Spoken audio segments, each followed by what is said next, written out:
Okay.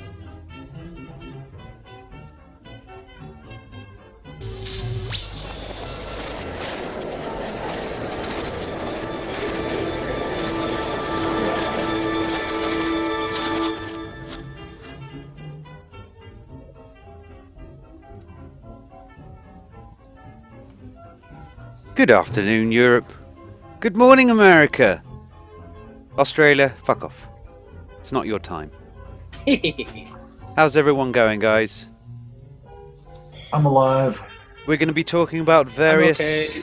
little pigs today and whether they're going to market on somebody else's dime.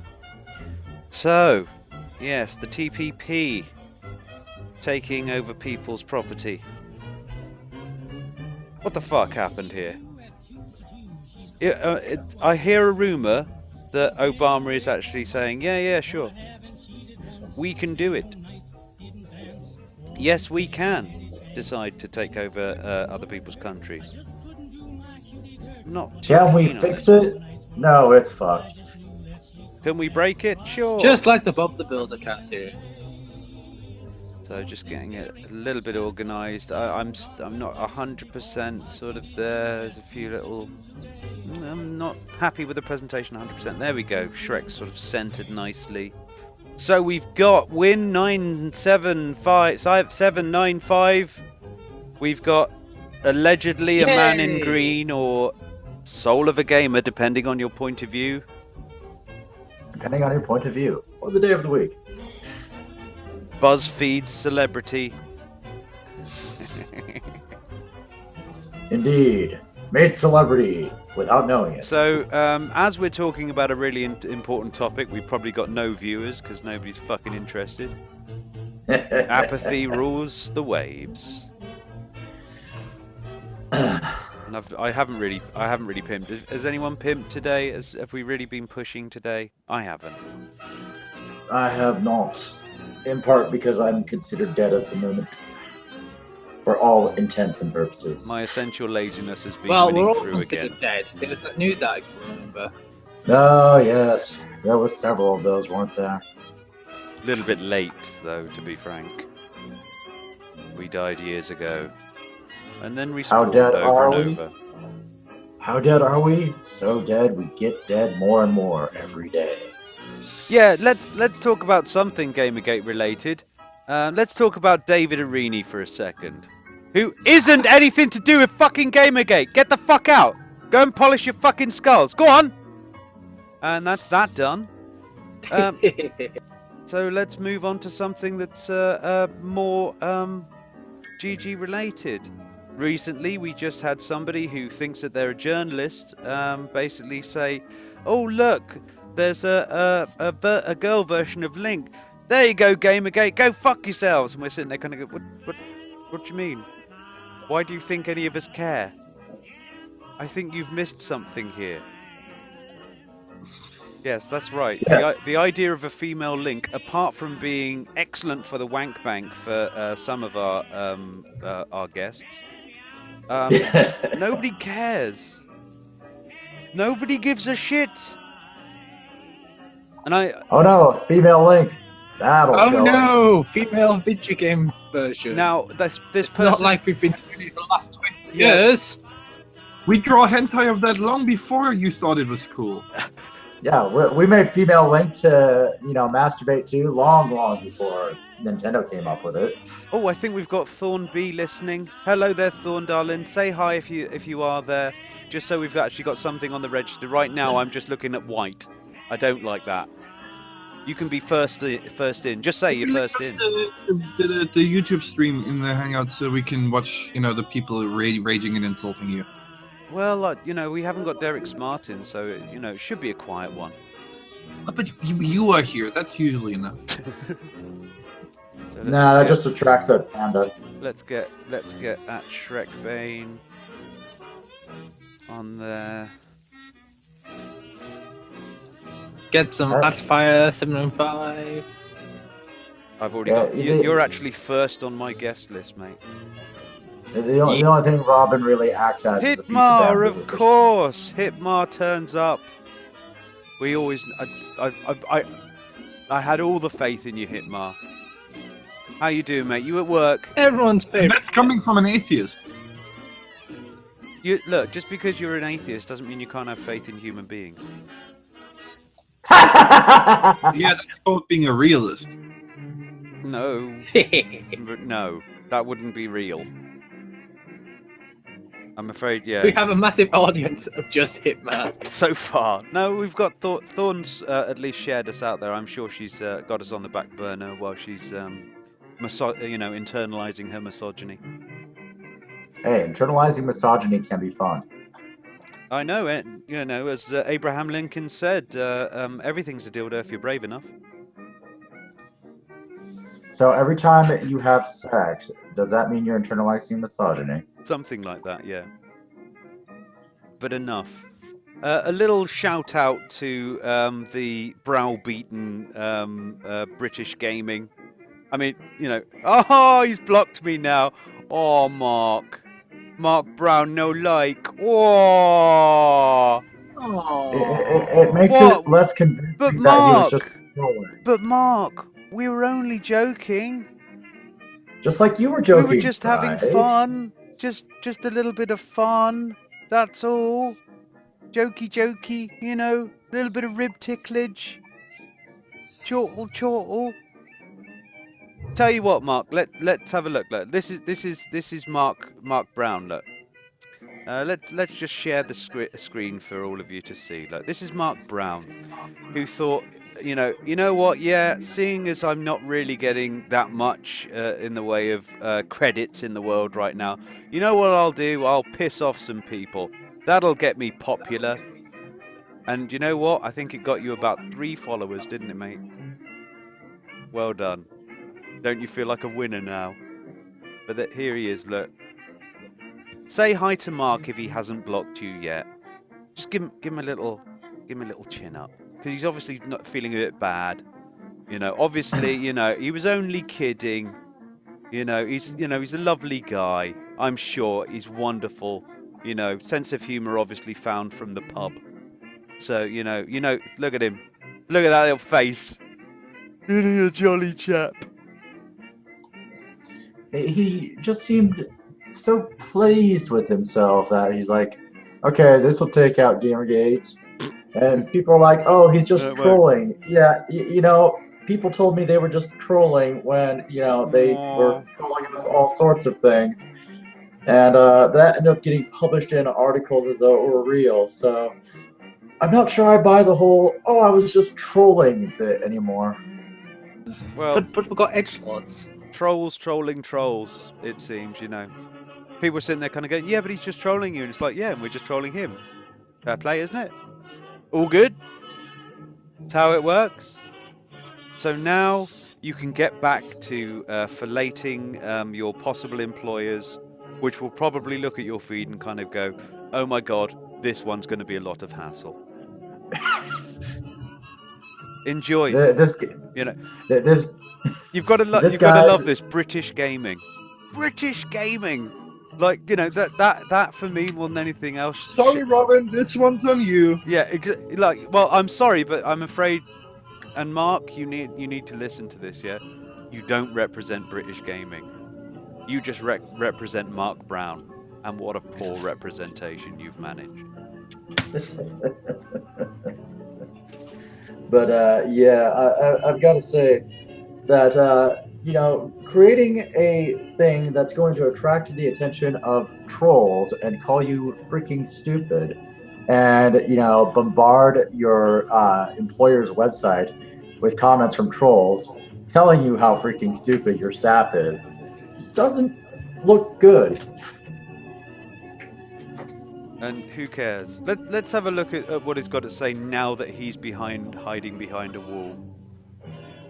I don't know who he is. Can I have a link to his Twitter? Indeed. If only I could get paid for it. I can only try and enjoy what I'm doing. No, see, he is now posting about how amazing it is, that people take the claim that he's never heard of Metroid seriously. Well, let's just say playing the idiot came natural to you. Yay! I'm looking forward to that new Metroid game. Well, as I pointed out to him, it's like somebody kind of going, look, I'm being a retard, and somebody goes, fuck off, retard, and he goes, joke's on them. I was just pretending to be retarded. That happens quite often in We can Gamergate. confirm we have 2 audience now. Claims I've made today have been taken seriously. Oh. So you say something inflammatory, and then you go, only kidding. Well then, Mark, you're a fucking paedophile. No, only kidding. It's alright. You know, I mean, you know, He's not Mark, a paedophile, yeah. he's an edgelord. Yeah, Get it right. Mark, when are you going to stop being a paedophile? No, I'm only kidding. You haven't stopped. Anyway, thanks for that joke, Simon. I'm glad you don't hold a copyright on it. But yeah, you know. Look, check, see if you can check him out, because now he's talking about you once he's behind his little wall. Look, Shrek. Oh, Here he is. yes? Look, yeah, I dare you. Look, yeah. Now that I bet you he's blocked you as well. No, he hasn't. Oh, he hasn't blocked you. No, just you. That might have been because I was basically posting a picture of him, basically kind of going, "Well, I was only pretending to be a retard." He probably Oh didn't. no! He probably felt It's retarded. He probably felt offended. Oh, did you feel offended? Oh, Let's see if he's talking about me. I don't see him talking about me. Right here, look. Here you go. I can't see it. Oh, there he is.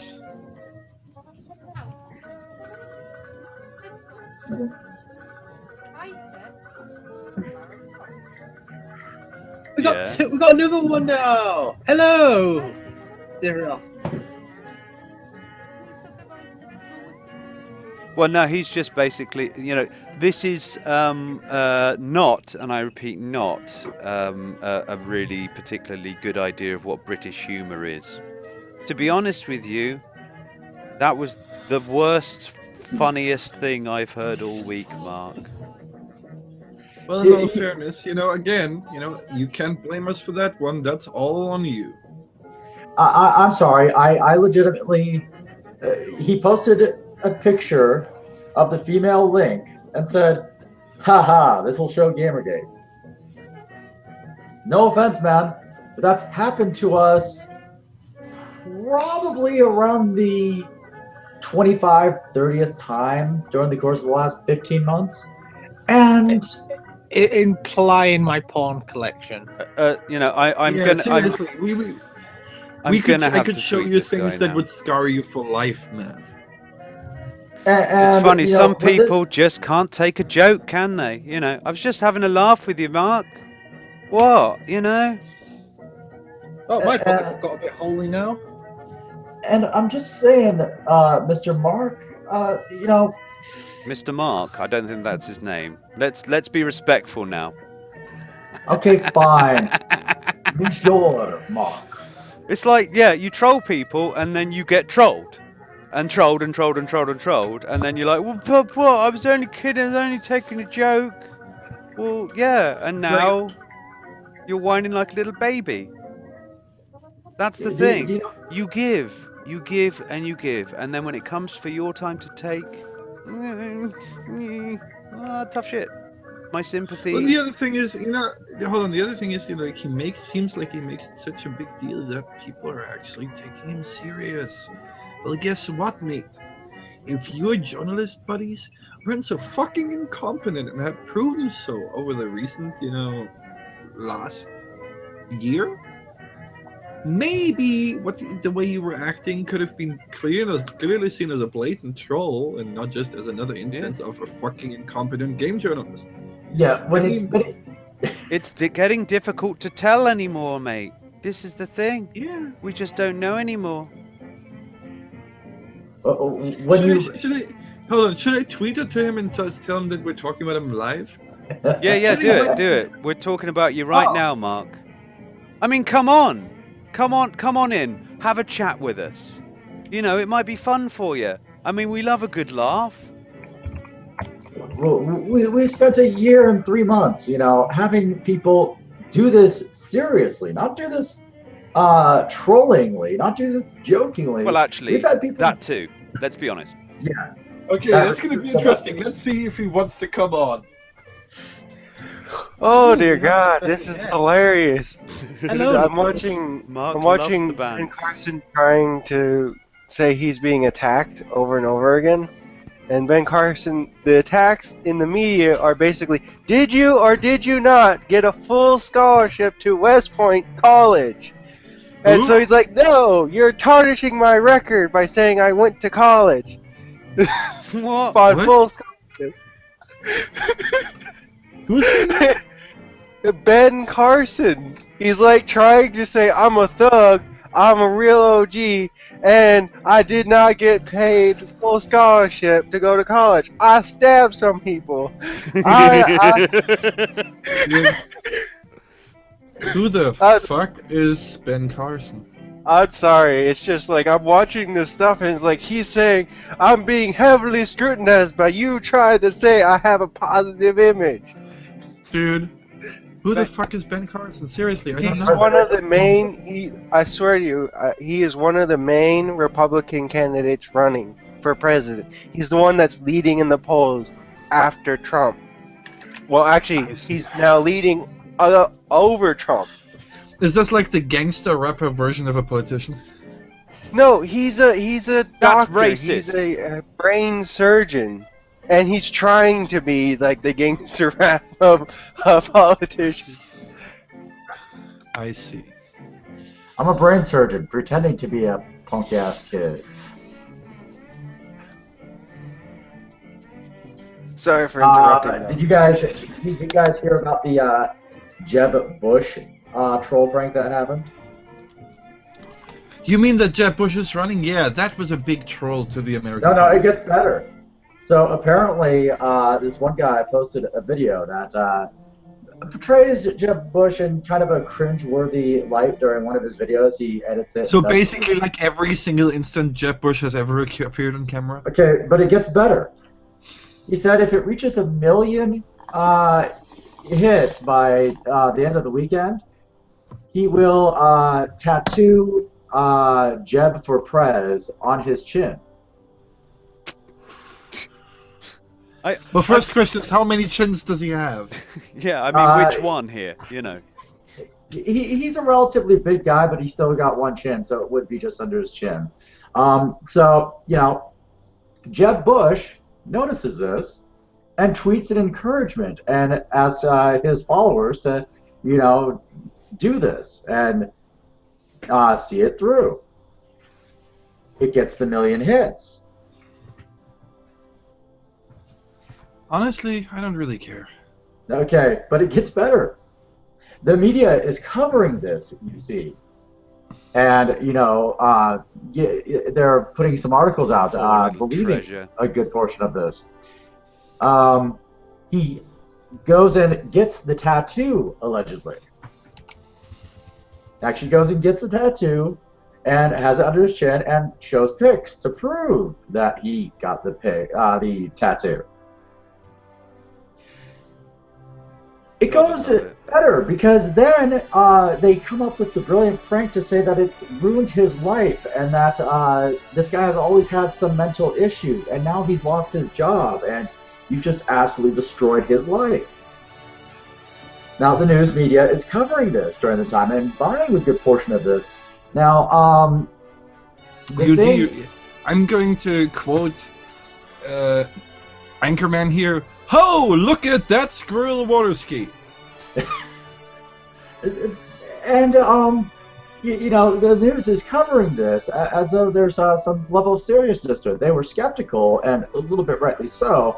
But had they been paying attention to the name of the person and his appearance, he is actually a part of a comedy show that appears on Cartoon Network / Adult Swim.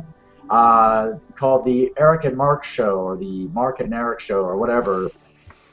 That Tim and Eric. Tim and Eric. Yeah, he's one of the main characters in the Tim and Eric Show. Can you link me like this? I need to find it. But yeah, and it's funny because one of the things that we're covering it as though we're serious works on the same network that this guy shows up on. So it should have been kind of a dead giveaway. Well, if a guy really did that, that's perfectly fine. So Honestly, weird. there's way worse.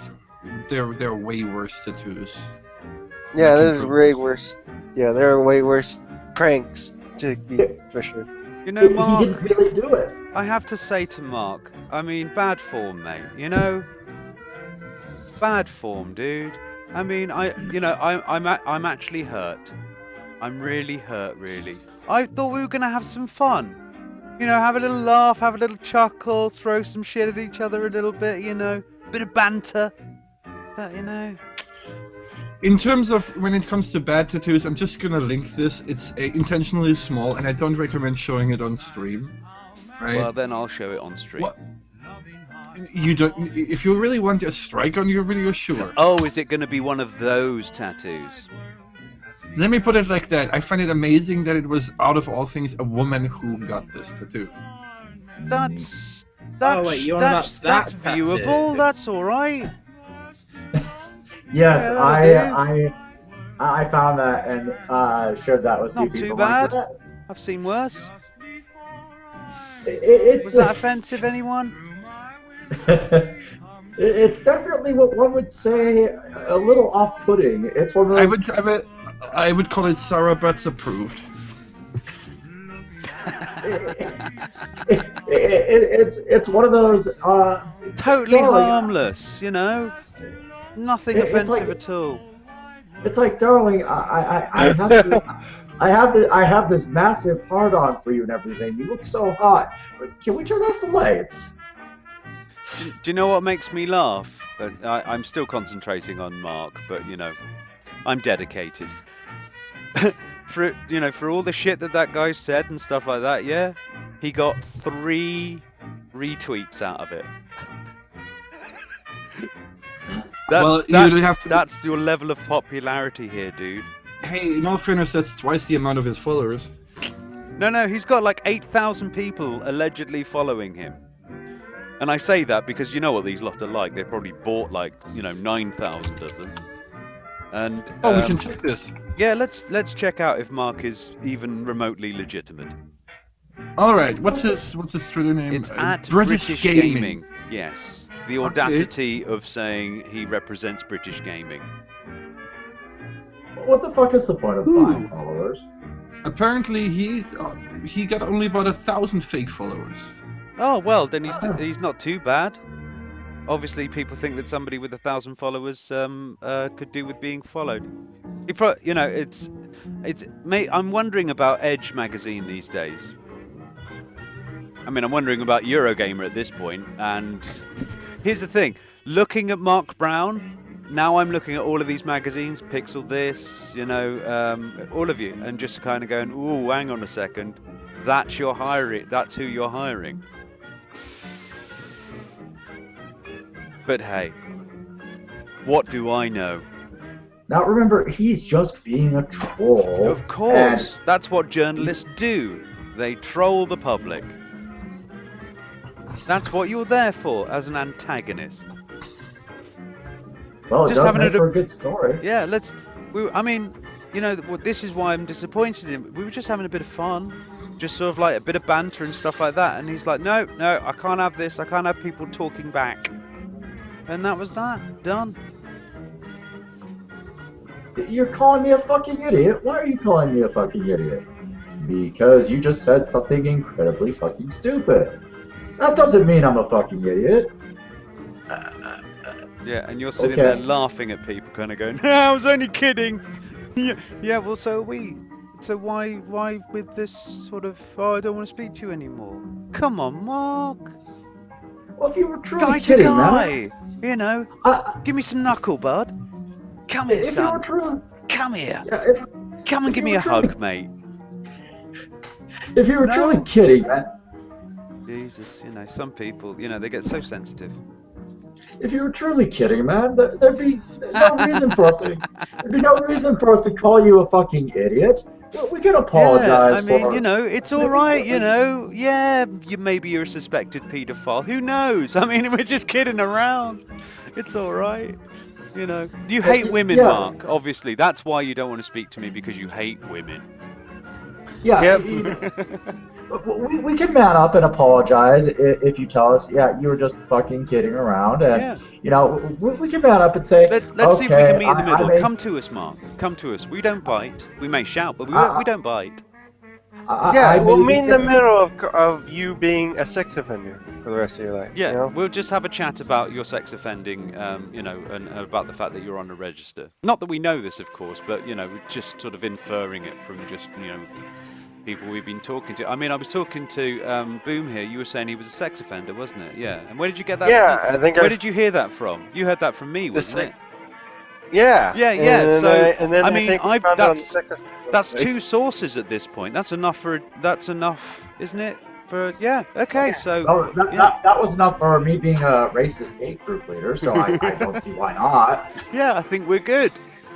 I think that's more than enough. I think we should go to the newspapers.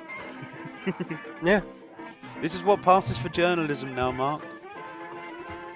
This is what we've actually witnessed and watched for a year and 3 months. Do you see now why we might, you know, be a little I mean, off-put? pardon us for taking you for your word, but, you know, Poe's law exists for a reason. Because sometimes when we look at games journalism and we see the level of discourse that we have with games journalism, what you just said there, it's actually believable, Mark. We've That's seen how it bad happen. it's got. That's how We've bad watched it's Who are got. you talking to? A chap called Mark Brown, which is an apt name. Also known as British Gaming. Which I'm is just sorry, Robin. I'm gonna have to rub that which in. is not Can you which give me is so can you not give me an a link apt to name. the live stream? Are you live streaming? We are live Yeah. streaming right now, yes. Oh, okay, can you give me a link There you to it? go, there you go, there you go. Why do you Okay. think I'm talking slightly loudly so that the levels are correct? I know Maggie hates Yeah, it. let's take for instance, there was an instance in which a game It's developer from the had diaphragm, reported that baby. these. This is Yeah. what they pay Can you hear for, me? or at least what Hitmar pays for.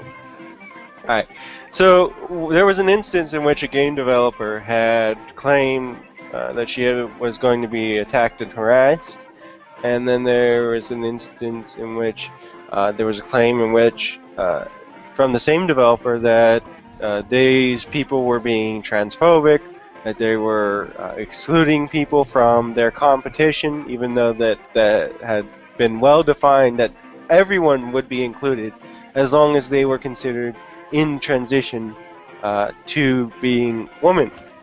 And so, which was something to promote women in gaming industry, was to help let these women know that if you have a good idea with the game, we'll help you make it. And that was a competition. The top people in that competition would get their Top games made. men. Top. Well, top. Yeah, top women. But the first event was basically these people with no evidence whatsoever. There wasn't a post that was copied or screen shared or any of that kind of stuff that stated these people in this particular website were going to come after me and raid me. These people. And due to the fact that there was no evidence and that no reporter had investigated this, they all ran with the story that this particular website had been trying to raid her, that they were going to attack her, and all this kind of stuff.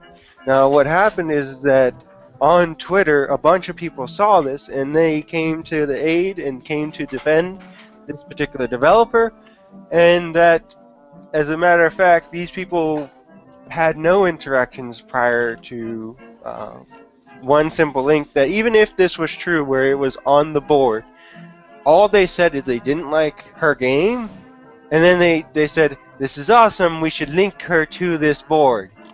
That even if we took that per the pictures. And a lot of them did hurt themselves. A lot of them in this particular website are the website is defined by people who are depressed, by people who are suicidal or have suicidal tendencies, and by the fact that this game developer highlighted these people, some of them may have done a lot of self-harm. Really, really, Valerie? Is that your introduction?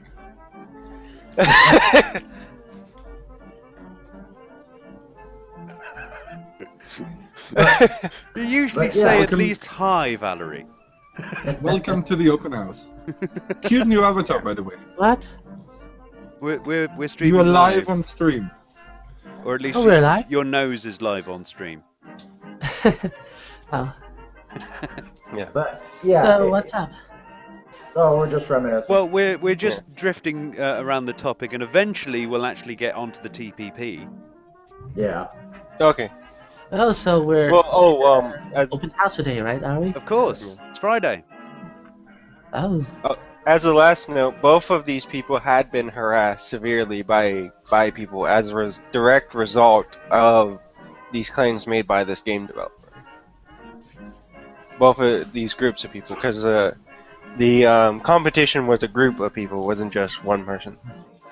Yeah, and it wasn't so much that she supplied a ton of evidence for it or anything. She It didn't was supply any evidence, actually. Yeah, she just made claims that this had happened. And, you know, all of a sudden, journalists wrote about it, said, yeah, this is what happened. Yes, on somebody's say-so who happens to be part of the story.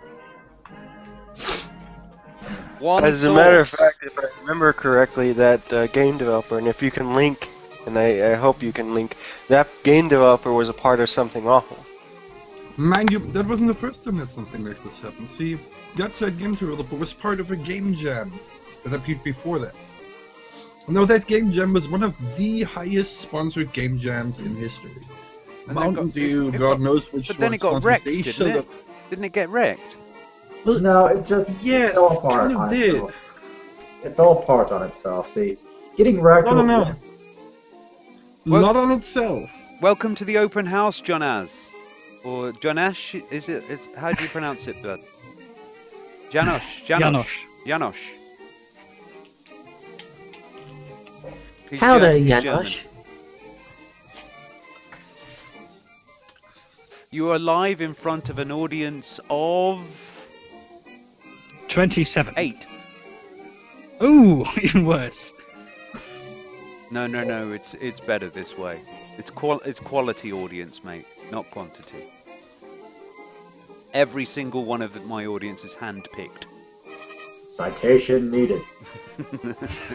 Just look at them. That's all you need to know. But yeah, you know, this is the thing. We've been quite used to journalists actually being legitimate fucking idiots. For Well, a hold year. on. Let us finish that story, shall we? Let us finish that story, shall we? Go for it. See, that's not quite what happened. It didn't fall apart on itself. See, it turns out one of the developers there felt really that the PR agent was an incredible sexist. Because, you Oh know... dear. See, they were trying to do kind of a reality Because he had a TV. penis. No, they were trying to do a kind of reality TV show kind of thing. So they were obviously trying to, you know, film the tension between the different teams that were working against each other. And so he seemed to have asked one of the female developers, like, you know, so have you had any problems, you know, as a female developer? And that was apparently so sexist that that developer not only decided she was going to boycott the thing, but also decided to, you know, convince all of her friends, which were also present, to also boycott the thing. That's stupid. That's While really it- fucking stupid. While it's being filmed. Well, no, the story goes on. You see, that person then had a circle of friends. 5 of them. Some of them were in the media. And they ended up writing an article about this game jam, completely ripping it to pieces. Were these Alleging were rampant misogyny. Were all of these particular people male? Yes, indeed. How would you know? I just hazarded a guess. Right. Was one And of one the of them actually. Was one of them called Nathan? Yes, actually, he Indeed. was. And Oh, this as is a matter of uncanny. fact, I know, right? Were cheeseburgers and chips involved? I believe there was something to do with fast food. I can't put my finger on it or in it. I wouldn't put my finger near it. Now, this person wrote a scathing article on that game jam based on the testimony of said developer and another one of her friends, which also happened to be in that circle of five. Your accent got thicker since I A left. circle of fries, was it? Or what? Sorry? No, five. Circle of not five. Oh, sorry. It sounded like circle of fries or like burgers and burgers. And, Even and if fries. we and here's the important thing. Even if we somehow got amnesia and forgot all about the relationship that this game journalist had between the journalist and the developer, a lot of what had happened in result of these articles were negative repercussions to individuals, real negative repercussions to individuals without they any were evidence. calling for this man to be fired.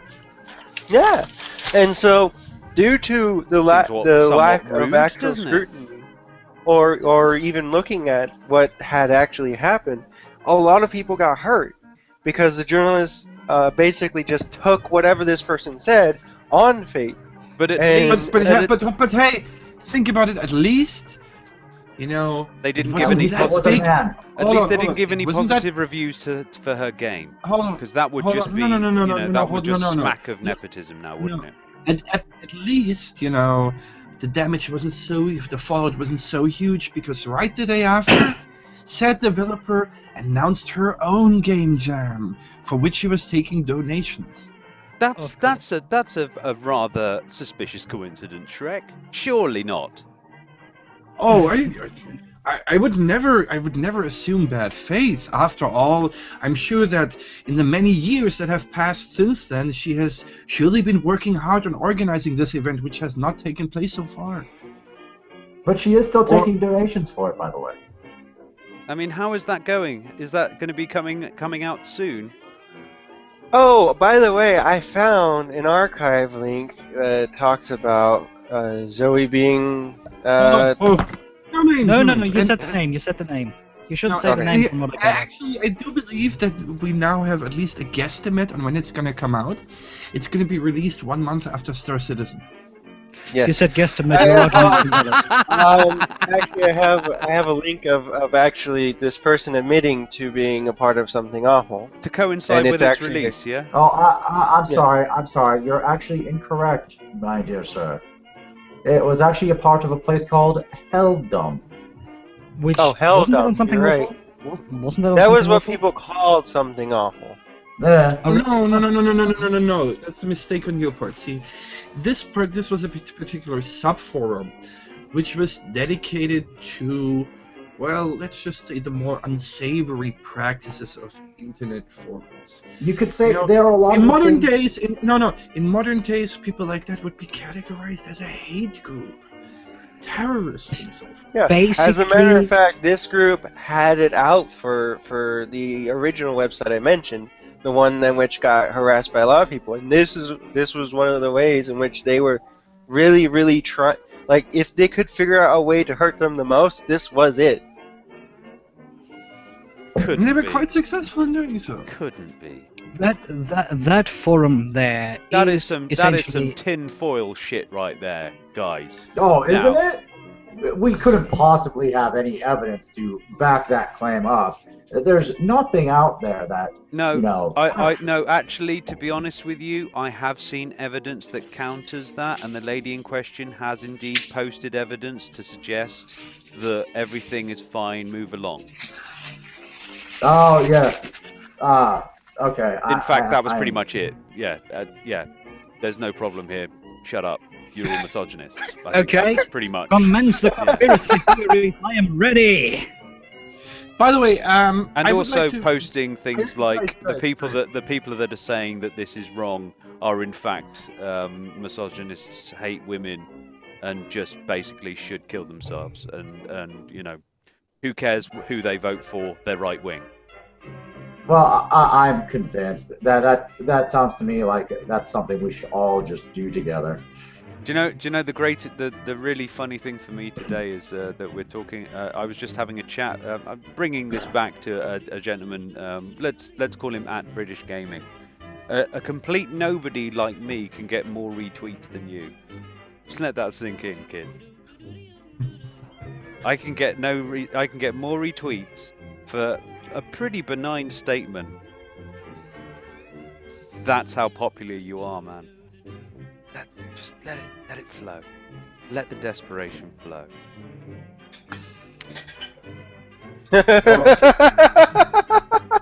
Oh, So, for the record, if can I you feel randomly it? Can you feel it, Mark? Can you feel it, Mark? Yeah, that's the feeling of irrelevancy. How's it feel? Yeah. Whoa. Oh, it feels great for me. But there you go. But anyway, please continue your story about this conspiracy theory that you've got. Entertain me. Oh. Well, as a matter of fact, that person was also part of a book that was recently released on Amazon. Oh, you're right. It's how. Yeah. What was the title of it? Which- I can't remember. The State of Play. Now, the interesting part about this is that this has gotten quite a few positive reviews. Oddly enough, a few of them claiming they've never read the book, but they really need to. Yeah, I saw Yeah. that. I saw that. You know what? Amazon have a policy against people who don't actually read books, and so Or you know, actually and buy the review them? product giving a review. Yeah, that seems like against their terms As a matter of of service. fact, Amazon has been suing thousands of users who have been posting fake reviews now for damaging their brand. And so, if you are a user and you don't like that sort of thing, may I There- put you towards that link there? Pop yourself over there and show them what for. Because you know what? Bit rude. There is a button to report such kind of behavior. It's coincidentally labelled report abuse, which is Yeah. handy, really. I've got to Really say, convenient. it sounds very, very much convenient. Now, I will say, I do not encourage anybody to rate something low that they have not read, because quite frankly, I find that to be terribly disingenuous. However, if you are one of the people who actually purchased this delightful piece of literary goodness, I say this it's a- without yeah, without any shred it's of a- irony. It's a fantastic work of fiction, from what I've heard. I mean, Oh, yeah. judging from the reviews that we've got here, fascinating series of thought-provoking essays that treat gaming with the maturity of the art form it so undeniably is. Don't be fooled by the certain detractors that this is only a book about representation of marginalized groups. It is almost entirely rigorous cultural critique, featuring close and scholarly readings of source material. Indeed. Now, if you happen to be one of the purchasers of this, great literary work, I do very much encourage you to leave your glowing review on this site as well. Yeah. After all, in the advocacy for consumers, we gotta make sure that people stay informed. Yes, Alright, I'm back. and oddly enough, it was the idea of being misinformed that really got some of us quite interested in journalism in general. Indeed, indeed.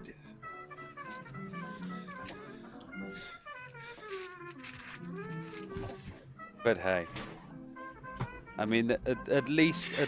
Johnny Fox, that character happens to be Max Headroom, a glorious icon of the 80s. How you doing there, Johnny, man? Did you want to come on? Have you got time? Are you just chilling back? Or you just wanted to listen to us wax lyrical, talk some shizzle, or would you like to come on and show us what for? Always nice to have a personal personality to personally talk to. Yeah.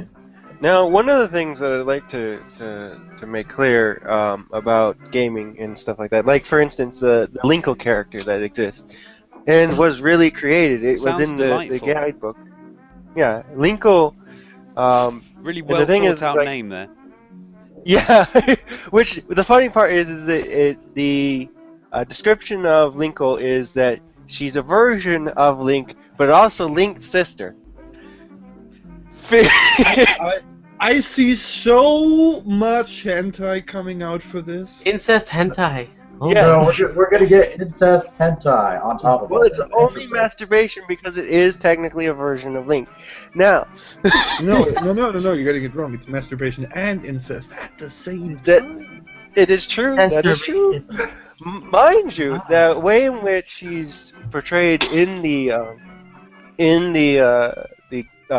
guide, so the game guide, she is going to have crossbows. She's going to have her own techniques and stuff like that with the crossbows and fighting style.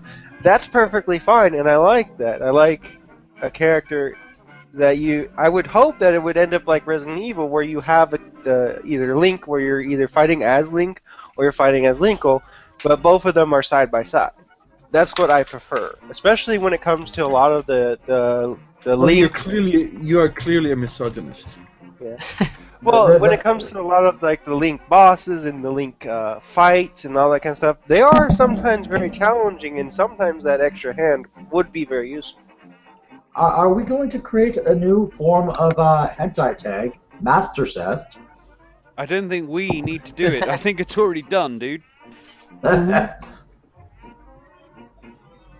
I don't. Oh. I can't. But I this can was- imagine this is- that it's been like there's been a world record recently in the gaming world of the most faps done per person.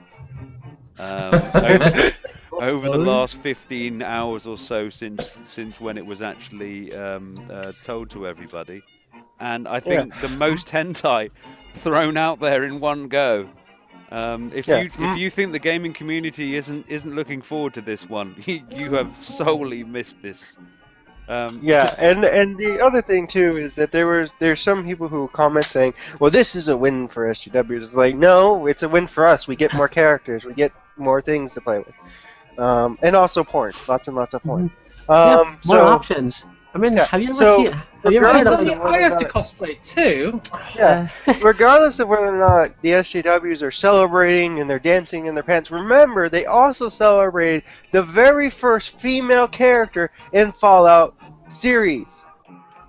So that's the level in which you're dealing with here. So irregardless, and by the way, the actual Nintendo America has tweeted out the character, so it is official. It is actually going to be a It part was of on the launch. Nintendo Direct. Yep. Yeah. And You so it is going to be canon that the Linkle exists in. Can anyone answer me this question though? Is there any gamer out there that actually dislikes the idea of more options for a character in a video game?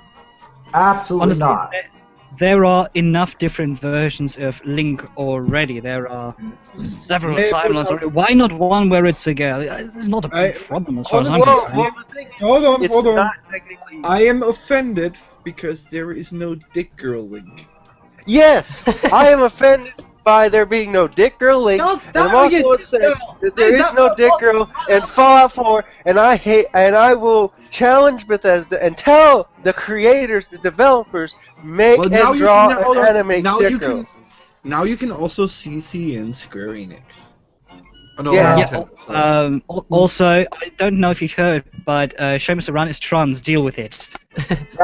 Now, And I appreciate everyone who's watching this. Please stand with me on this battle. We need more Dick Girls in gaming. No. They are sorely Well, actually- misrepresented. Let us start a new hashtag right now. I stand with Dick Girls. Boom, boom, boom. What Started. could possibly go Alright, I'm wrong? gonna tweet it out at them. Hold on. Can you give me some pictures to use to send at them? hold on. I don't think you're starting this hashtag, Shrek. I should also find out that there's also a bunny link in I'll Link be to the down. Past, and I want to see that in more Zelda games. You'll be the first person to use this hashtag, Shrek. Go for it. Like, imagine Dick Girl Bunny Link. Now, the reason I have a problem with Link being turned into a woman is not that, there isn't a problem with it, because there is a whole bunch of different Links throughout the timeline. None of them are the same Link, with the exception of Zelda 1 and Zelda 2, and Link to the Past, Link Between Worlds, and the Triforce Heroes. Those two links in those 3 games, or two of those links are from the same games. So there are only 2 sets of links that have had multiple games with them in it. That the new female Link's not actually a Link. Now, It's actually technically a different person altogether, and this has actually been done before, where Link had siblings before, and it was a sister. Yes. Well, it's lazy of the parents to call their son Link and their daughter Linkle. Mind you, that's a terrible name. If I can just break in here, guys, I've just got Zach Brannigan. I don't know if that's his real name. Essentially, this is to do with Star Citizen. Recently, I basically said that Chris Roberts might not be the only person to be sort of labelled like the grandfather of space-based combat and trading games. And that Elite Dangerous might not have been the one sort of, thieving ideas off of Wing Commander, seeing as Elite came out, I don't know, 6 years in advance of it. And Zach here seems to think that because Derek Smart isn't, winning multiple awards. Yes, the guy's finished pretty much most of the game projects that he's done. He hasn't made massive successes or anything like that, but he's ticking over fine. That his opinion shouldn't be listened to. I've said to him, of course, your game-making history is renowned, and thus I should listen solely to your opinion. And if you would like to come on the show and tell me that a person who overspent and had to be bailed out by Microsoft in order to finish Freelancer is the perfect person for a huge, overblown game, needing more and more money to finish it, is the man for the job, please inform me of my folly. I'm on stream right now. Here's the link. You can contact me on Google Plus or on Twitter at RSOLGTP. Follow me and I'll DM you the link to the Hangout. Come on in. Come on, Zach. Money where the mouth is, mate.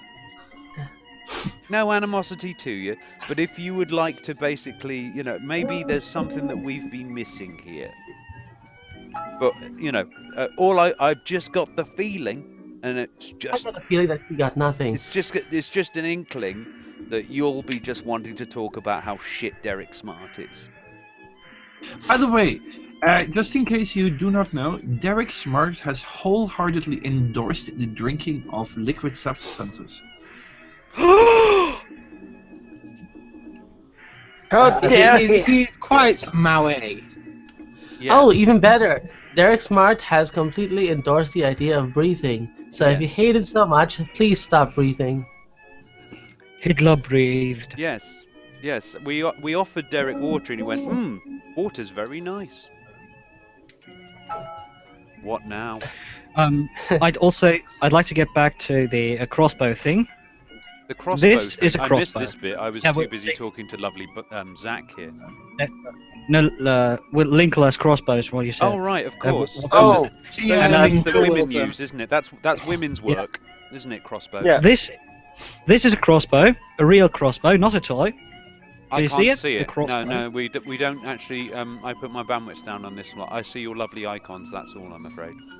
You bastard, Okay. I have a crossbow here.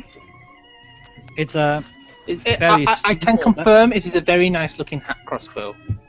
It's very phallic looking. It's a bit smaller than mine, but it's not about the size, it's about what you can do. I did once have It's- a but D&D that's character. a- about- Does every It's about German the have a draw- bloody crossbow in their house? Yes. What's wrong with you? I bought this people? thing off Amazon. I mean, I can't exactly buy a gun off Amazon, but I need this for the zombie apocalypse.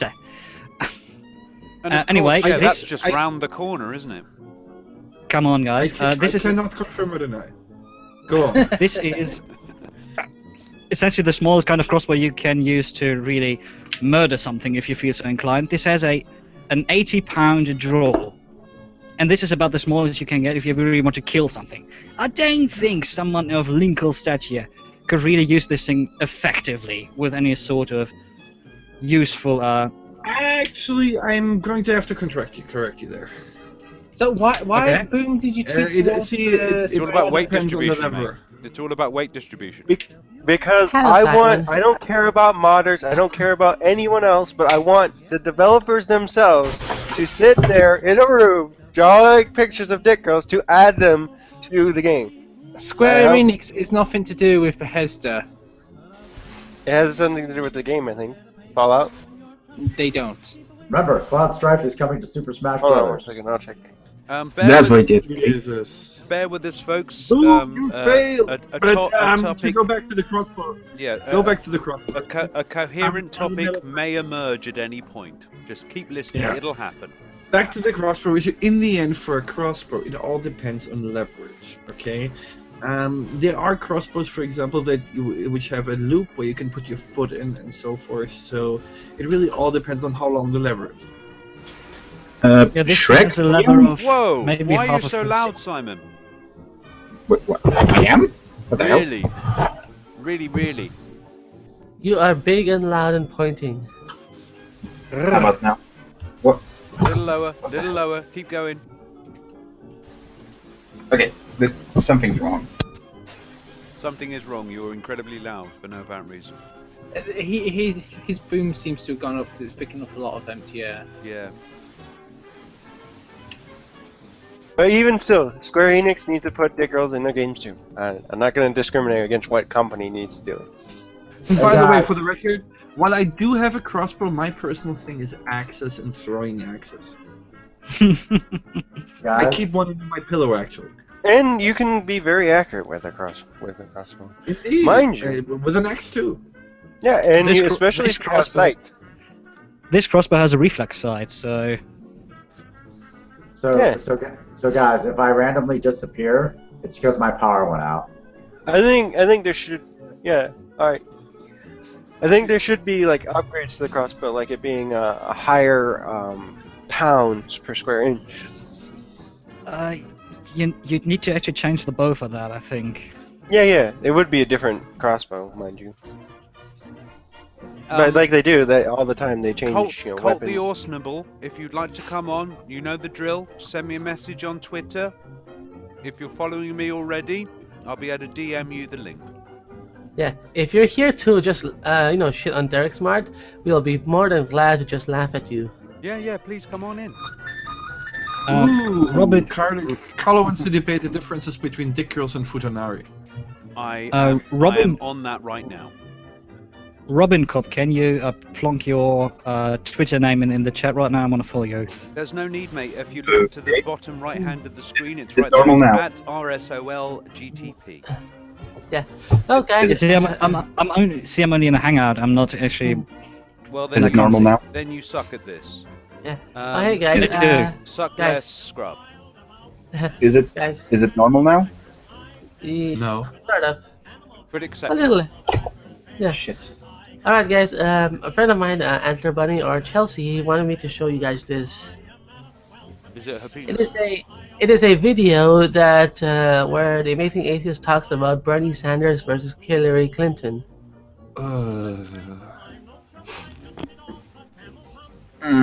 It's a plea to Hillary voters, basically. Yeah, it's a plea to Hillary voters not to vote for her. Okay, do we have to watch this? I don't know. Robin, you decide. Well, we do live in a democracy, allegedly. So I'd put it to a vote. I vote against watching it. That's one against. Who's for? I'm for. I'm watching it now. I'm against Well, it you too would, of course. because my internet. No offense, Boom, but there are times when you need to get Bernie's dick out of your mouth. Yeah, now and again he has to do a speech. I mean, But in all Bernie- honesty, it's not really a problem that Or at concerns least most of let us. somebody else do a We're- speech for him. Mm-hmm. Yeah, most of us here are not really concerned with this shit because we're just over here, over the pond, watching and eating popcorn, really. And just putting our heads on our hands, kind of going, what? Oh, no, don't do... Oh. Yeah, it's kind of like watching TV. It's like watching a baby eating ice cream. America. By the the way, TV I'm no, gonna no, do some it chilling. goes in your mouth, not on your ear, you know. I'm gonna do some shilling right now. So I have just challenged Paolo, also known as Game Diviner, to an art off. We're gonna be basically having an epic art battle of history on the Solution 6 months hashtags, which is going to start tomorrow at noon, and 24 hours later we will post the results. The chosen topic was something old devouring something new. So it's going to be pictures of Sarah Butts. Oh, please no. Oh, come on! My idea is basically Vivian James just eating Lillian, whoever that thing is. I don't think eating out counts, Robin. I don't know. We could make it count. Yeah. Do you really want to draw a lollipop of Sarah Butts eating out of manga? No, I'm not talking about Sarah Butts. I'm talking about Vivian James and Lillian Woods. Hey, look, Mark Brown. Somebody else liked my tweet. I bet that sort of art already exists. By the way, I am Well, actually definitely. going to ask Shrek. Does like the does like the flexibility of the string really matter in the crossbow, and what type of string do you usually go with? Because when I was a kid, one of the activities we actually did when the trees were done being trimmed for the year, we just pick up sticks and make bows out of it. And one time I didn't have like a regular ass string, and I used a cotton one, and it was way more better than like regular string.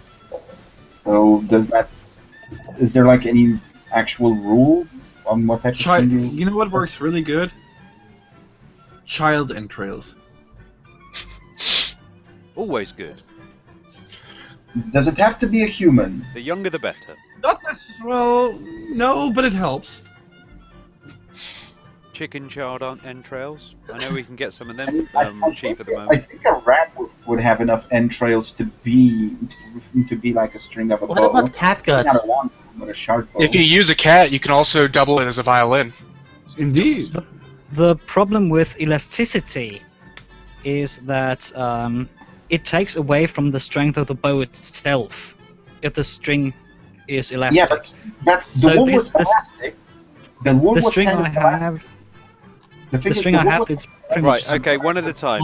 We'll go with Simon first because at the moment you're waiting for the other one to start, and then the other one interrupts as the other one's trying to start. It's comedy gold, but it's not leading to a decent debate. So Simon, what the fuck are you talking about? But who was on first? I decide. It was a string of fuzzy wool, the type of that just has a lot of fuzz around the actual string. And when I pulled it, it actually propelled the makeshift arrows a lot further than the normal stuff we usually use. There you go. The future police are here for you. But what I find best is I use the cord inside those retractable dog leashes. You know, the ones they're kind of like black cord inside. I found that works the best. Well, that's essentially the same stuff as this actual crossbow string I have. Right, enough crossbow talk. Let's see if we No! can. Let's see if we can meander towards the topic that's on the screen. What's on the screen? The Dick girls TPP? or The frisbee? TPP. Oh. So it's It's easy. The dick girl industry will be massively affected by the TPP. Massive, you mean? well, I know there's. And I know Valerie has some concerns, don't you? On that segue, let us move back to the topic of dick girls. Well, I don't know if everybody realizes this, but all of porn will be affected by this because all of it will be.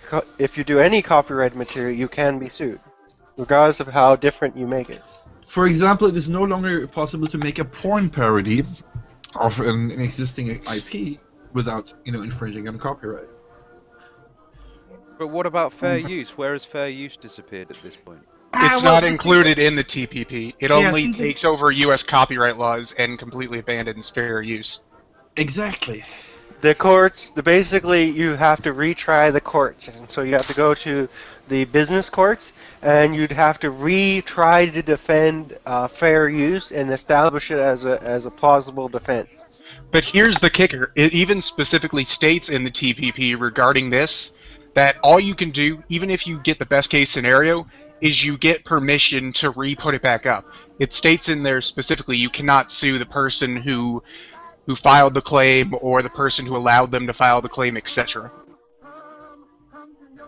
This is fucked up. It is. But the copyright's not even the biggest part. Probably the biggest part, Fan most art. people, Fan especially art, gamers. just fan art in general, really, isn't it? No, it's even worse because there's a section on investments. Basically, it prevents any country, even if they choose to or not, protectionism, tariffs, etc. Basically, it's a very, very overlooked little part, but the part on investment basically says the governments cannot control what money comes in and out of the country. So if you want to send $1 billion to ISIS, government can't do shit about it. Well, that's nice. At least But that's not there the you go, only problem ISIS. that You will see, arise. you know, your money problems are solved. But that's Just not the join only ISIS and problem wait for that someone to arises send $1 billion. Well, I'm sure there's a few people out there lining up to send that sort of money, I'm afraid. Unfortunately. Yes, judging from some of the sympathies that are aligned with this particular group of folk. Goody gumdrops. What could go wrong by allowing terrorists financial backing? Yay! The funny thing is it goes the other way too. ISIS could potentially send $1 billion to Bernie Sanders, Marco Rubio, or anyone you want in the U.S.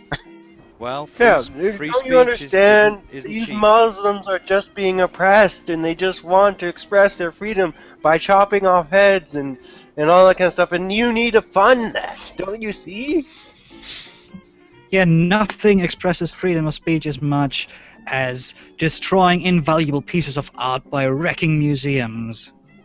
Mhm. Don't you understand? It's the art person's fault. It is their fault that they offended Muslim religions. An art person who's been dead for 1,000 years. Now, I know there's a lot of people. Yeah, it's his fault. I know there's been a lot of people concerned. Obviously, you know, you may work for a company or whatever like that, and stuff like that. They may be concerned that the TPP might affect their work. You know, the rights of workers in the United States, for example. But don't worry, because you won't have that job. It's going to be offshored somewhere else, nice and easily, without problems. So yes, so you know. In other words, we're at the final straight at the race to the bottom. But hey, see it on the positive side. You know, there will be a lot of products that can be imported without tax that you can now not afford. That's the great thing. Get ready to go dumpster diving. No one can afford them, so the stores clear out the shelves, and you get your brand new Taiwanese-made J's in the back of the dumpster. All I'm saying is, Oh, come on, implying that people are going to throw stuff away in that economy. yeah, at that point, I have seen things about I think it was GameStop when things don't sell at all, they actually destroy them before they throw them out.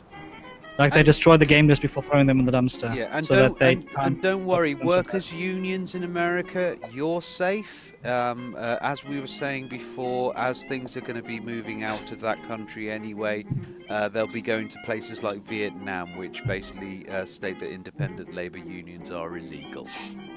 So, you know, don't worry, your union job will be safe.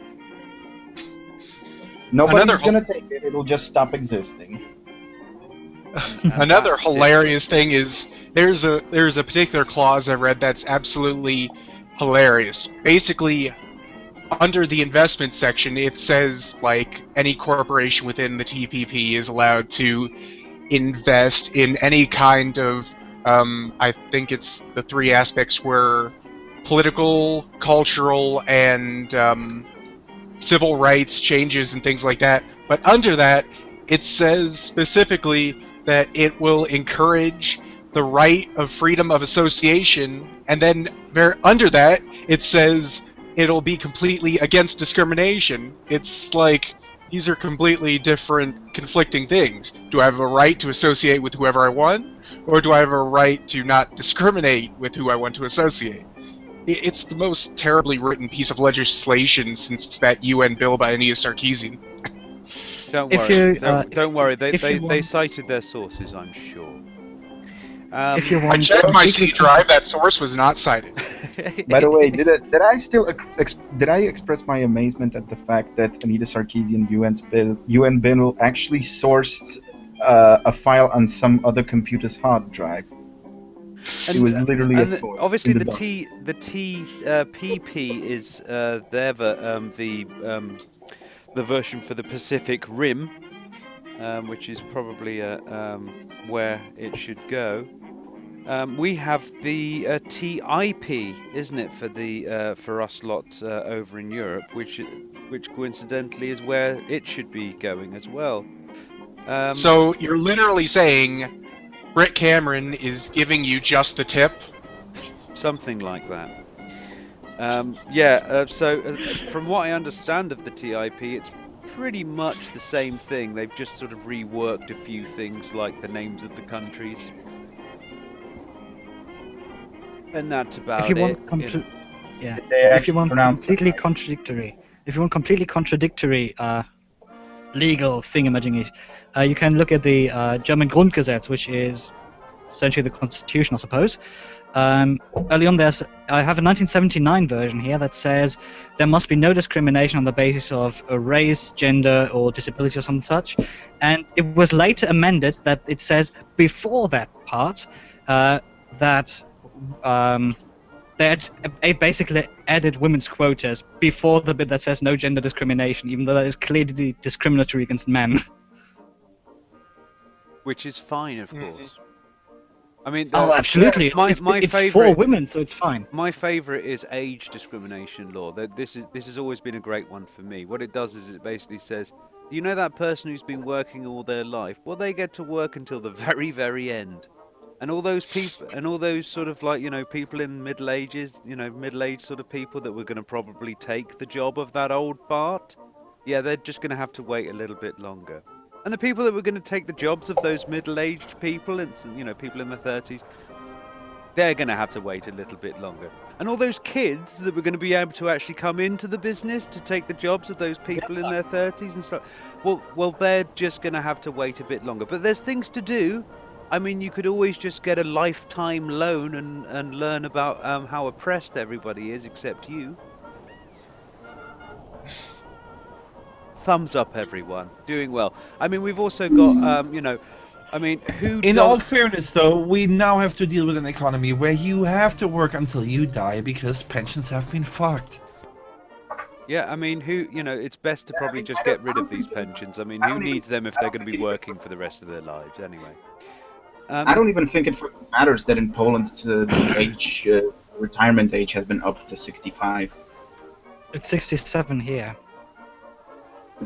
No, wait, 65 for women and 70 for men. That's impressive. Wait, what? Yeah. Yeah, women here have to work, like, on average, about 5 years less to qualify for retirement status. And live longer. Now you understand why there's the wage gap. Although I will say that there is a pretty scumbag move that the government is trying to pull over here, is the fact that they will up the retirement age, but then they will give all the incentives to businesses to hire on young people. Now, hear me out. What they're actually trying to do, they're not trying to create jobs for the young people. They just want the people near retirement age out on their ass, incapable of working, so they'll never qualify for retirement and they'll never get pensions. Well, here's the great thing as well. You know, you've got a lot of people a little bit apathetic about governments and things like that. You know, you vote for this person and then they just don't do what you were expecting to do and whatever like that, yeah. Well, now you see big companies have noticed your pain. And so what they're going to do is they're going to basically get rid of the point of view voting in the first place. So now, if a government makes a law that may impact, say, they make an environmental law that says, those trees over there, perhaps it's best if they just stay in the ground. A company can come along and kind of go, yeah, but we were going to rip those up and poison the local people, and you're getting in the way of that, Sunshine. I'm going to have to sue you for that. Now, as far as democracy is concerned, welcome to an international plutocracy. Enjoy. Would you like some wine? The TPP. Oh yeah, that full of weird wine. ice wine section. I don't even understand why that section needs to exist. You all know what I'm talking about. I mean, nobody wanted safe food now, did they? Nobody wanted to know what was in the food, for crying out loud. It just upset people, didn't it? Yeah, but do you know what I'm talking about? That weird little section about labeling ice wine in the TEPV? Well, hold on, and I'm also sure that we had not enough pus in our milk. You never know. And definitely, yeah, and you know what? Having not enough hormone in our pork is clearly oppressive, to all these people who can't afford their hormone therapy. How are we supposed to grow those wonderful breasts? Dude, man, you realize why women have such big breasts? Look, misogynist. This is the problem. Everyone's getting upset, and that's because you're misogynistic shitlords. You are broken women. This is why they're having to put female hormone replacement inside their food in order to steady you. Green, if you want to grow a wonderful set of knockers, you should get some advice from this certain cartoonist who recently broke out this stereotypical anti-feminist cartoon. I have seen. I was genuinely impressed. I've rarely seen such beautiful tits on a man. Dobson? Now. No, it's not. It's a different one this time. Now I know that the thing, I know we've been saying a lot of these things here, and I suspect there's a lot of people out there right now kind of going, well, I don't want to see large companies basically suing my government into the ground to make them do stuff. Well, it's all right, because you won't have to see that, because the tribunals will be secretive. yeah. That way, that way you won't have to worry. And by the way, perfectly normal, because remember, it's a trade deal, and trade deals are always done in secret. Now, I do have an announcement. Apparently, we are trying to name a plane. What? Apparently, Gamergate is attempting to name an airplane. I'd rather go with the satellite. Hold on, are we gonna finally be able to call this one ethics? Because we were promised that shit for the sea lion. That's what I'm currently debating with a few people. That is lion called ethics? No, that's what pissed me off. I want to name Jihad. But apparently they're going to name it.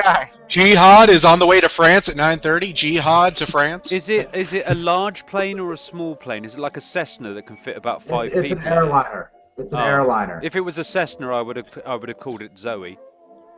Hold on. If it's a jumbo jet, we're gonna have to call it Randy. Yes. Apparently, the name that's been decided on is Vivian James. It just needs to get enough votes. It better be painted the proper colors. Yeah. And by the way, with the TPP, if it goes through or if it fails, this will largely impact whether or not other countries in other regions of the world will adopt this policy. Except China, of course, which will be just going. Honestly, no. We're going to do it anyway. What we need here is military intervention. Just nuke every country that signs TPP. Everybody should have nukes. We don't have No, nukes, every person. It's a legal right for every American to be able to own a nuke. No, it's a legal right for every American to be able to own arms.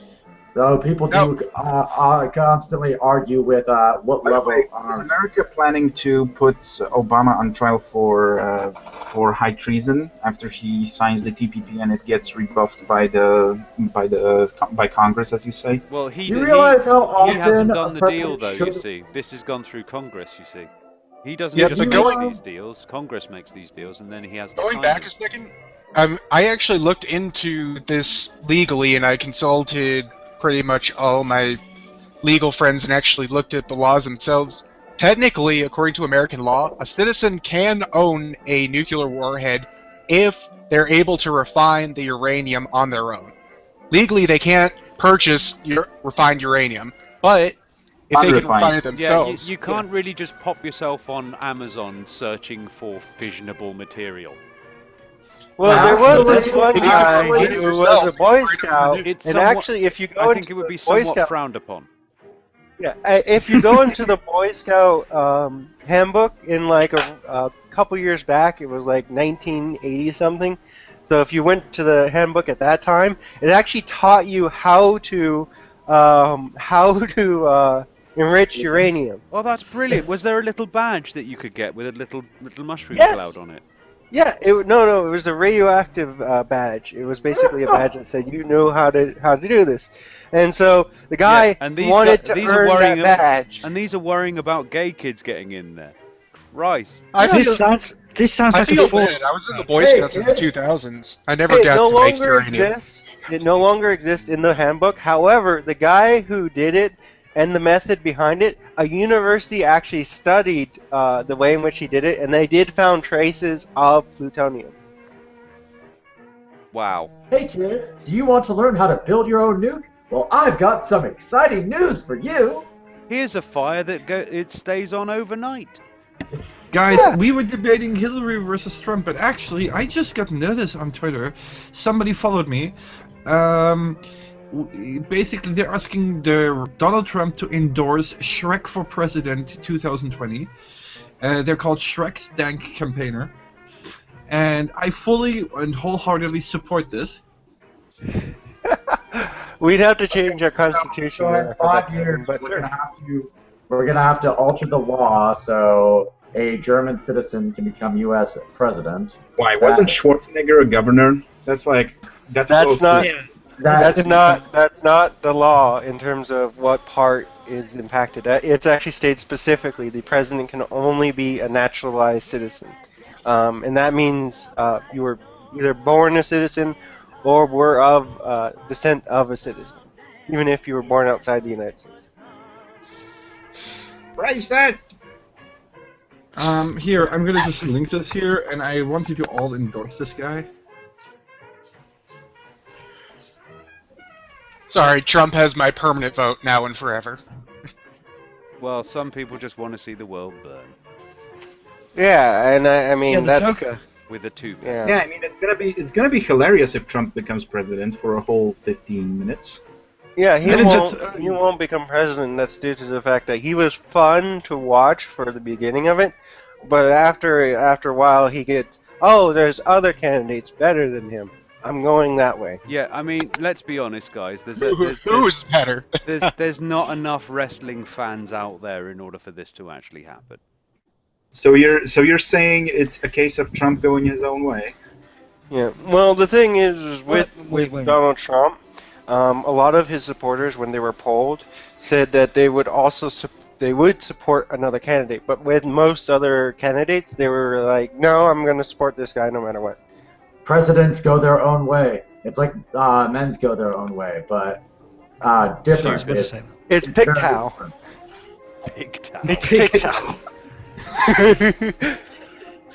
That's sort of reminiscent of my title screen, yes. Anyway, let's move. Let's see what else the piggies have putting their snouts into. What else have we got to say about this?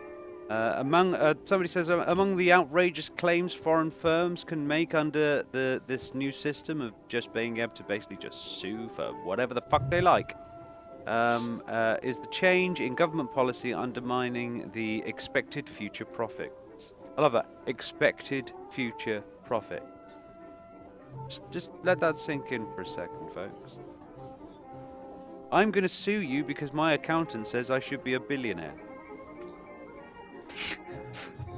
It does not matter if the change in law came in response to a new financial crisis or health discovery or environmental catastrophe, or that it applies to domestic or foreign firms alike. Foreign firms can demand compensation from us, taxpayers, claiming such radical privileges. Foreign corporations have launched investor-state cases against a broad array of environmental, energy, consumer health, toxics, water, mining, and other non-trade domestic policies that they allege undermine their expected future profit. So let's just For say, instance, let's just For imagine instance, there's actually an instance in which in South America there has been tobacco companies suing the governments for putting warning labels like "This will cause you cancer."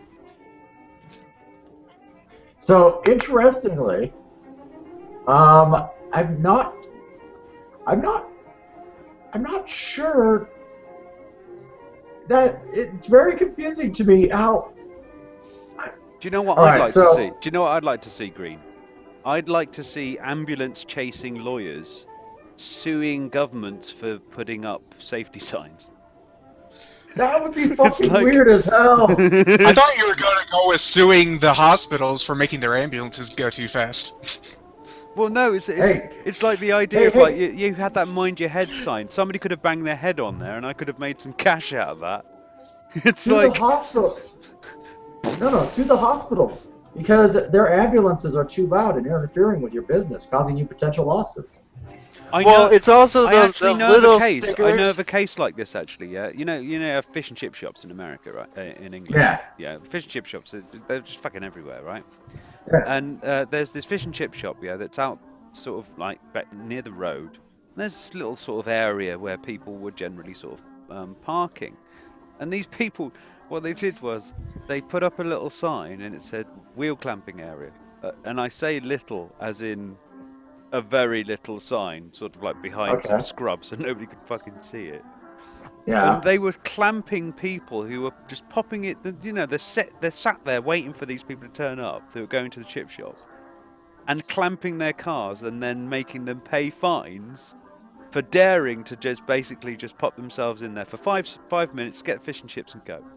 Yeah, they sued, or at least attempted to sue, because thankfully we were in England at the time. I'm not quite sure where we are today, but Scotland.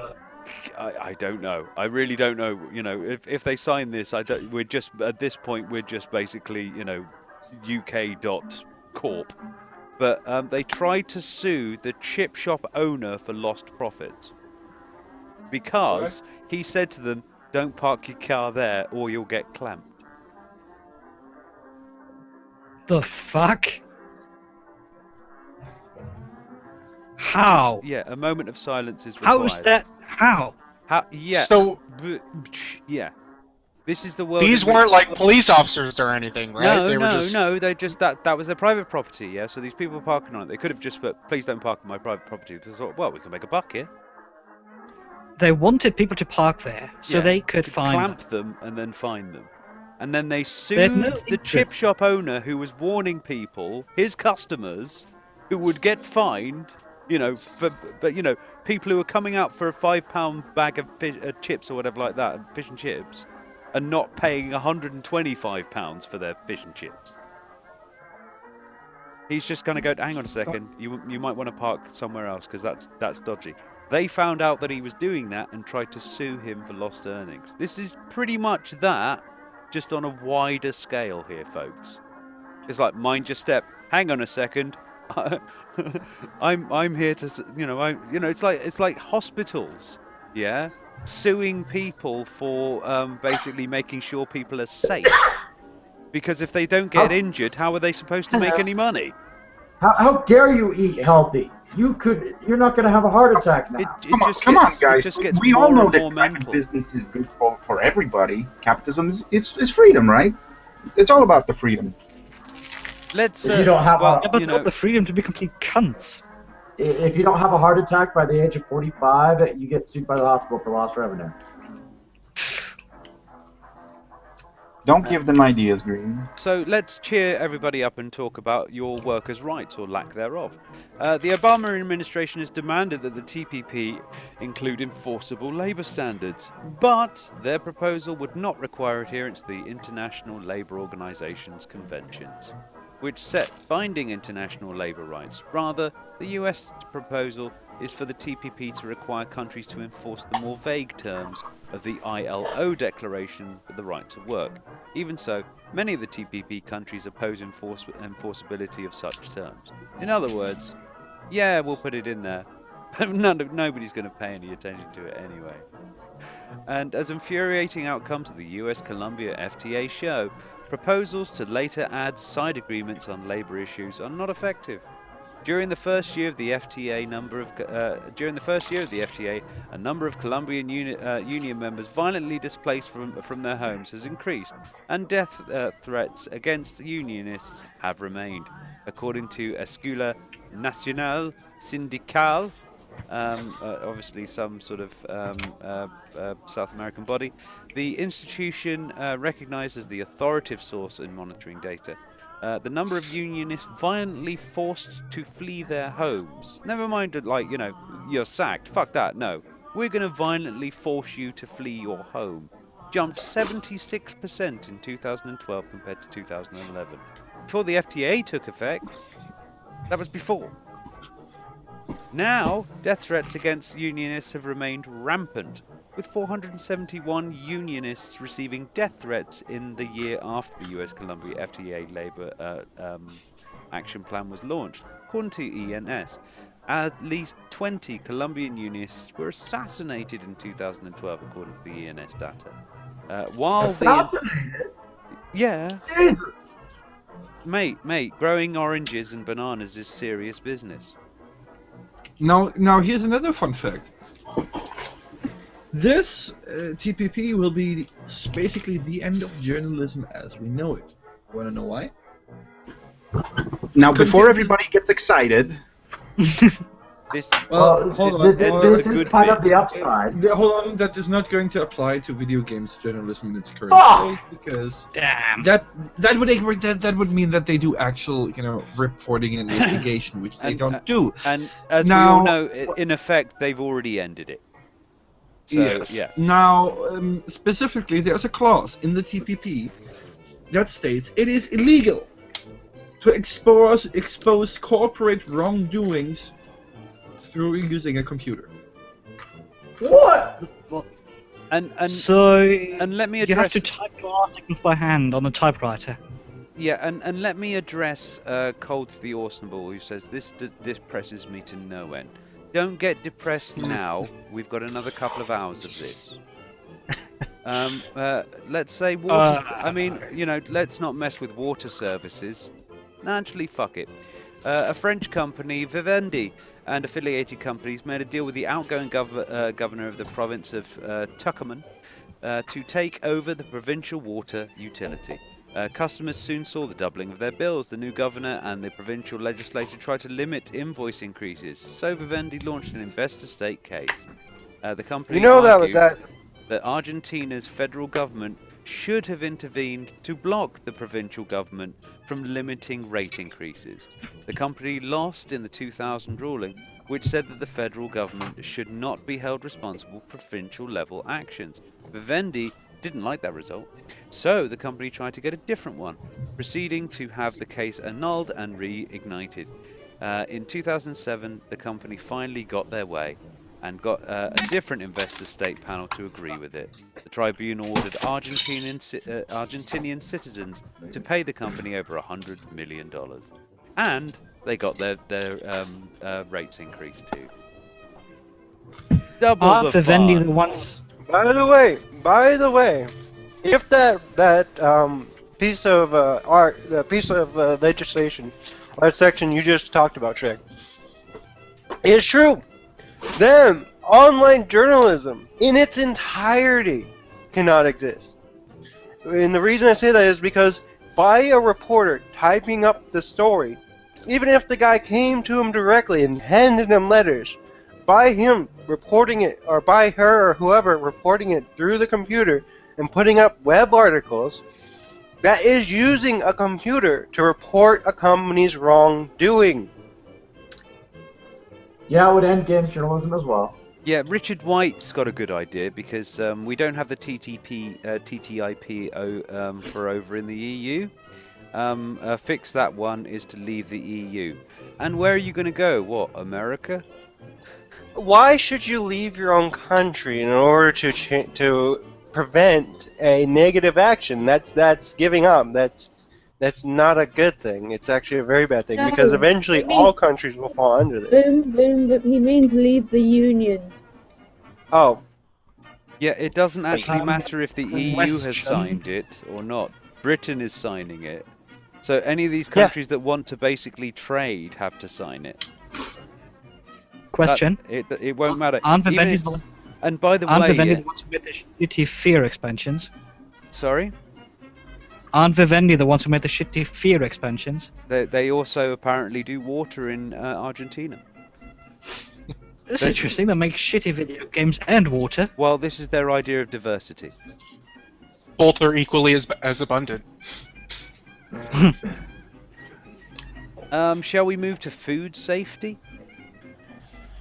I shall move somewhere else. I've got stuff to do. Have a good one, lads.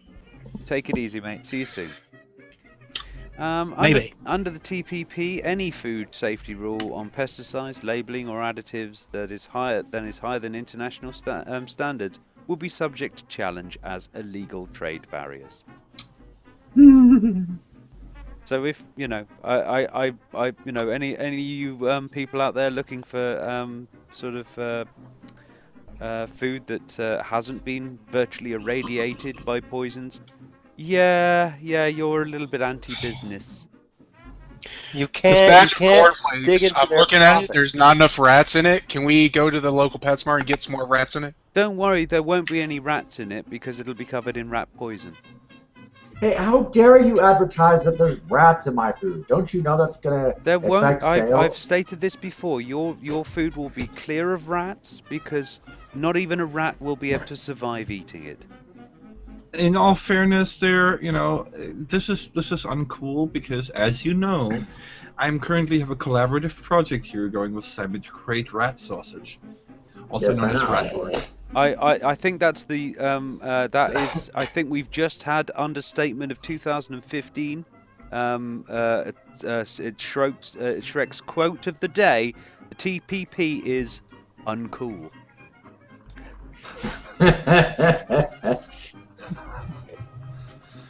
Yeah, TPP, it's gonna fuck you up. One of the things you can be thankful for is that the U.S. legal system is a fucking failure of the system, and the Republicans hate our U.S. president with such a fury that the likelihood of it getting voted in, even if they agree with everything in it, is next to nothing. Let's hope for that. To Richard White, no, leaving the EU will not fix it, as the individual countries signed the TTIP, not the EU as a whole. As a result, even if we left the EU, we would still be bound by this, and this is a big problem. See, both the TPP and the TTIP have one thing in common.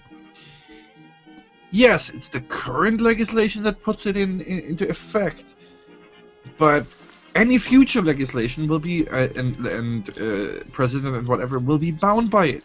So it doesn't matter if the next government completely disagrees with it. We're going to be bound by that shit forever, almost. Yeah, and by the way, in the United States, I don't know if this is true and everywhere else, a trade agreement such as this one is higher than our Constitution. So you can say it's against the Constitution, this and that is against the Constitution. No, it doesn't matter. A trade agreement supersedes the Constitution.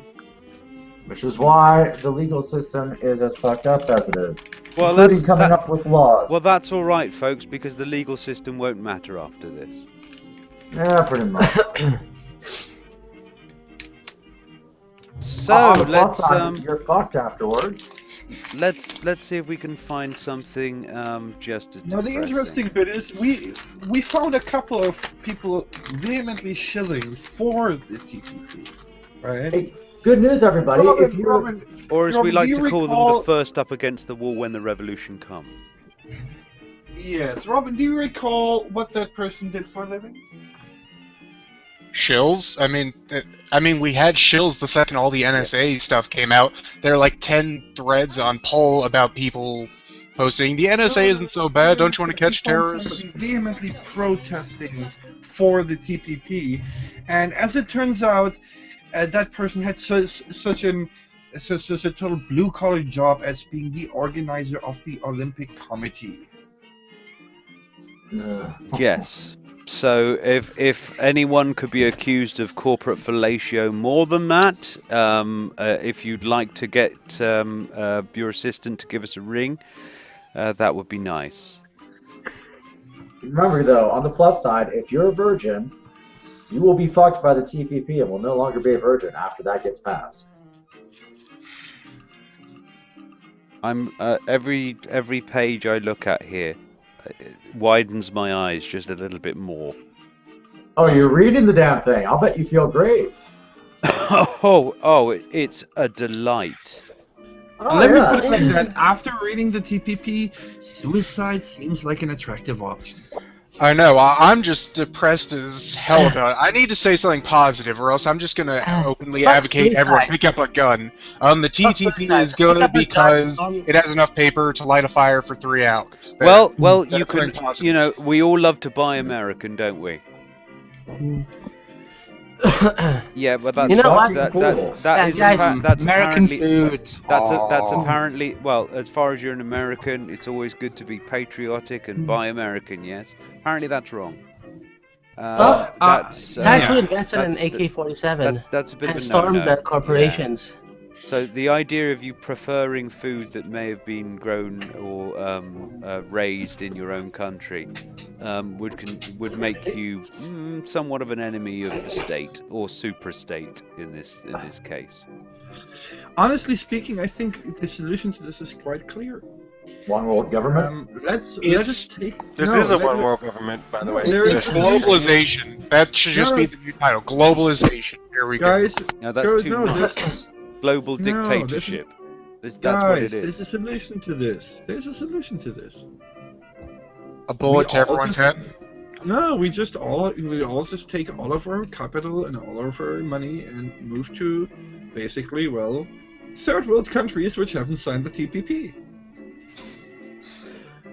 That will be a massive undertaking.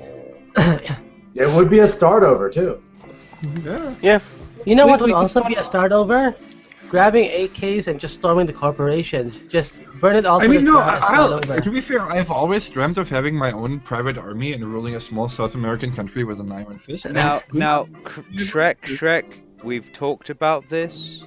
This is why you've got a British person near you at all times. Oh no, that you are merely there as a condescension consultant, and you know it. Well, that's really sort of like part of my role. Alright, But so you know, Shrek, who will be your whenever we concubine? get a German megalomaniac lying around, Concubine. you do need an English Yeah. person just to keep an eye on them. Well, actually, let me ask: will the Philippines be signing the TPP? I don't know. They are part of the Pacific Rim. And I believe it's pretty much all the Pacific Rim countries that are going to be signing this, bar China. So it's basically a It- Pacific Rim job. It doesn't even matter if they're signing it or not. Based on the way that the investment clause is, any country can give money to a corporation and say, hey, we'll give you $10 if you send this $100 billion to so-and-so investment in the U.S. And they can be like, all right. China can fuck with our economy as much as it wants. Yeah. And China is going to take every opportunity to because it's China. Shrek, we already talked about this. You said you would get the Mhm. missile salary. You see, we're gonna have to postpone the missile seller instead. We're gonna be buying land in, a third world country. I mean, Hey, think and about this is where the idea of buying nukes would come into play. Let's just buy up all of Americans' nukes and just point it to corporations from our third world country. Yeah, well, yeah. I mean, if you convince enough people, you can get actual and uranium. actually, see, this is what people really weren't considering. You want to threaten the world? Just point a nuke at Switzerland. On positive light of But positive Switzerland side of will the be news, okay though. They have the healthcare.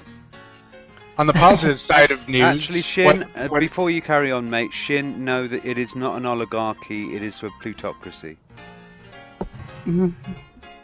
But carry on. What really brightened my day is reading the news article that Putin said that he is seeking a possible nuclear strike against ISIS. Thank you, Putin, for brightening my day. Or at least partially brightening your day. It won't It last will be forever. brightening. Yeah. Yes, it will be a short, bright flash, followed by a long fallout.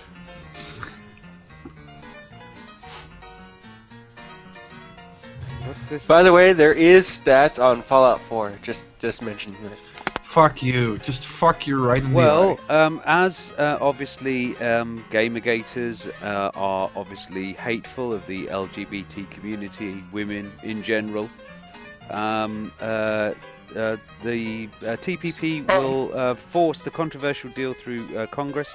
TPP advocates are pressing Congress to adopt a so-called fast-track legislation, which would dramatically curtail the ability of Congress to shape the TPP and other trade agreements to protect the rights of women, LGBT communities, workers in general, or the environment. So if Congress were to approve fast track, Really, anyone. it would abandon its constitutional power to determine the content of the trade policy. They already did. Congress would be barred from amending trade legislation proposed by the They president. already did, Robin. It's already fast track. No, we're talking about fast tracking. What? No, they're talking about something called fast track. I told Yes, you guys. that's already been. Oh, that's we've already happened. done that one. Begging your pardon. There is a lot of oppression to go through. I told you guys that the legal system and making new laws is so damn fucked up that you have no idea. That's so old-fashioned, isn't it? Countries making laws. How about the affordable access to HIV and HIV and AIDS medication? That's going to cheer. Who needs that? That's going to cheer everybody up. Doctors Without Borders has warned that the TPP agreement is on track to become the most harmful trade pact ever for access to medicine in developing countries. Under the TPP, pharmaceutical companies would have more power to keep generic versions of key drugs off the market. This is what we call competition. From generic producers or antiviral medicines playing a crucial role in reducing the price of these medicines in poor countries, lowering costs by approximately 99%, and helping nearly 12 million people obtain HIV and AIDS treatment. Well, those people really don't need to live now, do they? So the TPP is coming in and making everything better. I mean, let's be honest, yeah, we don't like the fact that there's 12 million people who have AIDS, so let's get rid of that. Let's stamp AIDS out today, folks. Sign the TPP. It'll be gone in a year at most. Yum. That's one way to get rid of AIDS, I suppose. Yeah, it's a good way to reduce the number of cases that exist. Let's just give AIDS to the people who are supporting the TPP. Let's see how they like the consequences of their own decision. From what I've seen, these people are somewhat difficult to reach. Yeah. So we've But gone. we know that they're going to be cheering with hookers and blow. So I mean, Elizabeth Warren is one of the people who The are people the main. supporting won't even get to the HIV stage, so they're not even going to get to the AIDS at all. Well, that's good. That's for the best, isn't it? Nobody likes getting AIDS. Anyway, let's. You'll be too busy starving. Yeah, I mean, you know, and the wonderful thing is, of course, is that like Facebook and Google are pushing so that these remote regions of the world are going to be able to have internet access. So these people might not be able to afford to eat, but at least we'll be able to watch them starve to death. Let's move on to something that we all hate, of course, which is democracy. And the TPP is not one of the biggest trade deals in the US history, but it is also one of the most secretive. After more than 5 years of negotiation under the Obama administration, and despite a plan for the deal to be signed at the end of 2015, the press and public are still being denied access to the draft TPP text that, if enacted, would impact our daily lives. The TPP's secrecy threatens basic democratic principles. Well, let's be honest, we never really liked democracy anyway, did we? Even our representatives in Congress, or at least yours, elected as caretakers. You haven't seen Congress, have you? Domestic policies that the TPP would rewrite. have been denied access to the TPP text for years. Only recently have they been allowed to see the select chapters unaccompanied by staff and under the condition that they do not share what they read with the rest of us. Ah, democracy. Who fucking gave a fuck? Meanwhile, a small group of unelected negotiators, directly advised by hundreds of corporations, are finalising TTP rules that would bind democratically enacted non-trade policies affecting air quality, access to medicine, jobs, food safety, financial stability and more. Failure to conform domestic policies to TPP rules would result in trade sanctions, of course, because countries just don't have, what was it called again? Sovereignty. Yeah. Changing TPP rules if a deal is signed would require the untenable task of getting all signatory countries to agree to the change. Good luck with that one. We see how the UN gets done when it comes to voting. A leaked TPP text reveals that the deal would even empower foreign corporations to skirt domestic courts and directly challenge our health, environmental and other public interest policies before extrajudicial foreign tribunals. On the basis of TPP granted corporate privileges, corporations could attack domestic safeguards they claim undermine future expected profits. Love that one. The validity of our policies would be decided by the World Bank and UN tribunals comprised of 3 corporate lawyers, unaccountable to any electorate. When ruling against a domestic policy and in favour of a foreign corporation, the tribunals will be authorised to order unlimited amounts of compensation of our taxpayer money. Democracy. So 2015. So how's that capitalism working out for you? It's fun? Oh, it's coming Having your a way laugh? as well, sunshine. Don't worry about that. Poland. Oh yeah, it's coming. Chief sucker of America's cock. Don't worry about that. You guys are going to have it coming your way too. Just with the slightly. We're gonna be happy. It's not capitalism, it's globalization. Pure, simple, only globalization. Yeah, corporate globalization, Which is still globalization. which is still capitalism.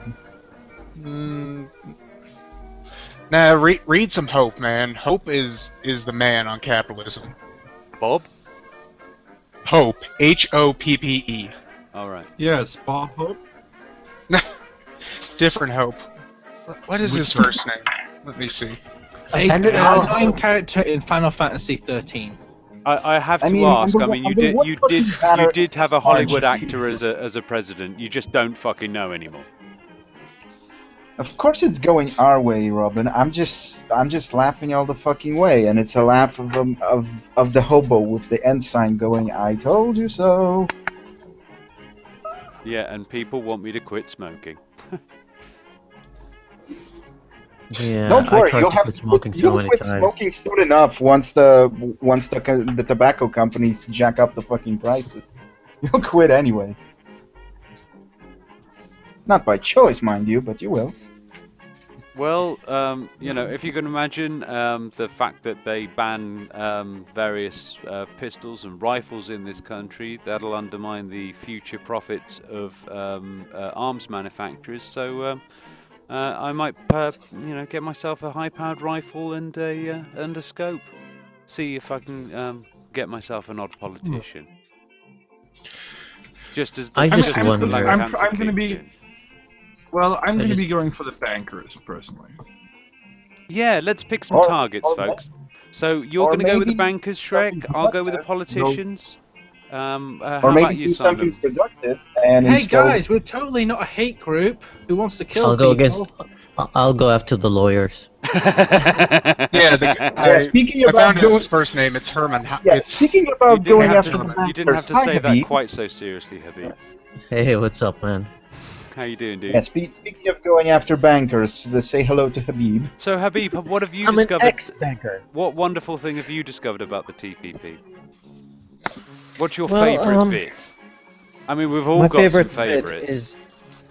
My favorite bit is that products are gonna be forced into countries that don't want them there, and it doesn't really matter what kind of product it is. So, Okay, first of all, like everybody knows here that I am an ex-Muslim atheist, and I do drink a lot. But in a country like Saudi Arabia, where they want to maintain an Islamic kind of culture where they don't want to drink, you get like big brand hotels opening over there, and they can't open bars because, well, it's just the culture of the land, and I'm more than okay with that.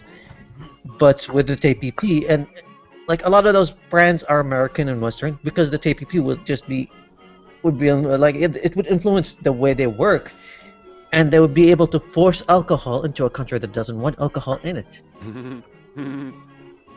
Well, See, I mean, with the TP, you're talking to someone who is running I'm really, along with you you guys know, a drinking game show, but I am still against that. I'm really glad you've managed to find a silver lining for us, though, mate. Because I would have liked to, in some place, I'd like to actually visit some sort of, go on holiday in the Middle East, and now I can, and enjoy my visit. So that'll be cool. Obviously, before I get shot for being an infidel. Still, at least I'll be drunk while it happens. Yeah, at least I'll be drunk while it happens. Guns are not allowed in there, but again, you already mentioned that maybe the gun manufacturers would even find a way to force themselves into some other countries. They're like, hey, we don't care about your rules about like banning guns or whatever. Yeah. Yeah. Finally, well, something good. The reason that the banks have been able to lobby in the TPP so much, especially with the American banks, is largely due to the Citizens United decision of making it corporations people. Now what happens is that the U.S. government almost every year will give banks and financial institutions a refund into millions of dollars back to them. Yeah, I think I'm going to start up a pistol company that sells them with silencers attached. You can imagine them wanting to keep them out of their country, and I just go, well, I'm expecting about $1 billion's worth of sales every day out of this, judging from what you fucking signed here, motherfucker. So hand over my fucking cash. Should be minted by the end of the year. Get our own little private island, which won't fucking sign the TPP. Sweet. But we will have blackjack and hookers. Lots of blackjack and hookers. Can I migrate to that island? Targets. Why not just stage a revolution? That way you can pretty much kill them all. That's actually a good question. Why are you not buying an island? Well, we've got to get the money first. So what we have to do is strong arm every government on the planet first of all. So we could. No, I mean us. Get some money first. You see. So what we need to do is manufacture drugs that instantly kill you. Yeah. And then what we do is we say we'd like to sell these in your country, and they go, yeah, but these will kill you. So don't you start making laws against that. They're suicide pills. Suicide's illegal. The profits will soar. And due to this Trans-Pacific Partnership, I feel as if there's a hole in the market here for people who want to fucking check out. So, where's my dollaroo? Yeah, Perfect. except that there. Where are we gonna sell this? Oh, that's none of my fucking business. You're buying it. Any product. It doesn't matter at this point. Anything. Any product. It could kill you just from you looking at it. And now they'll go, well, that's dangerous. Who gives a fuck? It's madness. It's gorgeous. I'm selling 20 minutes of sex with me, and they have to pay me in cash right then and there. I love the fact that the Vietnam. I love the fact that Vietnam makes unions illegal. I'm surprised not so many Republicans haven't moved over there. Growth in the American trade deficit with China since Obama entered the WTO has had a devastating effect on U.S. workers and the U.S. economy. And that won't be changing. Devastation of U.S. manufacturing drives down wages, which is great, of course. Erodes the tax base and heightens the inequality. But who gives a fuck about that? You'll be dead soon anyway, once you've found my suicide pills. Despite... Enjoy Arby's.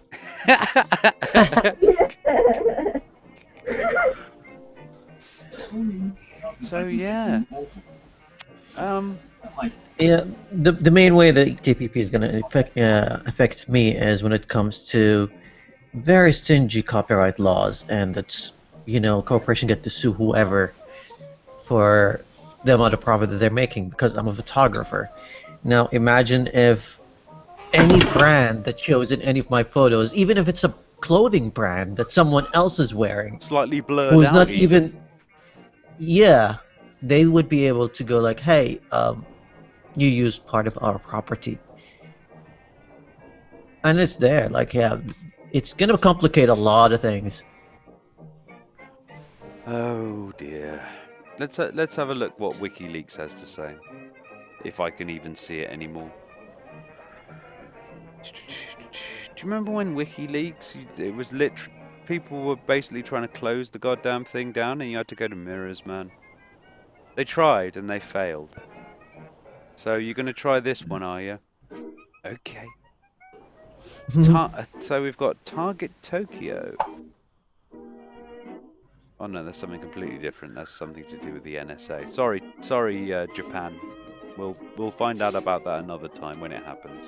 Oh god, the TPP is going to fuck up Japan, because Japan has a very, very airtight policy against guns. Not anymore. With the TPP, that's going to go away. And imagine the Yakuza problem in Japan, or even without the guns being put into location, that's gonna get a lot worse now. Okay, Japan is one thing. Saudi Arabia bans guns too, and we've got ISIS members there. Oh boy. Put two and two together. It's gonna get even worse. Well, let's be honest. This is actually going to kill the illegal gun trade. Because it's going to make it all legal. No, like we've got. They're going to like be able to last get month it with we a had packet four- of. They're going to be able to buy it with a packet of sweets. We had four attacks. We had four attacks last month by ISIS members with homemade bombs exploding in, like, very crowded mosques on Friday. Don't worry, they won't be homemade for long. Yeah, exactly. So At imagine least those guys yeah, instead they'll of be able to having do a it. homemade bomb with Uzis. They'll have it something. Well, the one thing that we have complained about a lot when it comes to ISIS is a lack of professionality. So I think at least that we'll feel as if we're up against a foe that at least is a bit more professional looking. And I'm gonna I'm gonna enjoy the idea of buying a large rifle and scraping the name of my current Prime Minister's name on bullets. That'll be good. Maybe I can finally get my Crusader AR-15. Indeed. So, Merry Christmas to me. Yeah, apart from Vive la Révolution, has anyone else got anything to add on this particular subject? No, not really. Well, no. I can say that someone's going to die by the end of this TPP thing. Somebody's going to die. Someone's died right now. I'm dying inside. Finally, an assassination I'm with an dead actual inside. lone gunman. Yay! Well, I don't really know the kind of regulations that go into the weapons trade, because I know that certain companies, like private companies that manufacture guns, are not allowed to sell to certain organizations or countries. But will the TPP really free them to sell to whomever?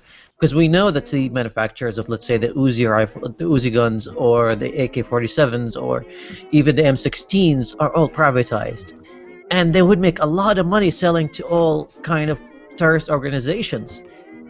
And to them, they wouldn't really care. It's just the bottom line. We're just making more money here. So, To be fair, I'd be more worried if they weren't being made by private companies. Well, I know for a fact. I mean, we all know for a fact that most gun manufacturers are private companies. So, for them to be free to sell to whomever and make more money means that they get to sell to even the enemies of the countries that they reside in. I mean, just think of that for a second. Did anyone look at the link I put in the side chat? Do you know what really affects expected earnings to a company as well? tax. I haven't seen anything, Zoe. Well, Oh, I mean, it's that big look at one. it this way: BAE, manufacturer of all fighter jets in the UK, the Typhoons and the Tornadoes and all that. It's a private company.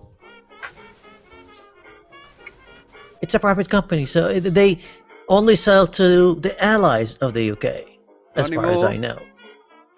Well, with the TPP, they're just free to sell to whomever and make not only like millions, they would make billions of dollars per deal. And you know what? Yeah, if you want to find out the weaknesses of any of these lovely bits of kit, you just got to buy the one. Find out exactly how to disable it electronically or whatever like that, and boom, it's fucking useless. Yeah, right now they have to go through a lot of loops, pay millions of dollars of bribes, and there's a lot of documentaries that just expose them for that. Like they pay millions of dollars of bribes just to be able to sell to certain organizations or countries. They won't have to anymore because it's all going to be illegal. Like it's the other way around. They're going to be suing the UK if they impede them from selling to any other country. Yeah, we'd like to copyright the human genome. That's fucking stupid. That's legal. No, it isn't. Get the fuck out of my face. I swear that, by the end of next year, I'm going to be walking around as copyrighted material. Oh, shit. You're owned, man. At least I'm going to be safe, seeing as I'm ginger. Good afternoon. Good afternoon. Well, nobody's going to want your DNA, but Exactly. That's why my DNA is safe. Okay. Yeah, we're trying to keep a straight face on here while we just look at basically international treaties and democracy as we know it. Basically melt out of our country's ears. Fuck it. Today, the alcohol. Yeah, this isn't really a drinking game. Feels like it though. Damn, man. So yeah, I was just about to delve into the international intellectual property text.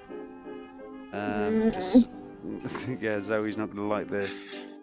If TPP is ratified, people in the Pacific Rim countries would have to live by the rules in this leaked text, says David Barak.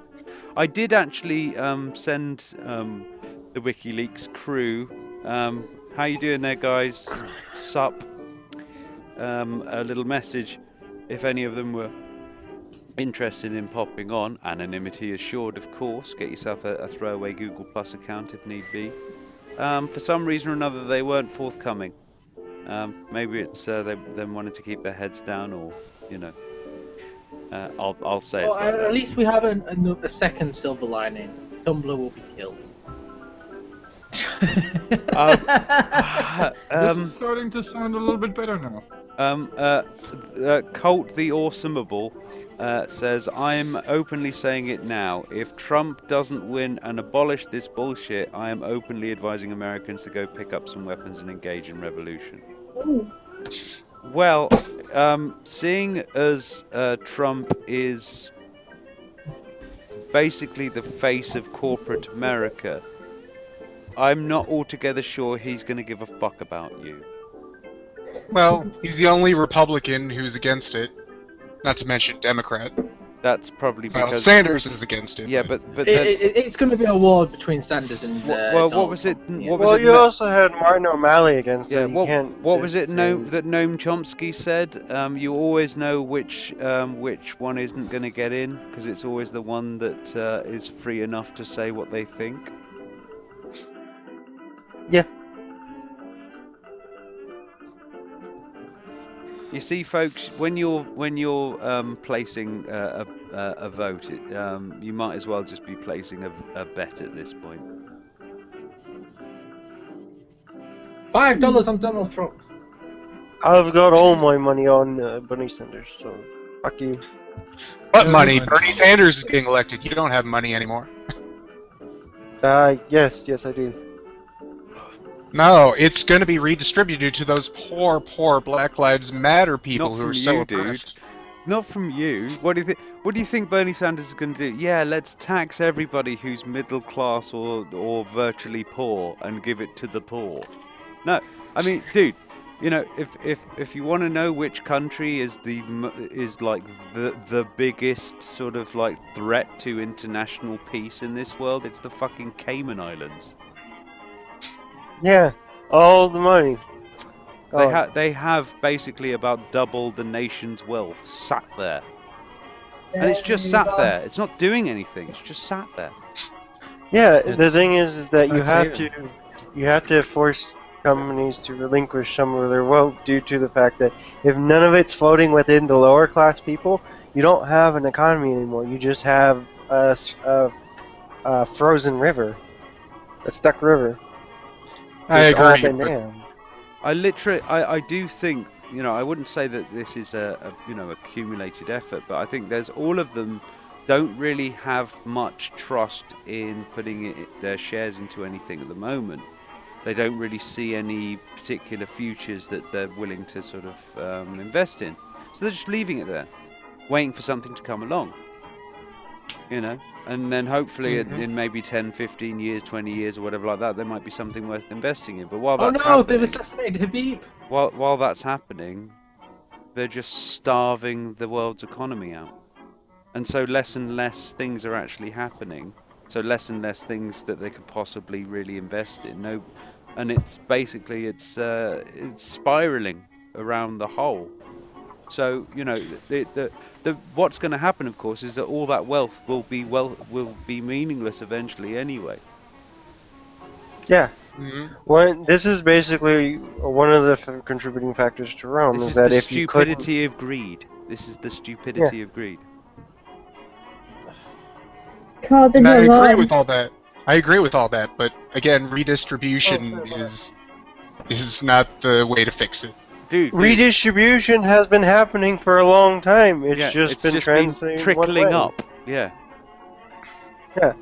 The redistribution of wealth is literally, I'm going to pay employees money. Alright, my company has redistributed a certain amount of wealth from my company to that employee. That's what he's talking about. He's not talking about just handing them basically tax credits and stuff like that to individuals. May I ask, who is the person here that's so scared of redistribution of wealth? The rich. Yep. Cole, right? Cole. Yep. Alright, can I ask you something? It's a funny question that I've asked many people before, and I would like to hear your answer. Can you give me a short and concise, as short as possible, in one sentence, description of communism, capitalism, and socialism? 1 sentence for each? Yes, and no card, not you. You know the answer. Alright. Capitalism is the process... Well, capitalism is the economic system in which individuals have the free choice of how to spend their private and personal property and capital. Communism is the economic and moral system in which the proletariat have overthrown the bourgeoisie and are either in a process of becoming a utopia through state capitalism or are past the point of state capitalism and have become the proletariat utopia. That's what you and call socialism. A sentence, is it? That's my second sentence. It has a lot of commas. A fuckload. Talking in one long. That was like semicolons in there. I mean, you know. You got a terrible PowerPoint. Okay, alright, let him finish. A PowerPoint should be put. Look, we're never going to get through his description of socialism if this is how it's going to be. So. Well, that was communism. Socialism is much more simple. Socialism is just the state control of the means of production and emphasis on the redistribution of wealth through governmental organization. That was communism. Nice try, you failed. Okay, you just described communism with socialism. Yeah, I could literally describe describe capitalism Quiet. in 3 words. You want to hear Got it? it. Oh no, Carden. This Shush. isn't the See, the competition. thing is, you're making the big mistake that most Americans I know make. You confuse communism with socialism, and socialism with capitalism.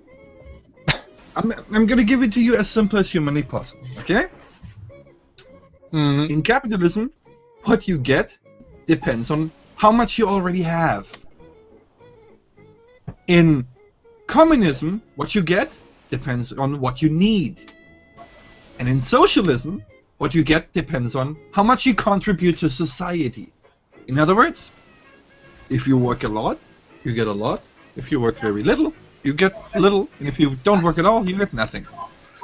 But that Now, just which seems false. That I mean, no, like, that's not. What's false about that?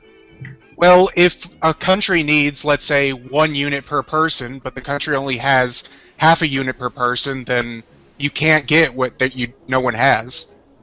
What are you talking about? Like, what is false about any of the? How does that relate as to false to any of the statements I've made?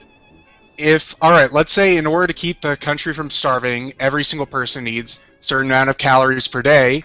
If there was a shitty famine and everyone can't get the amount of calories per day, no one gets what they it need. invalidate anything I've said? That's Because not, yeah. then we're talking about we're talking about systems of government, not what if a volcano erupted suddenly. yeah, but he defines socialism as people get what they need. So you can't have No! socialism. Again, dude, you're doing it again. That is communism. You're confusing socialism and communism. Just scrolling. You called? Here's the thing, Americans hear socialism. That was fabulous. Okay, He is Here's the literally just general- fucking with you, and you went for it. quiet.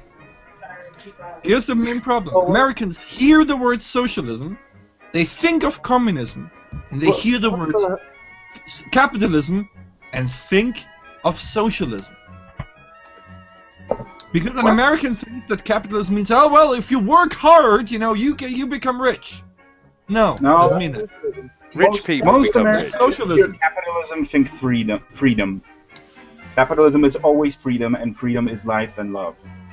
Yeah, except most of the capitalism people does who not lead to freedom. Holy Yeah, which shit. most of the people who actually have their wealth gained it through generations. It was not.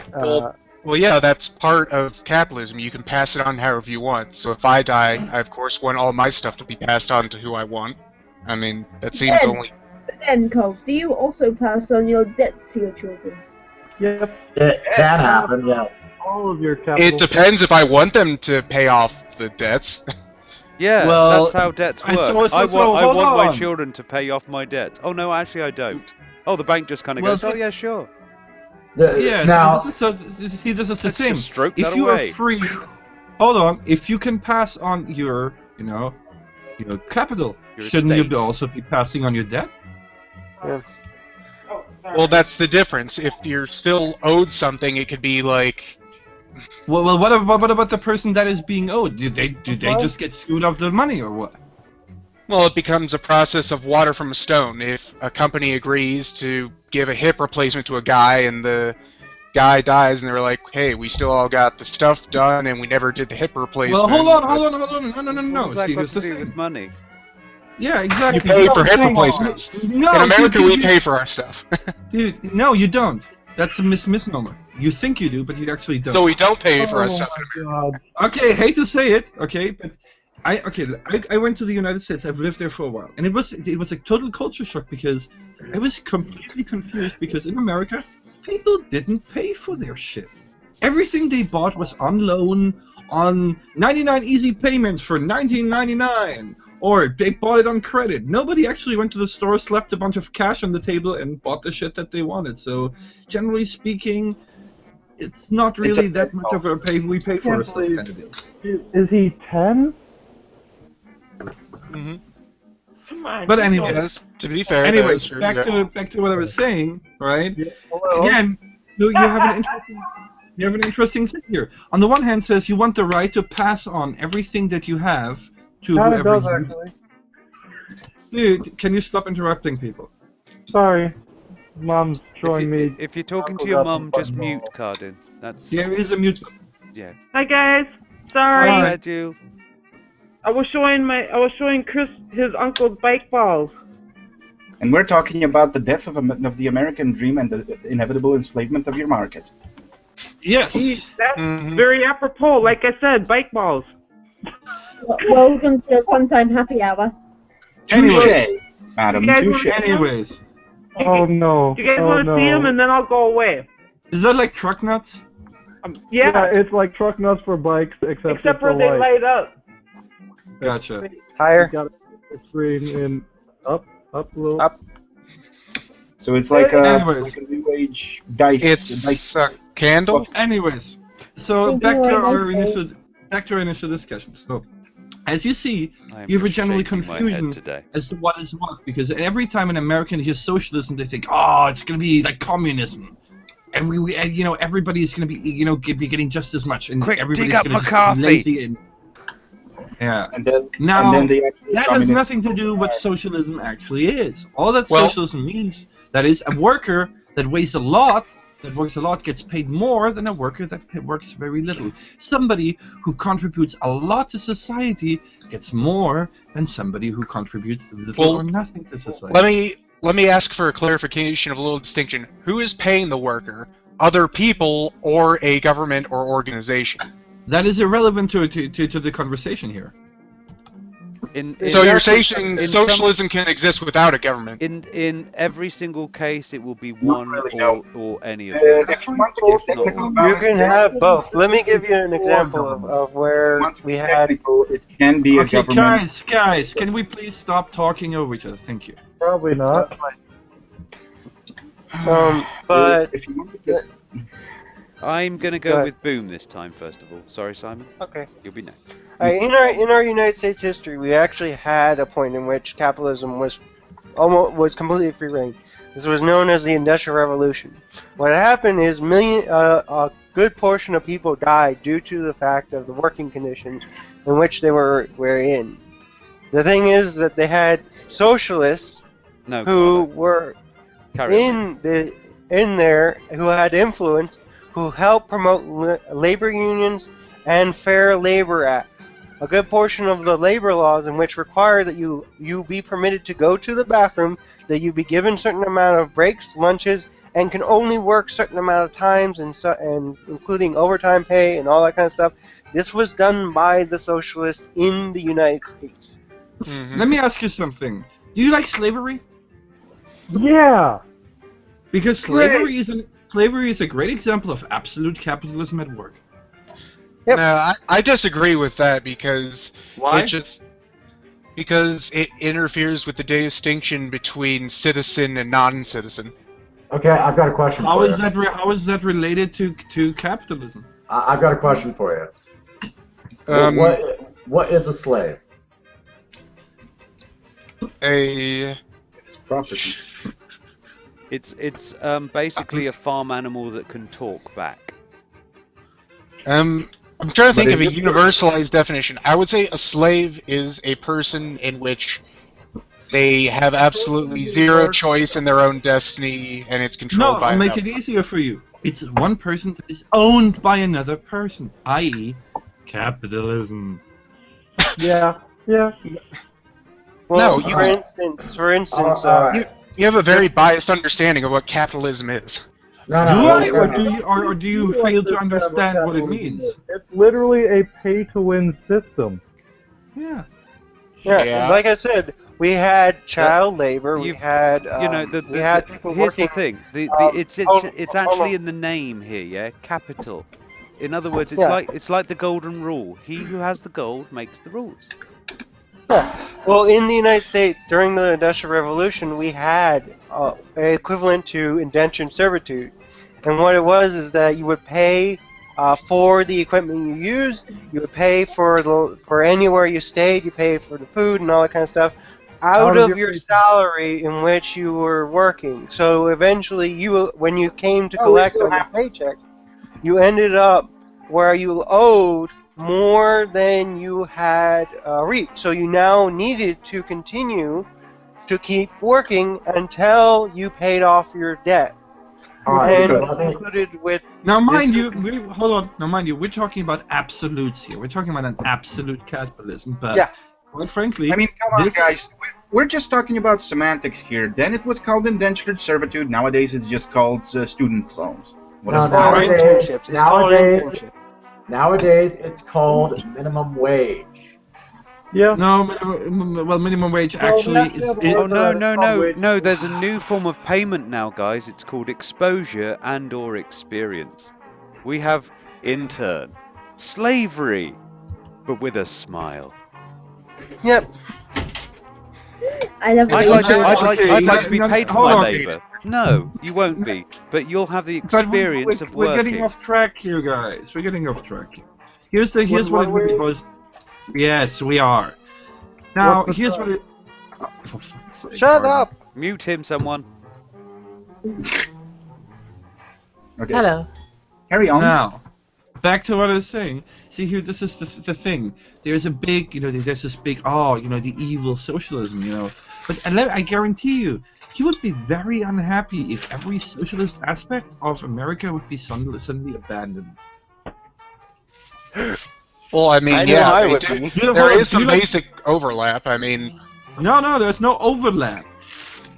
yeah, there is. They both have governments. I mean, they both are. Government doesn't factor in here again. Government doesn't. It's not about government here.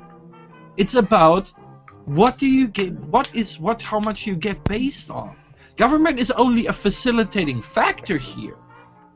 To put it in simpler terms, capitalism is an economic system, not a law system. Yeah. Mm-hmm. Yep. As a matter Just of like fact, socialism and communism. unemployment insurance is a socialist idea, and as a matter of fact, that you get what you paid into it. As in, it is insurance. You're paying into it every month, and I actually got it for 6 months because I couldn't find a job. Here's the thing, Okay.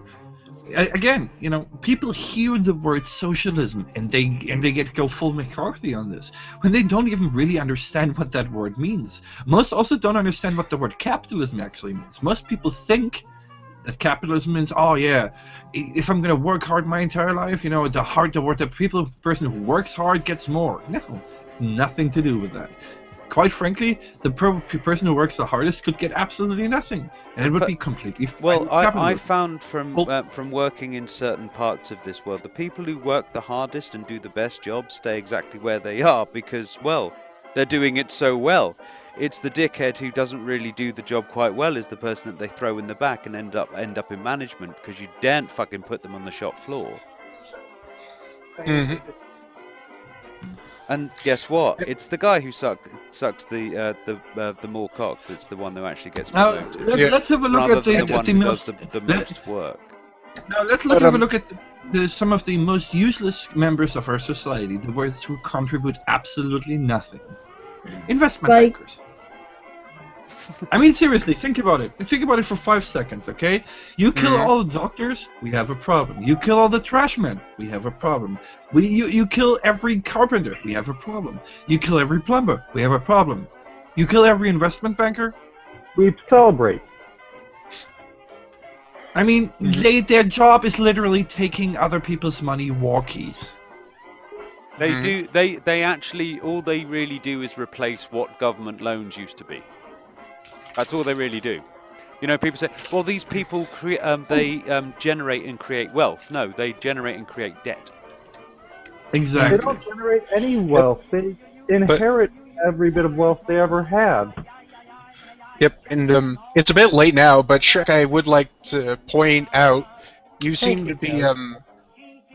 to not be making the distinction between Prussian socialism and actual Marxist socialism that he defines. I actually go by the most minimal definition of socialism possible, because every other definition is literally just differentiating by which means can that which we talk of be acquired, instead of actually addressing what it is. What it is well, that your contribution to society defines the amount of wealth you possess. And you believe that's true in both Marxist socialism and Prussian socialism? No, I'm believing that whatever they might call us, they have theories on how to implement that. Now, whether those theories are correct or not is an entirely different story. I'm talking about the key concept.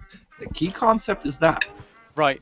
Could we have somebody popping out, because we do actually have an investment banker who would like to have a chat. Ooh, we have. Oh, we have an investment banker. Zoe, do you know a lot about investment banking? I'm gone. Thank Okay, you. give me a minute. I'll join you in the. I know now, anything Zoe. about investment banking. Just give me a link to the It's YouTube already thing. Yeah. Hold on a moment. I'll Doing get to you. that thing. You've already got the thing here, Habib. So as Zoe leaves, if you can pop yourself in, that'll be cool. Oh, that investment banker? That investment banker, yes. He's like, I gotta defend my job. He goes, oh, come on. And it's like, we do something. I know. Yes, we know, Come on back Habib. in. You work very hard to fuck people over. I actually wanted to have a go at him, Oh, but no! Actually, I'm gonna sit back minority. here. I'm not gonna say anything because he doesn't like when I talk. Right then. One angry investment banker, go! You've got to unmute. I know you're probably already raging, but unmute first. No. I'm There an we go. ex-corporate banker and not an investment banker. All right, okay. But to say that investment bankers don't do jack shit except for taking people's money is a little bit No, false. no, that's not what I said. I said they take other people's money walkies. No. It's like taking a dog walkies. No. What? Okay, Well, then let me ask you. What positive did you produce for society, or did you not just the majority of the time? Just No. He's a corporate banker, not an investment banker. These are slightly different. But still, we work a lot with investment bankers because investment bankers would be the guys Habib, would get us you should the money. correct that, please. You drink a lot with investment bankers. No. Yeah, we drink a lot with them as well. I used to work in Canary Wharf. I met these people. And let's not forget the cocaine. Let's not forget the cocaine. No, it's all right. I used to wipe that off. Nobody would ever know. Anyway, carry on. I kind of miss those days. But yeah, when it comes to corporate banking, investment banking, what we do is basically we finance big projects that those companies are doing. Like, let's say Apple wants to buy a new glass factory to make screens for the iPhone 7, or Shell wants to open an oil refinery. We finance that. Where would we get the cash? We get it from the investment bankers, who would take money from the investors, put it into those loans, and we give that money to those corporations, and they make the projects happen. Well, that sounds so vastly basically you complicated. take other people's money walkies. I mean, no, Shrek. invest When other you think people's about money. it, investment bankers don't even fucking invest other people's money. They just give it to these guys, and then they take a percentage for the actual physically just wiring what money investment bankers from do basically, they have to evaluate each project or each investment for their clients, and clients would have to decide if they want to go with a higher risk investment that would give them high yields, or a low risk investment that would give them lower yields, but it's safe. All right, then let It's me more ask you like guaranteed. this. Okay. This is I down to named a their bunch of different professions, I believe right? that, what is it, Standard & Poor is the rating that uses AAA ratings, AA ratings, that sort of thing. Yeah. So they are rated as a good investment. So in other words, investment bankers, they go to Standard & Poor, and Standard & Poor goes, we've done all the legwork for you, sunshine, here, go and have a drink. No, hold on, when it hold comes to... My question is, right? So far, we've gone through a bunch of different jobs, and for all of those jobs, society would be absolutely worse off if they suddenly disappeared off the face of the earth. Can you say that honestly about bankers? Yes. Shit, I'd celebrate. Well, you might celebrate, but in the long run, even if the bankers banks, were to die, it would still be here's the thing with banks, and I quit banking for a reason, because I didn't really like the way my life was going with banking, to be honest. Like, it's a very dry job, but in the end, what banks are doing right now, they became Wet on too the big for their weekends, own though. good. Oh yeah, I hate It's kettle. a social construct. But the thing is, they are too good for their own good. Like they just are not too big for their own good. Yeah, they Like, need. have you heard they the term need, "too big to fail"? Like that's where banks are just way too big, and Well, they have just too much you have control. all these you were saying Shrek was being, I think, a little disingenuous by saying that these people don't work. They fucking work actually very, very hard. What they work at very hard at is the problem. Because they will hedge bets, they will put loans out or various other Don't mechanical actually work means very in order hard to actually because, safeguard that no matter I would what. like to compare. Cardin, Let don't Darwin just. finish. You do this a lot of the time, Cardin. I'm just going to say this. When you've got somebody talking, and then like about 3 or 4 a sentence or two into what they're saying, you'll just start going as though they haven't spoken. Let it happen. Wait for the sort of like the end. There's a punchline, and then they'll continue, and then you can maybe jump in. Anyway, I'm going to hop in after Robin said. no, because I'm going to give Cardin a chance. Okay. All right. So essentially, you've got these large bodies that are able to actually make hedge bets against pretty much everything. So there is no losing going on here within this environment. They win no matter what. Whatever happens, no matter how you shake this sandbox up, yeah, those big old rocks always float to the surface no matter what. And what happens is that that's why I that said drains, the art is way too big. This drains money out of the economy all the time. It's draining cash out of the economy all the time. They're putting a little bit in, yes, but they're taking a lot out while they do it. And this is what I'm saying, society as a whole would be better off, yes. Sure, we would have a couple mega corporations less, potentially.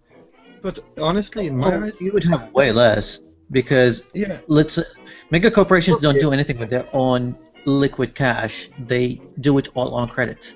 They're not even allowed to use their money to conduct business. They have to get credit. Now, I dare say here... Now,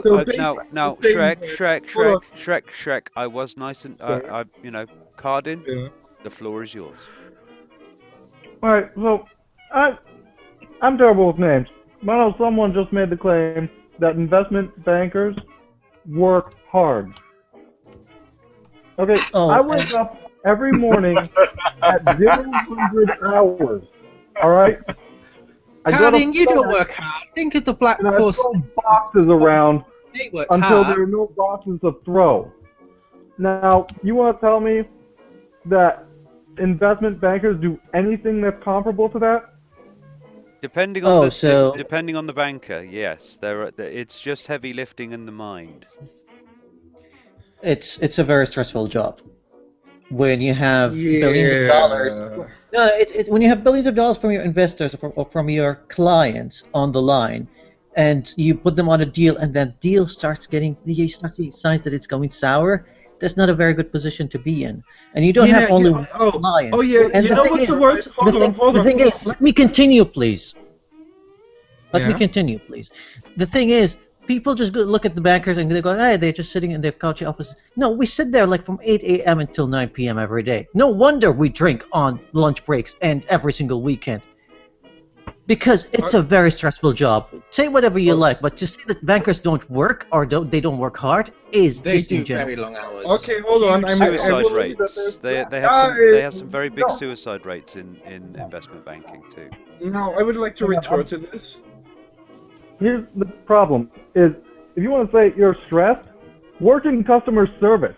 Your ass is on the line all the time. I worked in customer service for 3 years. There's no... I'm sorry. I'm sorry. I worked in customer service for 3 years, so what? Hello? I agree Yes. with you. I think that wherever you're working can be stressful, and that if you haven't done that job, then you don't know anything about how stressful it is. And yes, customer service is stressful. Throwing boxes is stressful. Working at Mac and Don's is stressful. Everything has its level of stress. It just is. Yeah, You don't. I am not undermining other careers. You can't tell somebody that they are not stressed and that they have no right to be stressed. Okay, may I retort to this now? Every time a customer comes in unhappy. I understand that, Chris, I'm not saying that people in customer service aren't stressful. I'm saying that just because you're stressed doesn't mean that somebody else's job is not stressful. It might be a different kind of stress, but investment bankers have a lot of stress. They do. Okay. Now, may I actually retort Comparable, if something? anything. Okay. You know what is really stressful? Mhm. When you have a deal on the line and it's your own fucking money. Chris! Chris! What? Echo. Hang on. What? Anyway, Trek. We're on the open Chris house, is on the Chris. open Right. house, dude.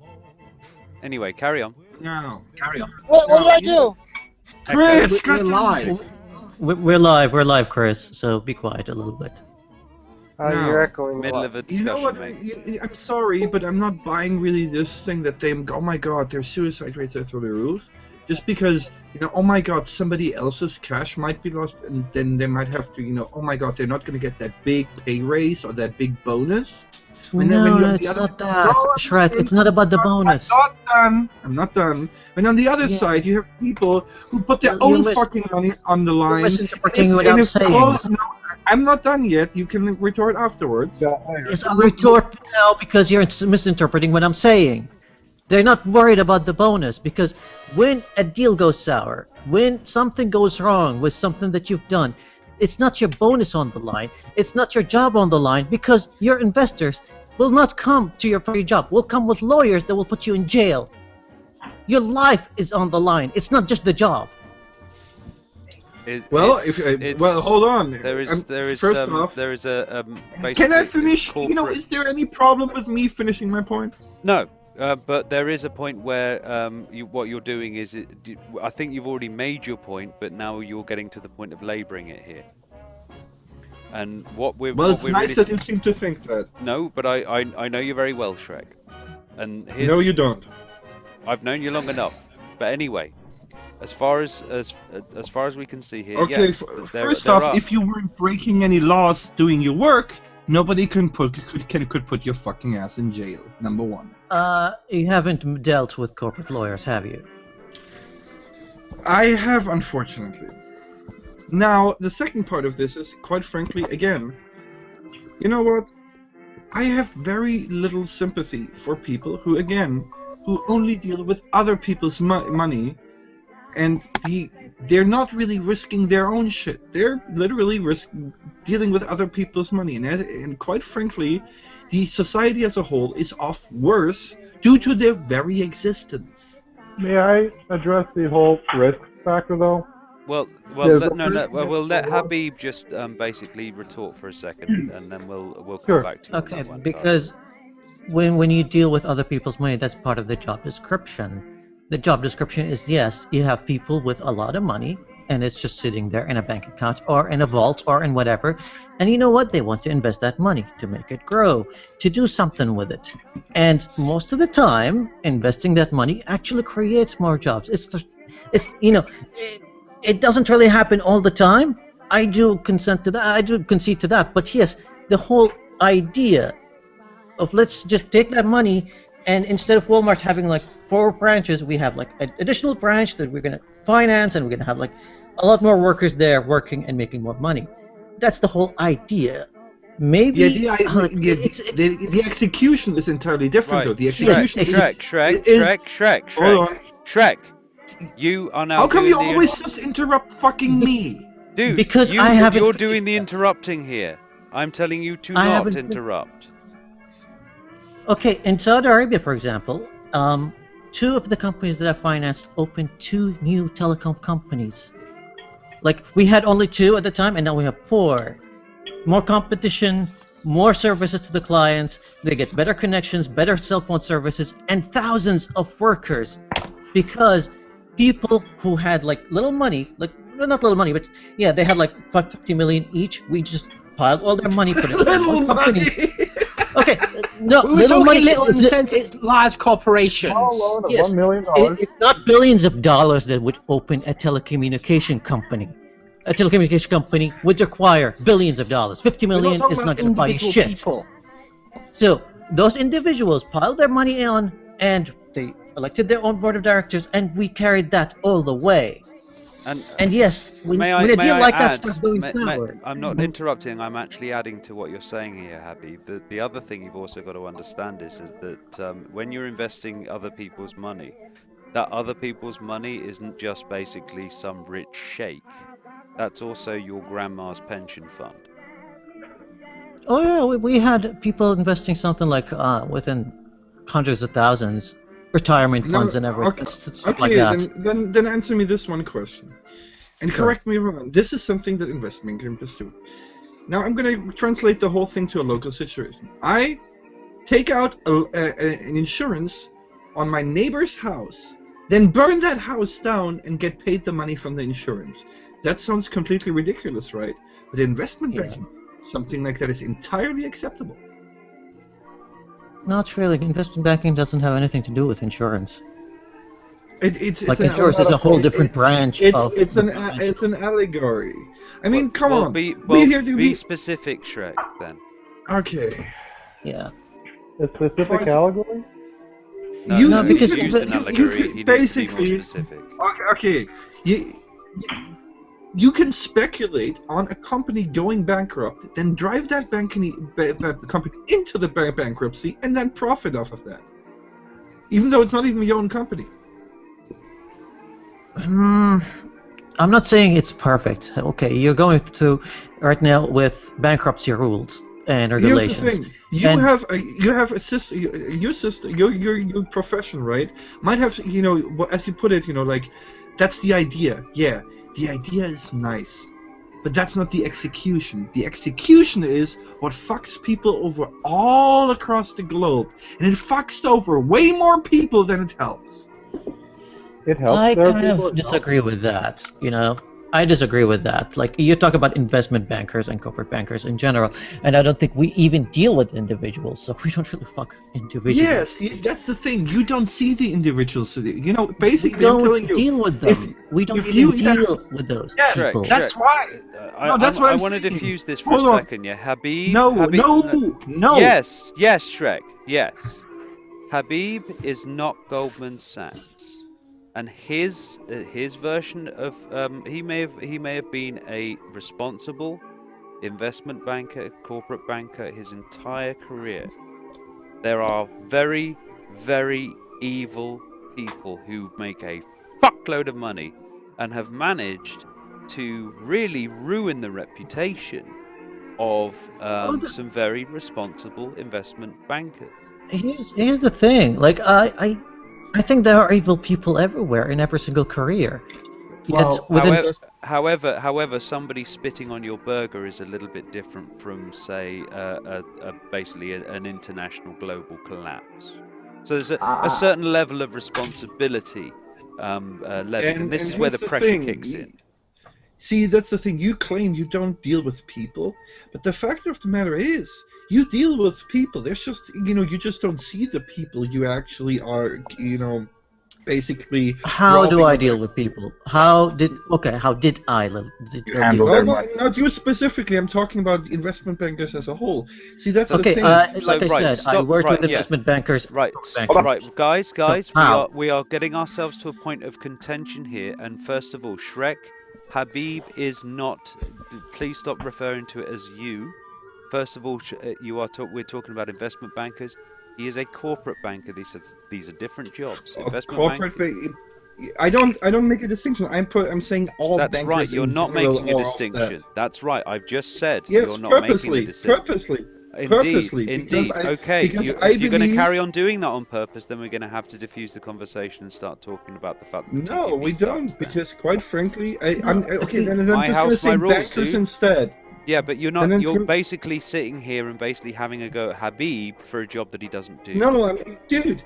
I was saying. Okay, for fuck's sake, Robin. The point is this: I was making a statement against bankers. Habib came in here to defend these people. So if he's going to defend their position, then he's going to have to answer for them. He's clarifying. I'm clarifying what investment bankers and corporate bankers are doing. Yet, you have something against bankers in general. I would like to know what it is, and I would tell you what exactly is wrong there. Now, I'm not saying that the system is perfect, and I'm not saying it's geared towards the good of the people. It's geared, of course, towards Okay, the I good can of the tell you banks. in one Now, word what is wrong, what bankers do. As a whole, all bankers, they create debt. Because quite frankly, they take money for a service that basically is superfluous.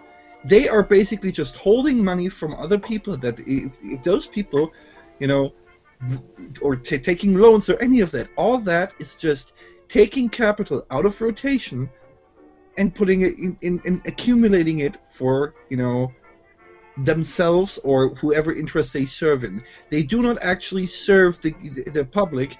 They serve individual major interests. They create debt. The entire banking system is just a method to create you know debt. that we don't have vaults filled with cash. That's not how banks work. Yes. Oh, come on, he please. doesn't have a maniacal mustache and go, meh. Actually, He does have a mustache. Yeah, Yeah. Not that he does have the mustache, but yeah, he's not going ha ha ha. No, nobody's saying you're doing it for the It's evil. a lovely mustache, not a maniacal. But you cannot deny that the entire system of banking is literally just there to create more debt. Not really, no. Might I ask? Okay, really? Okay, then I'll present you. But let's assume a closed system for a moment. Okay, we have a pool of people, right? Now, in the first scenario, everybody's working and paying for goods. Shrek, And then can we I have a stop second you system. for a second, No, real you quick? can't. No, you can't. Now, then we have a second system where half of the people or almost half of the people are working and producing, or almost everyone is producing goods, but there's one guy who's not producing anything. He's basically just he is, instead of, taking the goods or producing any goods, he's literally just exchanging pieces of paper where value is printed on. That's all that person does. He doesn't add anything. He doesn't produce anything. He's literally just there taking advantage of the situation and creating profit for himself. I mean, admittedly, bankers did have a purpose, like back in the days where there actually had to be vaults full of gold guarded by well-armed guards because people would otherwise people would steal your shit. Have I But got nowadays, to be on the down side of to- the banking world here? Shit. Right. Okay. Gentlemen. Yeah, Okay. I don't really know. Okay, now right, what okay. added value do you bring to society as bankers? Right, Bank- Shrek. That we could not have if you didn't exist. Shrek, Okay, guys, would stop. society work without Right, okay, money? everybody be quiet. you guys Everybody be shouldn't have quiet. to go into that. Everybody be quiet. Okay, first of all, yeah, this is a discussion. This is not an argument. Please. Okay, I am now going to come on Habib's side here for a second and just say this, yeah. The reason that we have banks in this country is that people are not born rich. If somebody wants to actually get themselves a car, they can't necessarily afford a car. They need to go to a bank in order to actually have the money to be able to buy a car so they can go to their job. And if they don't have the money to get to the car, they can't get to the job. And if they can't get to the job, they can't get the money to buy the car. This bank gives them that little bit of cash, which loads of other people have said, look, I'm going to put in on this one. You're going to give me a bit of interest for it, yeah? Deal? Good. That is administering people's money in order for somebody who doesn't have the money up front to be able to buy what they need in order to be able Creating to what in the process? Debt. You remember you keep on saying to people about interrupting, Shrek? You've just done it there yourself. Well, that's don't one time hold for people me up. for 5 times Shrek, from you, Shrek, so I think we're Shrek, pretty do good not here. hold. Shrek, if you're going to hold people up to your own standards, you have to hold yourself too. When somebody is getting that loan, yeah, they are thankful to that bank for being able to get that loan. Once they've actually got that loan, and by the way, that is a loan of somebody else's money. Yes, we do have central banks that accumulate, that are actually creating debt. But the reason that they have to bring this more and more money into the world, yeah, is because there is more and more people in the world. If there is more and more people in the world, each bit of money that is lying around becomes more and more worth. So if you never ever created any more wealth in this world with more and more people being here, first of all, those that had the wealth in the first place would still have it. They would never ever loan it out because there would be no point, because they are accumulating wealth just having it sat in a vault somewhere doing nothing. So instead, they're accumulating it by loaning it out to people and taking more interest for them, creating what in the That's right. process? More debt. Otherwise, what will happen is if a central bank doesn't actually, and this is the thing, I have to say this to a lot of, especially sort of like people who think, monetary conspiracy theorists, right? Here's a fact that a lot of you are that has escaped you, yeah, is that without a certain amount of inflation within the system, all of that money that you have right now, yeah, will go to somebody else. It'll be in your parents' bank account, not yours. You won't be able to find any money lying around. No bank would ever want to put money into anybody's bank account. Why would they bother when the money that they've got there is gaining wealth by the very fact that more and more people need it? This is why we have fiat currencies in the first place, Fireproof. Without this, yeah, what you would be doing is having to dig up more gold and more gold that doesn't fucking exist. There isn't any more gold left. Or you could just, I don't know, produce goods that people actually need. Once again, oh my God! What a novel concept! How do you produce goods? Yeah. If you do not have any money in order to actually facilitate your production. Guess what? Here's the thing. Oddly enough, this kind of shit worked before there were banks. Might I make a point? Excuse me. No, before you continue, there are two things that are the oldest professions in the world. One is prostitution, and the other is banking.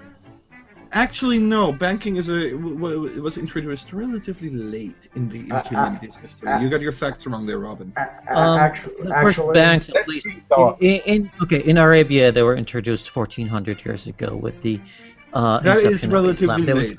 Islam. That is relatively late.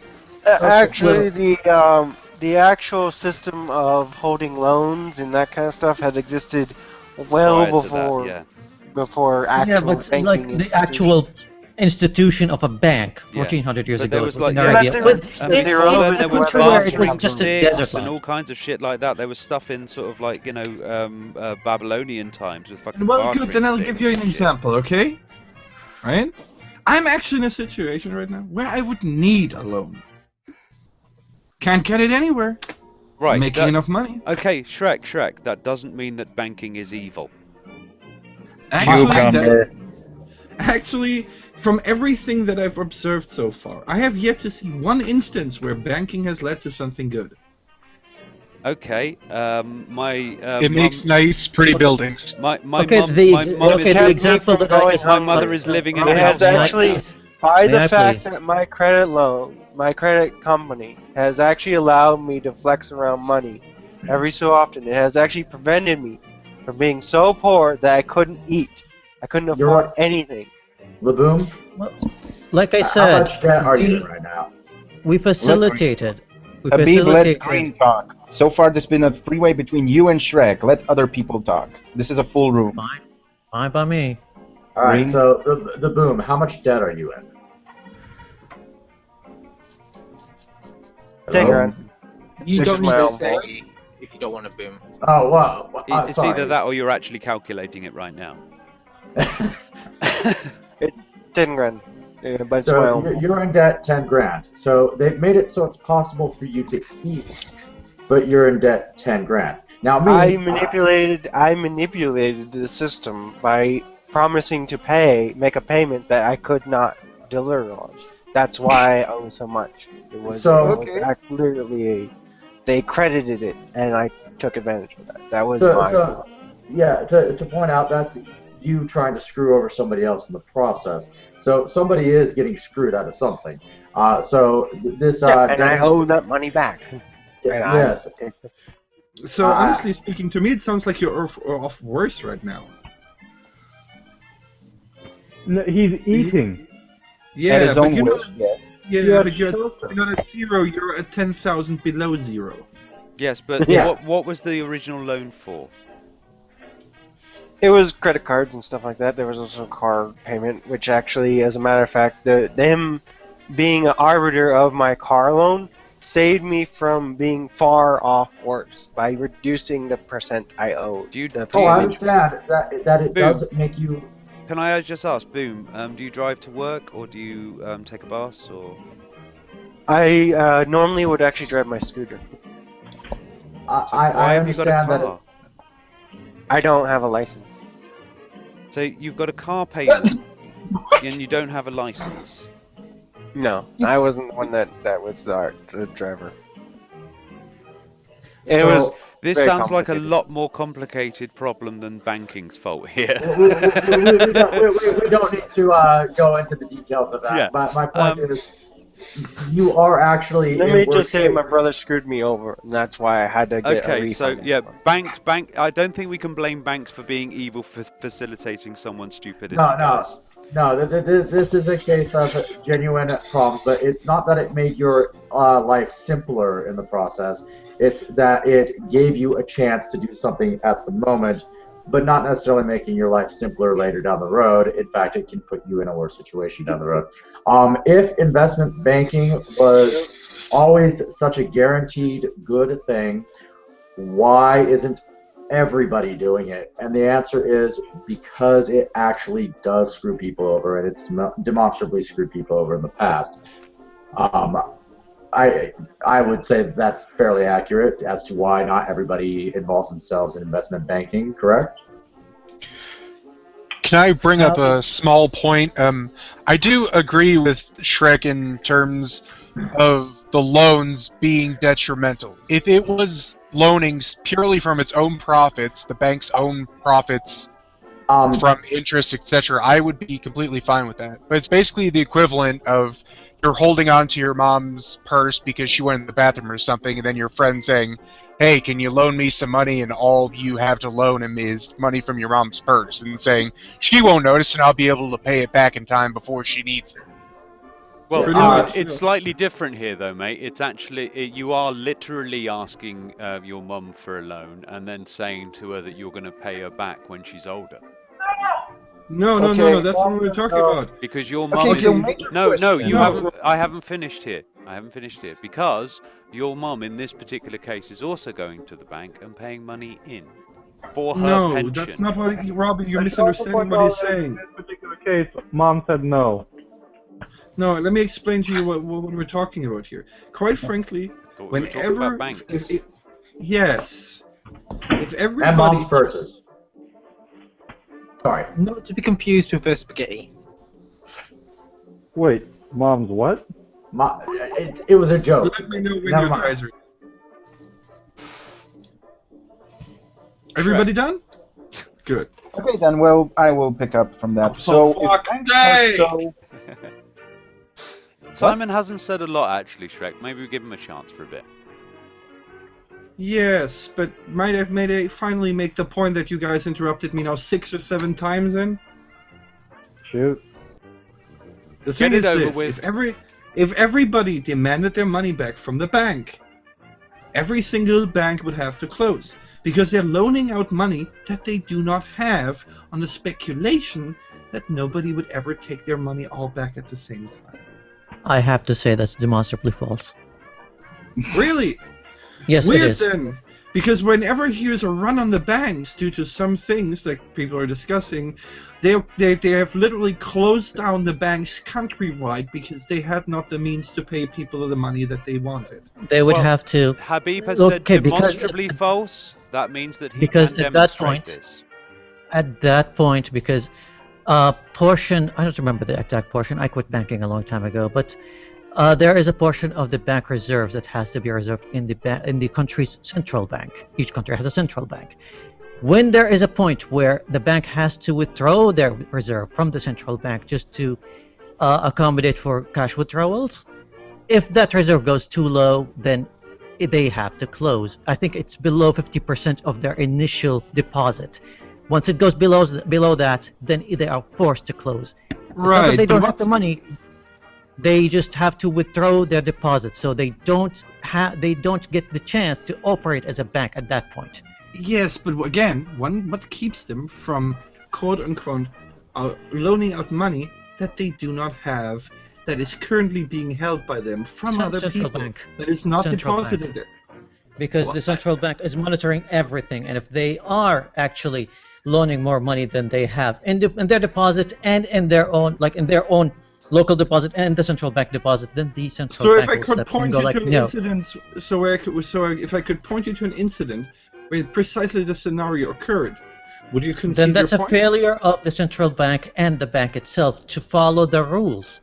The central rules bank's apply for Yeah, and now we get to the point. You are. This is the thing. So The people rules are are nice criminals. and well if people actually follow them. Right. Well, but 99% but is- okay, 99.9% of time people follow the rules. Just May I because ask some you cop then? in the US, so just because some cop in the US shot some dude, not all cops are bad. Okay, then You let know? me ask you. Hold on, Habib. Then let me ask you. During your entire career as a banker, did you ever have to break the rules or really, really bend them hard? Well, bending the rules is different from breaking the rules, but when it comes to lending more than you have, there's something called consolidated loans, where we have to call other banks and go like, hey, there's this investor or this client that wants to loan for billions of dollars and we don't have the deposit. The system won't even accept to put that money in their account. So what we do is we call other banks, and it happens a lot, by the way, and go like, okay, we're going to manage this loan. You put in $5 billion, we put in $10 billion, the other bank will put $3 billion. Yeah, but here's the question: Is we'll give it to Let that him client. finish, Shrek. Let him Is finish. that, I'm asking, dude. I have a clarification I need. Shut up, Robin. Is that the bank's own capital, or is that the bank's capital and some of the people who have put money into the bank's capital as well? It's the bank's capital that's allowed to be given to loans. Deposits and capitals that you can loan out are separated. They're not in the same category. There are So you're millions. saying There are that millions of deposits- people, Shrek, investing money into these banks. No, Shrek, stop getting all arsey here, because you come in and you interrupt people, and then when somebody is trying to clarify a point for you, you don't even let them finish. Ease the fuck up. It's just a conversation, dude. There are millions Yeah, of the people. difference is I'm getting interrupted seven, eight There, yeah, during a yeah. single fucking You sentence. interrupt people all the time, and then you get interrupted and complain about being interrupted. There's a difference if I do it once and you do it 7 times without 1 point. Well, then you haven't made a difference, then, have you? There are millions of people investing into banks, and they are expecting these people to loan their money out to people to accumulate interest to be paid back to them. This is how these sort of systems work. This is how your grandparents and parents have got something to fall back on when they're old and can't fucking look after themselves anymore. This is how Ladies and pensions work. Ladies and gentlemen, funny Robin's thing, job. Robin, actually, that's not how it works. Ladies and gentlemen, the salt has arrived. Hey, Salt, what's Salt doing here? In here. Yeah, but I'm thinking that you guys are kind of going off on a completely unrelated tangent, even to the topic you picked up, because what Shrek was saying and what was I interested in was people taking out money from banks, not giving out loans. What are the rules about the banks, having to pay out all the money? So this is the money retail to banking their- you're talking about. As one of the Americans here, might I point out the Great Depression? Yeah, or might I point out when we had in Germany the case where a rumor came out that they wanted to devalue the money, and a storm on the banks occurred, and all the banks closed, and people couldn't get to their money because the banks decided, oh wait, we're not going to give people the money that they deposited. Well, Yeah, some banking. Not in the 1930s. Well, Three does banks- anybody know about Northern Rock Bank in the UK? Oh, you talking to me? Oh yeah, that was a mess. Right. No, it's not on any- Habib is unfamiliar with the Northern Rock. Do you want to have a go at this one, James? Essentially, I need to make sure I have my facts straight. So if you want to go, Robin, Well, I'll. the Northern Rock Bank is very similar to you remember the financial crisis when it comes to the Goldman Sachs debacle. Everybody know about Goldman Sachs? Yeah. If you cover briefly for me so I can be refreshed, I might. Okay. Well, we're talking about derivatives here. Yeah. Okay, so derivatives are derived from, it's essentially selling loans in a similar fashion that you would say gold, orange juice, or whatever like that. So you're selling loans in a little package, in a little chunk. You take, say, a couple of thousand different loans. Let's say, I don't know, some subprime mortgages, for example. You have prime mortgages, subprime mortgages, and junk stocks. And junk stocks are basically things that you probably aren't going to get your money back on. Subprime mortgages, for example, are mortgages that are the people that you've loaned the money to are struggling to pay back. They're missing the odd payment once in a while. There may be the odd bit of foreclosure, that sort of thing. Prime mortgages are people of wealth who have taken out a reasonable loan and have got more than enough money to pay those loans back. What Goldman Sachs decided to do was lump all of these together.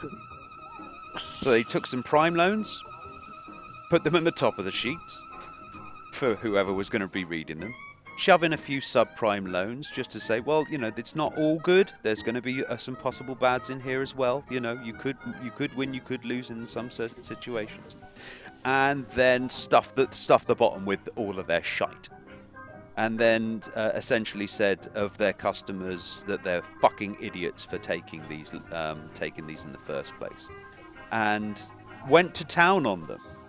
They lobbied governments to deregulate this thing so they could get away with absolute fucking murder.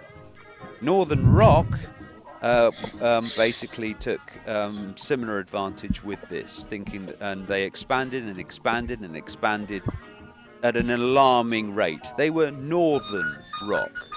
Northern Rock was a bank in the north of England, one of the poorest parts of England. Goldman Sachs is responsible for what happened to Northern Rock. Yes, it was the warning ahead of the financial collapse, really. Yeah, they were basically the first of the cards to fall. It was a canary in the cage kind of situation. Yeah, I think HSBC survived. Barclays Bank were completely fucking arrogant about it. Let's be honest with you, yeah. When we're talking about banking, yes, and Habib's talking about this, we're talking about banking and banking as a system. The problem that Shrek has here with this more than anything else is that there's a few out there, and it's usually the major players, of course, is because generally...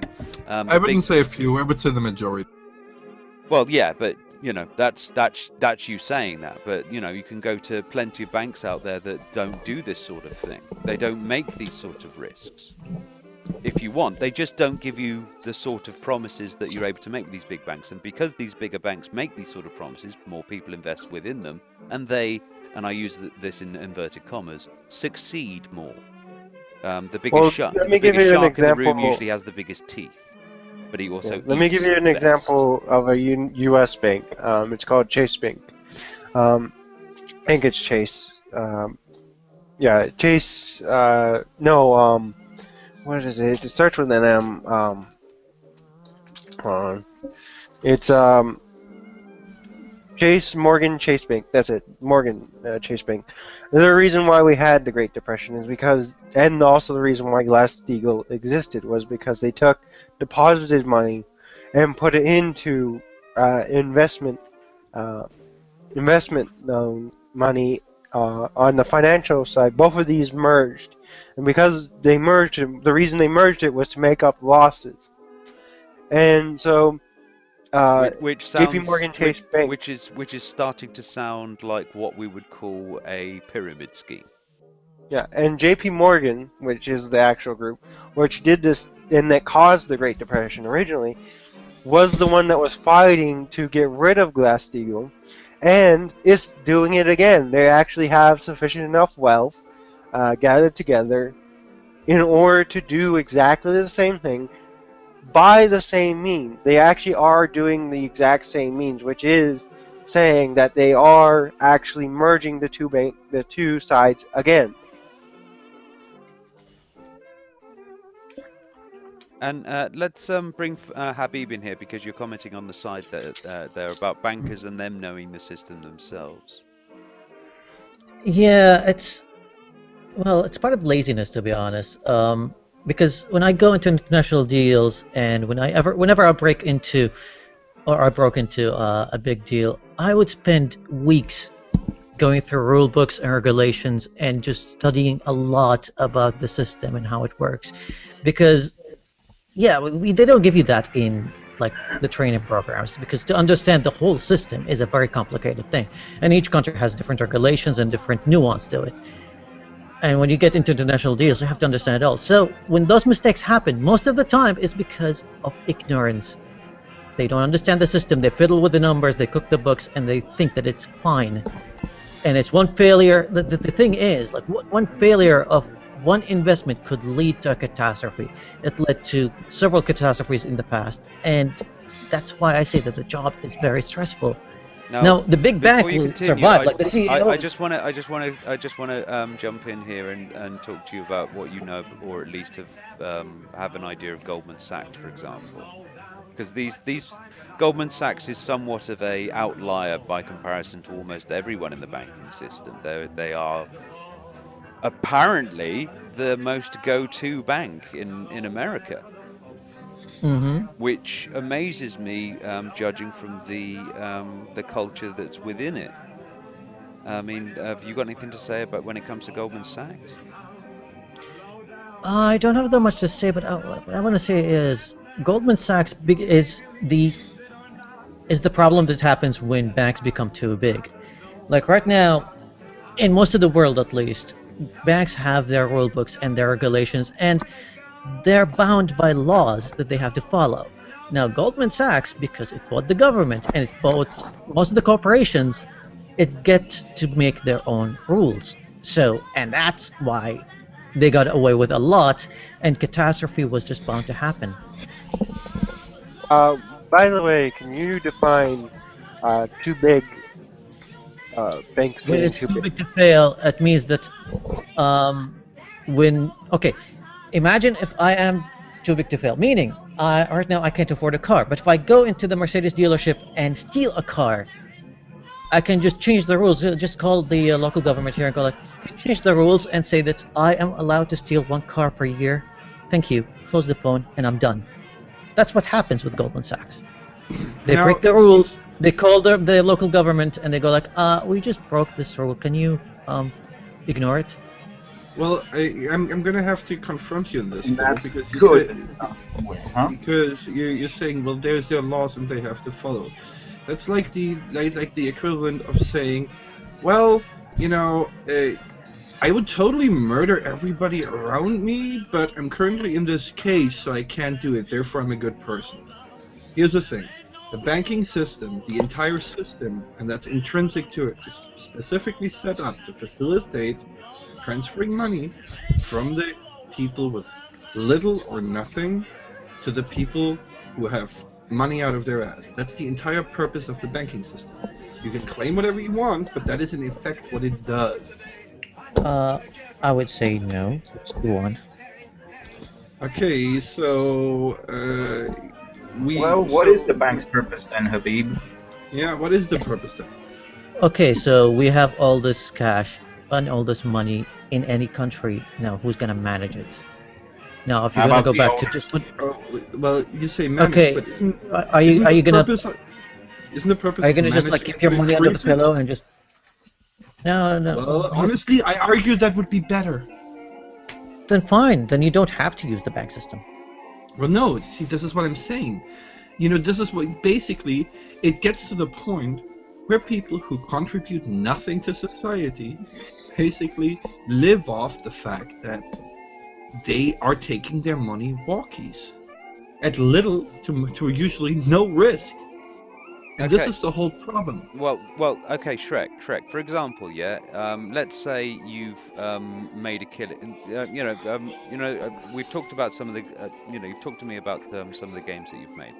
Imagine the ones that obviously didn't go round, and they actually won through, and they were actually going to be like a big seller. You've got yourself suddenly say $20 million to spare.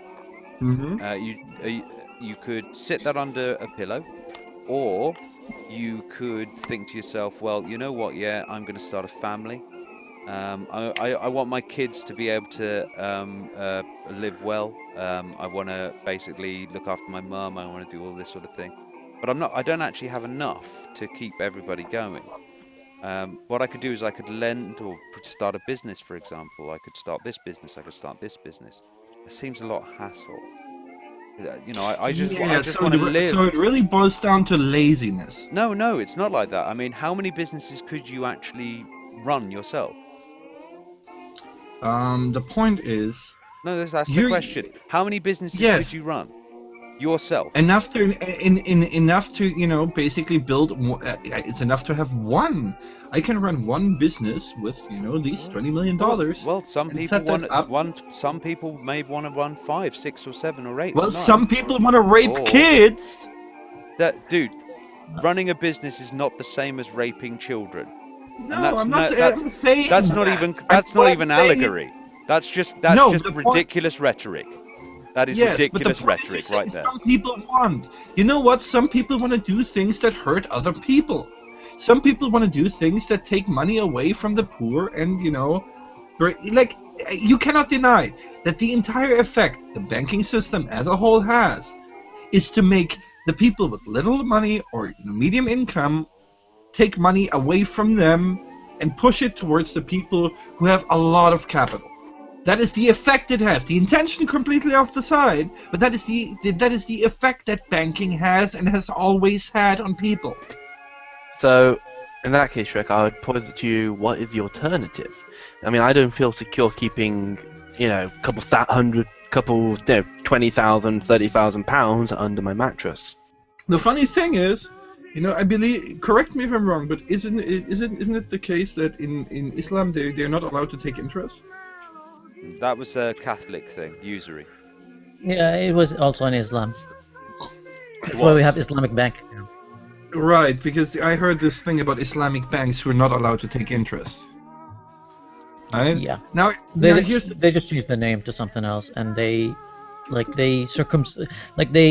are, instead of just having interest in the traditional sense, they are making a way called murabaha, which is basically they take your money and invest in it with precious metals that are being traded in the Treasury Department. Habib, did you almost say circumcised? No, circumvented. Oh, circumvented. Okay. They completely reinvented the wheel for that thing, pretty much. I was gonna say you're comparing baking to circumcision. Yeah. What the hell? But can you? The fact that you're Shrek, you are looking for a mortgage. The only reason that I'm looking for a mortgage is because my unfortunately now passed on mother was fucked over by bankers so often that a property which at one point was pretty much free of any debt is now massively in debt. And I'm currently desperately trying to win a court case to actually, get that money from the bank that they more or less stole. All I'm saying here, Shrek, and I do agree with your struggle there, but I'm just saying hashtag not all bankers. Dude, that's all. I'm not holding you individually responsible. What I'm saying is that the entire banking system, its effect is to transfer money from the small people to the ones with massive capital. And if that was not the case, then the people with massive capital wouldn't be investing their money in banks. Let me ask you a question to match your all bankers thing. Yeah. I agree that not all politicians in the U.S. are corrupt, but I do say that the system for the U.S. politicians that they have going for the U.S. government is absolutely corrupt and uses every terrible tactic it can to do whatever it can to do certain things. Banks are very similar. It's not that every banker or every investment banker or everyone else is corrupt, because I have seen good bankers. I have seen good investment bankers. But the system itself is very corrupt and tries to screw over people. My government system. I would go the other way around with that. The system itself is, well, the system is being broken a lot because banks are becoming too big. Again, with my example of me stealing that Mercedes. If they were to follow the rules, then everything is fine. Now, the problem is with a lot of Western countries and a lot of Eastern countries, to be honest, banks have bought the corporations and the corporations bought the government. So who is in control now? Who's making the rules now? They're making their rules just to go with whatever they want. Well, you say rules, and but not, this is the I entire am point. against that point. I'm not against the system that was inherent there. It's like saying, hey, oh well. Dead and buried. Hold on, Habib, but you're actually making my point for me. You're saying the bankers that follow the rules. Well, you know what? If there's a rule that says I can murder my neighbor and take his shit, then I'm still following the rules. That doesn't make me a good person. See, the problem we have with the problem we have with banks is that the individual dude, right, isn't really actually aware of the damage that they cause. You know, that's the thing. It's a giant machinery that is excellent in turning people and people's fates and people's lives into numbers. And, you know, once you have a big enough amount of numbers, you know, it's just shifting numbers around from A to B, you know, like you don't really see the lives you end up destroying. But, Shrek, that's true for every business. That is absolutely true for everyone. Yes, and that is You know, why in some cases with businesses, though, they know full well of the impact of what they're doing, and they just basically outweigh the profits versus. I mean, yeah, should I do mean, something about it? you could say, hold on, you could say the same, James. You could say that yes, that's the same for every business, but no, at the same time. You know, that doesn't make it okay when, for example, you see a business where, okay, so our cars kill people, but it's cheaper to pay off the settlements than to actually, you know, fix the problem. And we've had plenty of memos that we've actually gotten. What's really going on here is this, that, you know, the banking system right now, as it stands, makes greedy people very easily get away with what they're doing. And the lack of regulation. You know, you were saying about the system. The problem is there isn't a system. They've deregulated the system. The system is gone. That's the thing. There is a system. And that brings us back to capitalism. Sorry, what? And that brings us back to capitalism, where hold on, Shrek. Somebody said, "Can I?" I want to hear the "Can I?" real quick. Okay. Now, you're right. They need to be more regulated, and this is the point I was trying to make, is a business has no morals. Its whole point is to increase its bottom line. That's its whole purpose in being. It doesn't care about your feelings, it doesn't care about Manning Green's feelings. Why would it? Its whole point is to accrue money. So this is why we need regulation. It's weird how some businesses manage to pull it off, though. Pardon? Actually, no. You're not talking about businesses, you're talking about giant mega corporations. I know plenty of businesses No business does not just sit there and basically kind of go, just let's do good for everybody and not make any money. The only place that does that is called a non-profit and/or charity. You don't have to be black and white. There are plenty of businesses who do make profit, but at the same time, they're looking at it like, okay, hold on, I could make a little bit more profit if I just fuck enough people over. Let's do it! Yeah, that's a secondary goal. That's a secondary goal, Shrek, to the primary goal of making a profit. Now, don't get me wrong. Sorry, Green, go ahead. The thing is, James, the primary goal of a business in general is to exchange goods and services for a monetary sum that you've agreed that the goods and services are valued at. Yes. The problem with banks is they are not only exchanging goods and services, they are exchanging promises as though they have value, but there's no proof that they have any value. And then they've taken it a step further and broken the original system that they had in place in the first place and made it even worse than before. And now there's a new system that we can't really define it from the original system, but there is a new system in place, and it's being used to cause a lot of harm in the process. Carry on, James. Yes. Okay, so How do we stop this from happening? Well, primarily we need to support Regulate the legislation. fuck out of it. Yes, yeah, Shrek, come on, please, mate. Let me get my point across here. Come on. Is to regulate the banks, and also as consumers of these goods and services, not put our money with, example, Shrek don't go to a bank which, does things which you aren't. I mean, majority of my money, the majority of my money is tied up in a building society account which I can't access at the moment, right? But when I get access to that, it's going purely into a building society account, because this building society that I'm with, I support what they do. I also have a current account. I mean, I don't know if anyone, Robin, if you could explain to some of the non-Brits here what a building society account is. A building Dude, man, society. it sounds of it, you're wealthy compared to me. Okay, no, well, a building society basically takes, so it can be from £1 up to 100,000. You don't have to be wealthy to put money into a building society. What it does is it takes your money and uses that money to loan out to people for mortgages. It's like time deposits. That's right. You And know. that mortgage money gets paid back as interest back into that account. You don't get access to that money without a good bit of notice. Current accounts are slightly different, where that you basically just put the money in. You don't really get any interest, to be perfectly frank, and any interest that you would occur from that is going to be very minimal, and it really goes into paying for the facilitation of you actually being able to put money in, take money out, have ATM machines lying around, having a bank there to actually be doing it. So it's really there just to give your money accessibility. Yes, that's why I put the majority of my wealth is going into a building society, so I can make it at least work for me a little bit, rather than go into a current account or savings account with a normal bank, in which case it will do sweet bugger all. So the problem except for with make it easy for me to get. Again, that doesn't really. You see, you support them all the way, so it's great. So you apparently found the one bank on the planet that doesn't fuck people over.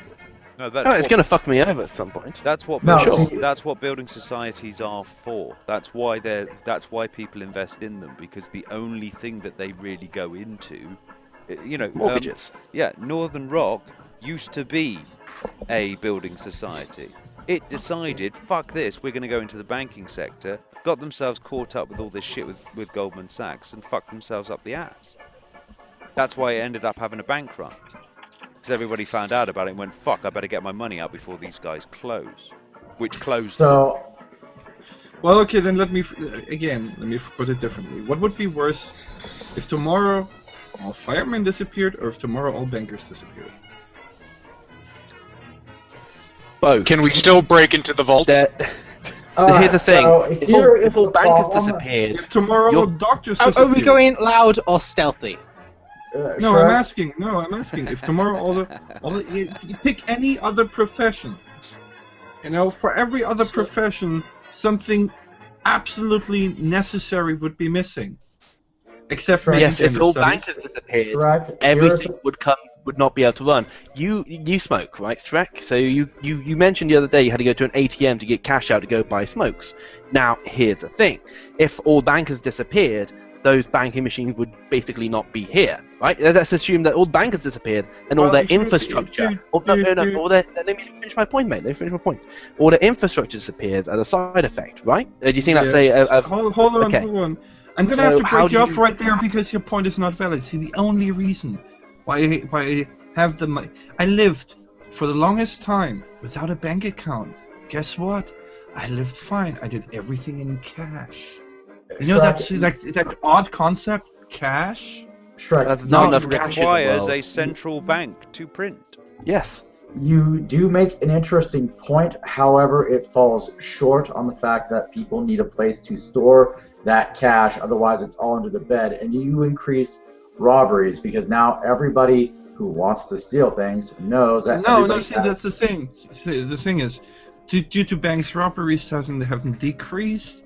They're just not I'm talking suits. about house robberies. I am talking about The only difference now is that they're now wearing suits and they're robbing millions of people at the same time. That's merely a rhetorical statement, Shrek. Yes. Yeah. Well, what I'm saying is that house fees would increase because they know all the cash that the person has in their life at the moment is right there for the taking.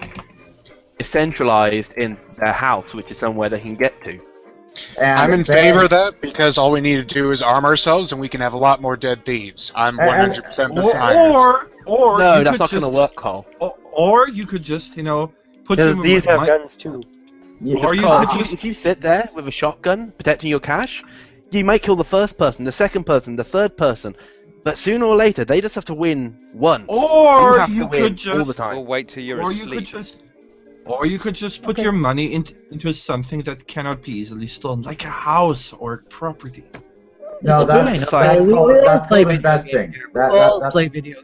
All right, we all play video games here. How am I gonna get my all games invest with it cash? into the Because game. I import my games from Japan and the US.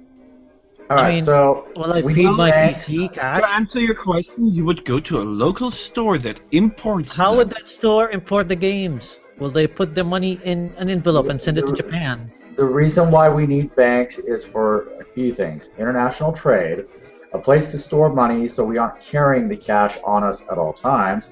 Because let's face it, your card is insured, your cash is not.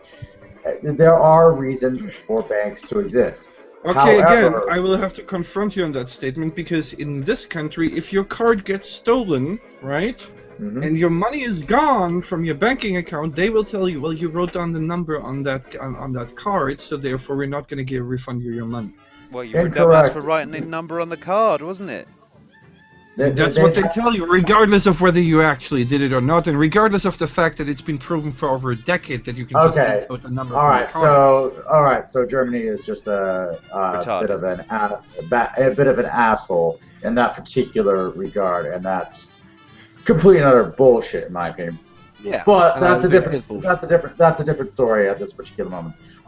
There are uses for bankers, despite Germany making you just want to punch some of their bankers out at the moment.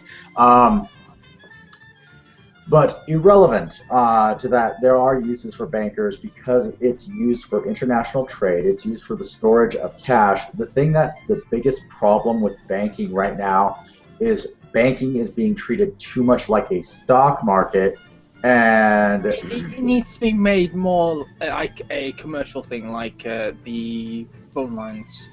Yeah, it's more like a stock market right now. They've gone so far with trying to profitize from it, they've made it like a stock market, and there is big money to be.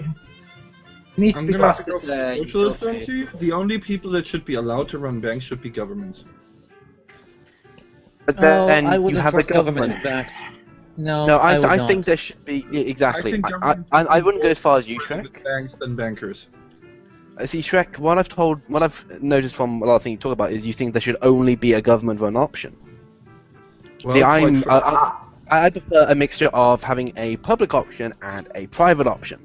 I prefer like what the internet providers do. Like the internet is a utility.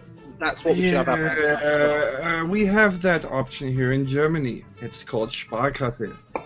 They're different from other banks in the sense that they have to give everybody a bank account, regardless of who they are and regardless of how bad their credit is. However, and that's good. No, it's not. Yeah, because they still fuck people over just like the rest of the banks, because they're still not as regulated as they need to be. And this is the whole, because they want to compete with the other banks. And this is the entire point. You know what? This would solve a fucking ton of problems. Take the money, take banking out of private hands, and bam, all that profit, you would have to pay way less taxes because all that profit would, could be used for governmental purposes.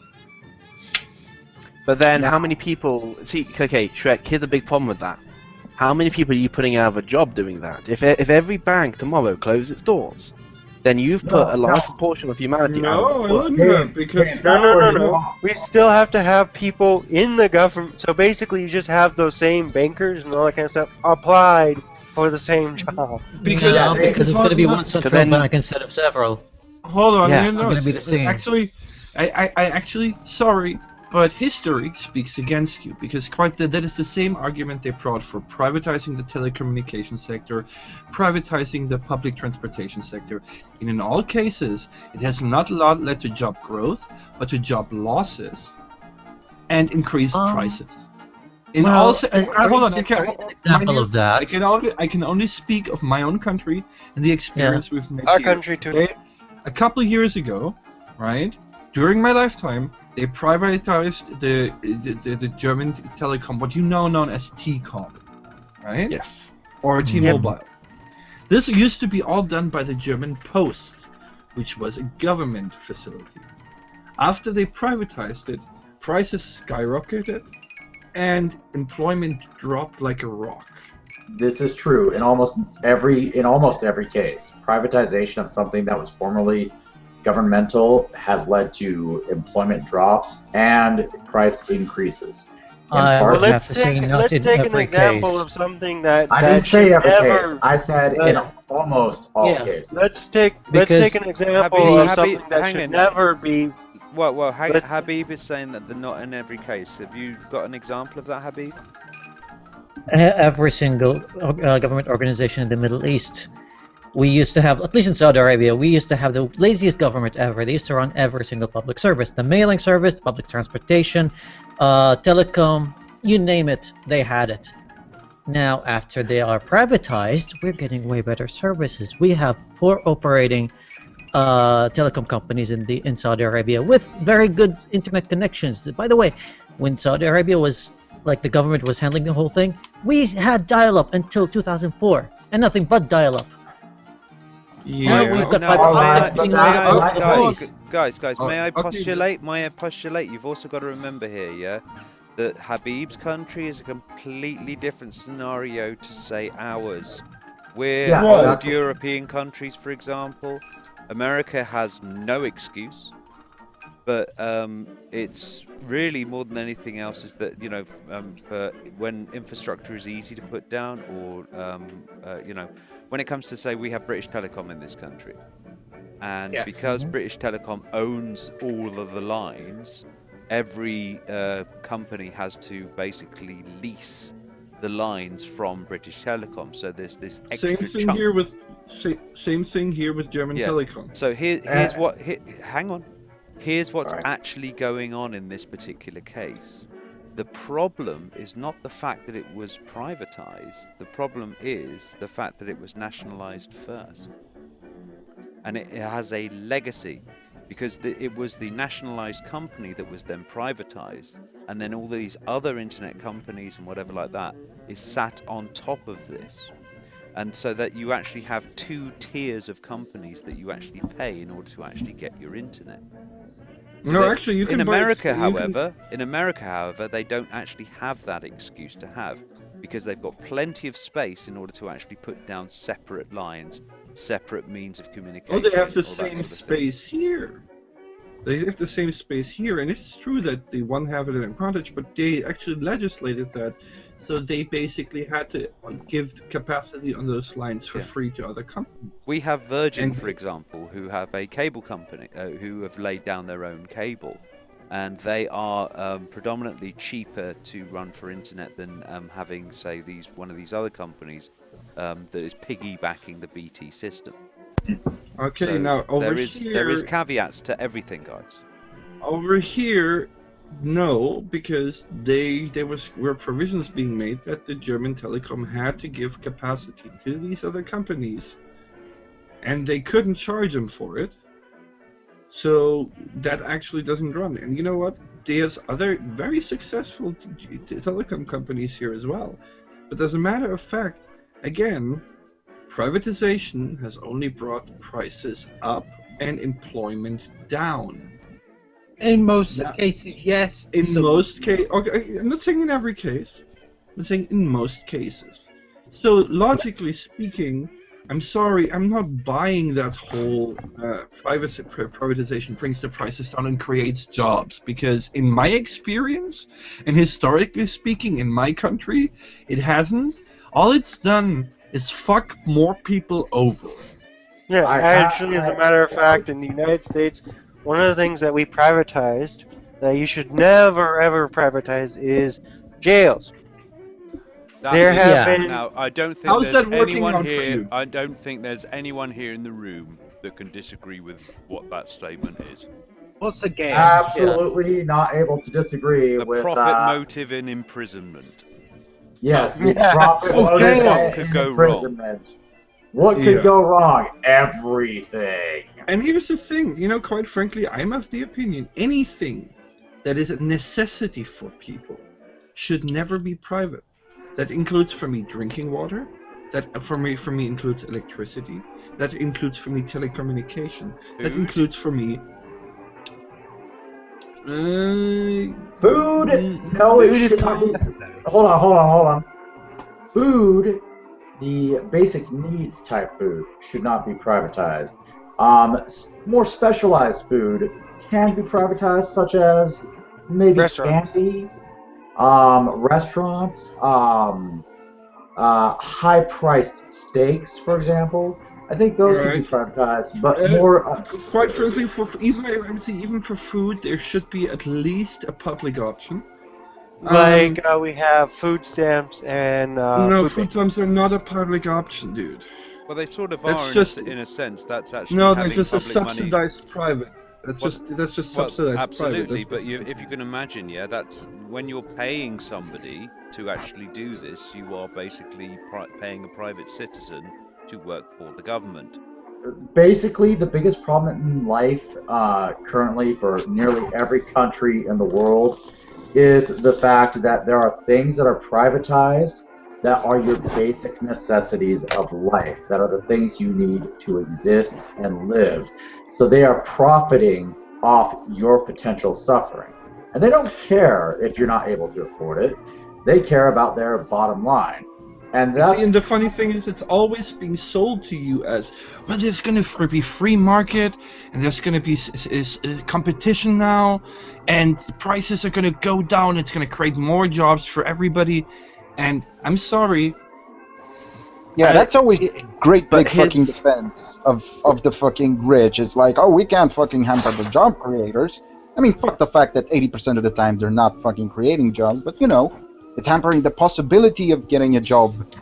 And the best example. Well, no, don't you understand? It's hampering the people whose job it is to learn how to manipulate the law. That's the job you're restricting when you don't let them do their job. All right, hold on.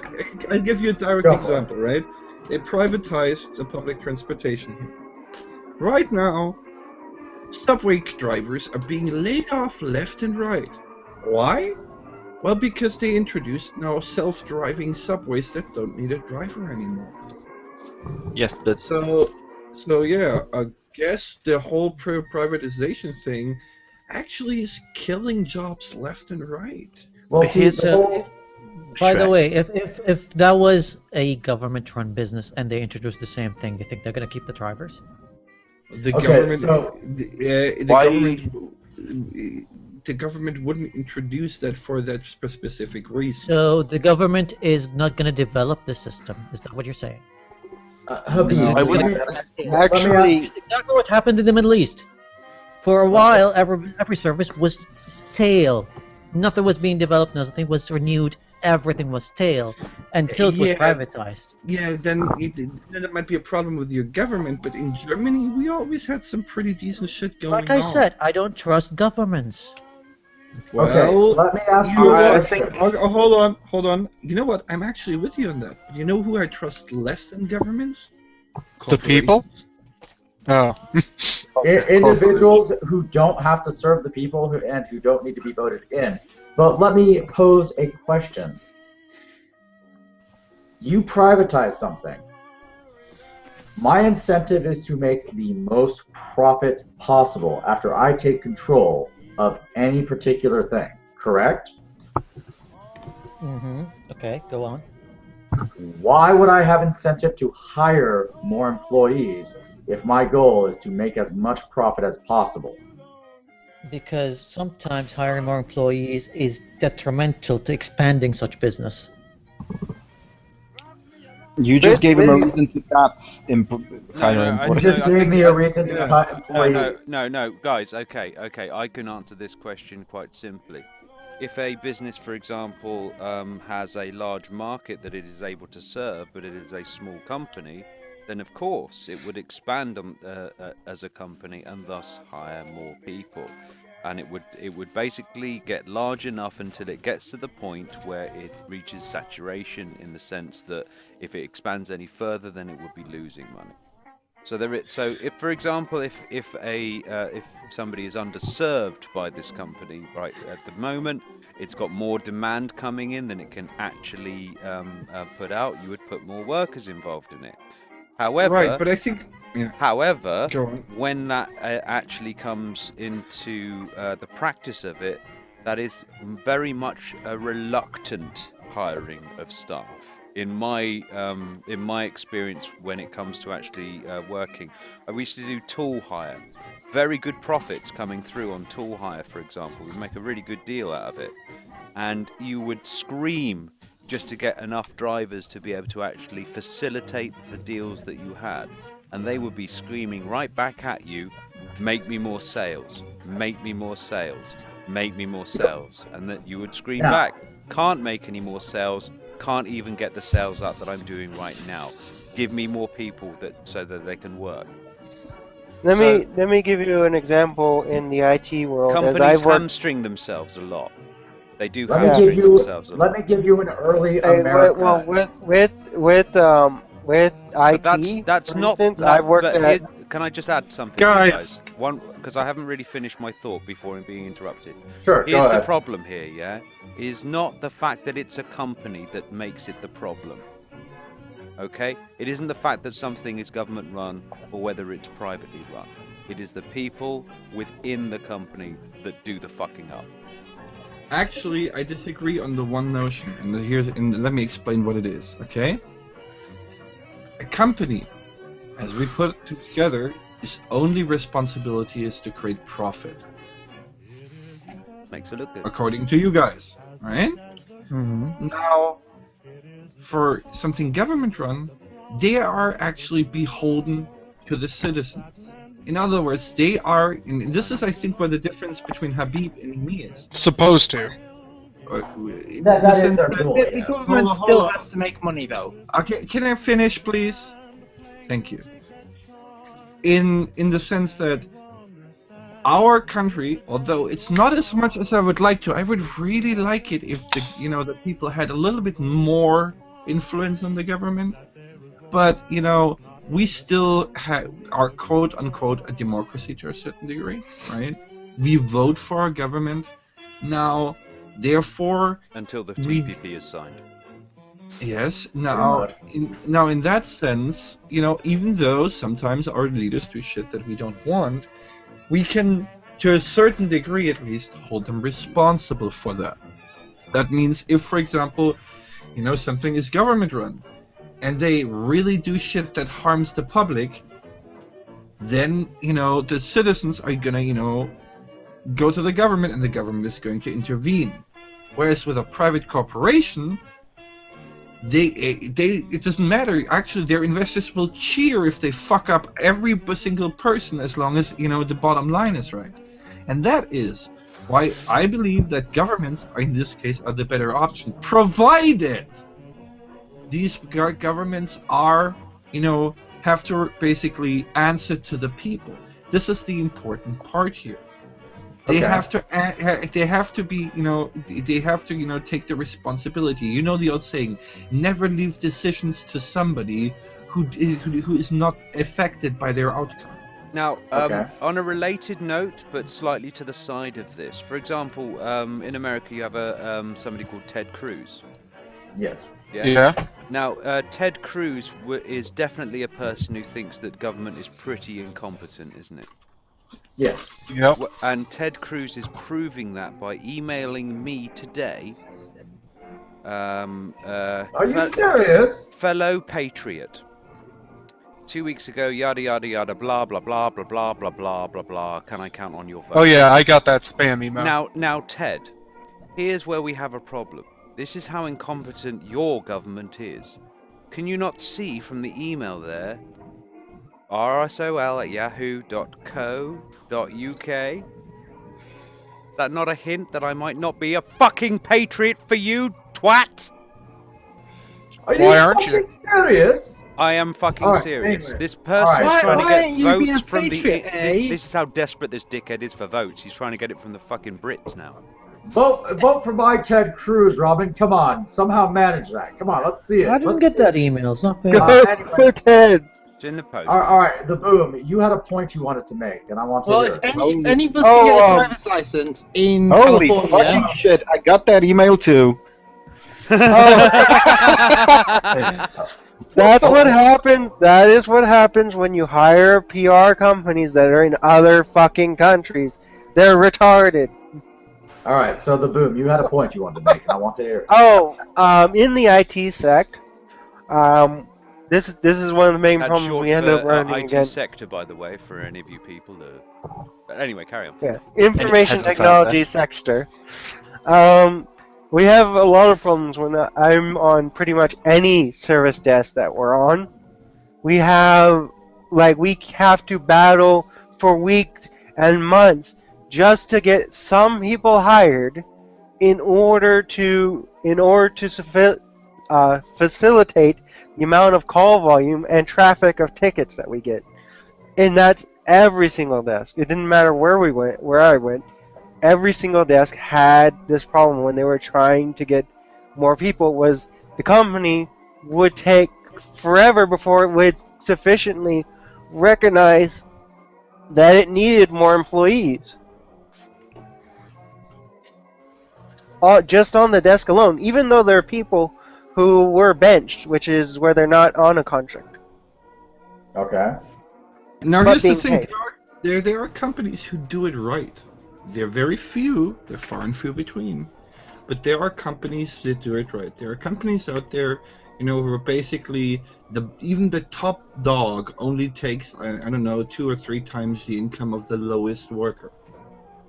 All right. Now, admittedly, So- that's admittedly, that's extreme. But there are companies here too, right, who made it a point to pay their employees decent wages, who give them decent pensions, right? And they are, basically having a hard time competing against those who basically fuck everyone over. Yeah. No. But it is possible to run a business like this. It's just difficult to compete with people who, are ready to bend and break any rule they can, as long as they can get away with it. Example, Volkswagen. You all heard the story, right? Yeah, I heard. What? Right? What story? Volkswagen. How they basically they cheated with to make their cars energy emission compliant by specially programming them. Oh. You didn't hear that story? No, I didn't. I heard It was about all it. over the news. But anyways, It was- the point is, there are decent companies. They do exist, but they shouldn't be the fucking exception. There need to be a rule in place to make this the standard. And the problem with absolute capitalism and absolute, everything needs to be deregulated is exactly this. It basically turns to a point where the corporations turn into a self-devouring machine, into a self-perpetuating machine, which constantly changes the rules in their own favor. And that is the entire problem. And banks, in my opinion, are a driving motor of this whole thing. They are definitely a huge cog in it. I don't think they are the driving motor, but I think they are definitely a huge thing involved in it. The thing is, the privatization of pretty much everything is also a very strong cause of having human lives as acceptable losses, even if you could afford to actually give that house, give that apartment, give that food, give that clothing, give that whatever at a cheaper price to make sure that person doesn't die. We throw away so much food every day. We can make sure that that food was a cheaper enough price for the person to live. We do the same with clothes. We do the same with. You don't even have to go that far. For example, oil Okay. refineries who will Hold ignore on, safety hold on. standards. I need to interject here, guys, because this is actually quite important. Go for it, Robin. I'm going to be sending a reply, and it is, Dear Ted, thanks for your email, and I think America needs to get rid of its government of lazy idiots. With that in mind, I should point out that you are sending an email to a person in the UK. You and your campaign crew are so incompetent as to lobby someone with a .co.uk in their address. Starbucks awaits, morons. Okay, Beautiful. Shrek, go on. Anyway, as I was saying, you don't even have to go to things like the food. Now, I personally agree with you 100%. The wasting of food, the destruction of food just to keep the prices up, It's not like shit these like morons that are is, going to read it. is No, they absolutely fucking ridiculous. However, you don't have to get far. Look at, like, for example, companies ignoring safety standards because it's cheaper to pay off the families and settle with the families of the people who died than actually, fixing the problem. Exactly, and that's absolutely fucking ridiculous. And the government would actually do that because they would get a fucking bitch slap from hell otherwise. However, let me show a rather large American U.S. history example of why privatization of companies can fail so hard. Now, this. Guess what? Marco Rubio, friend. I'm emailing you today to ask for your help. Oh, whoa, way. No, hold on. Yeah, dear Marco. They want your money too. Yeah. But before we move forward, because I wanted to just bring up a quick, hold on. thing Before on the you do, food. hold on. Before you do so, there, Ben Grogan from the chat would like to join in. He would like to make a point or two. And who's been the quietest in here? No, there's an opt-out. Don't worry. There is 9 people in here, so. Oh, okay, good. And Yeah, I sent him a message. So he's going to message me on Twitter. I'll send him a link. Thank you, Habib. I can now, leave Habib, if we need.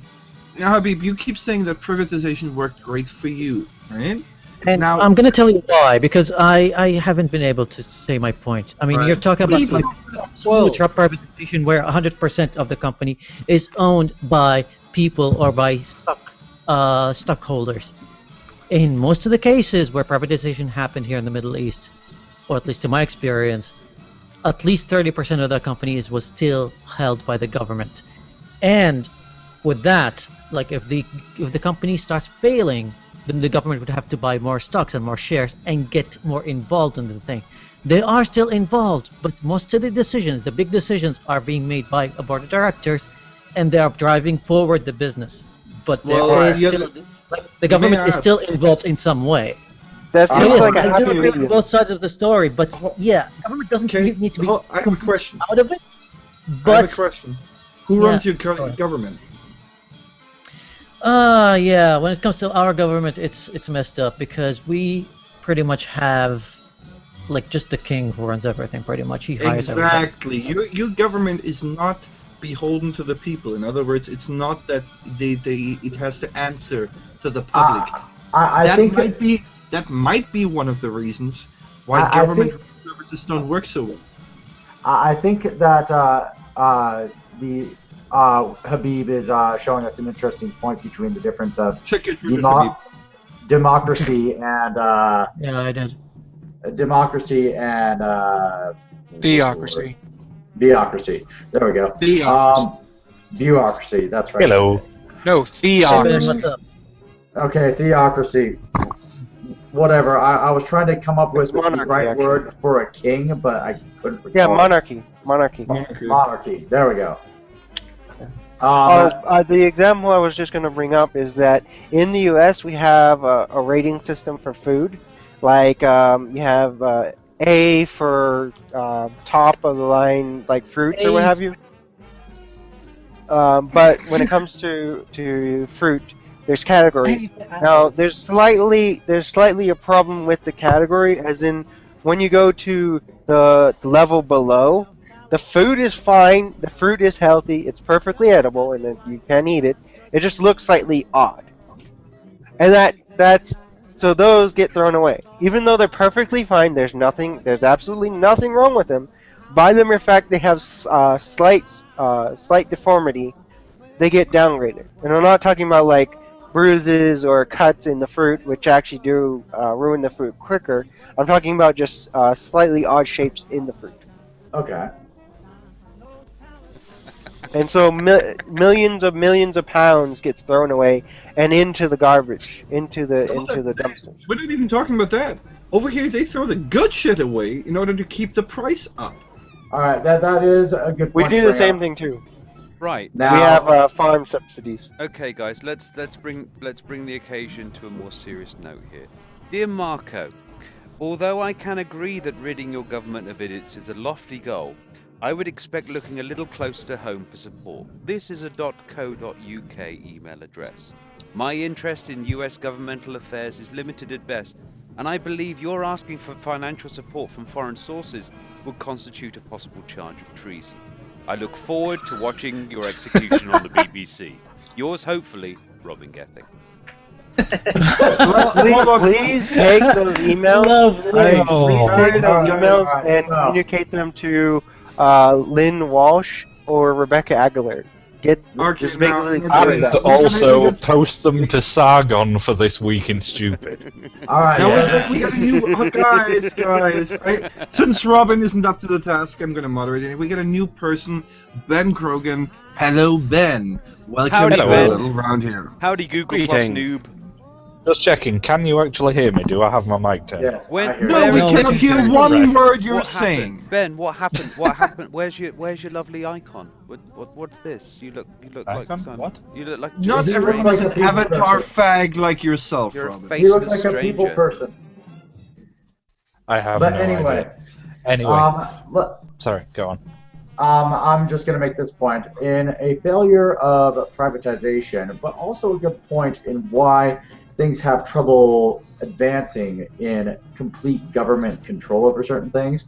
Let's talk about the industrial age, where we had a whole bunch of line working people who were putting things together, right?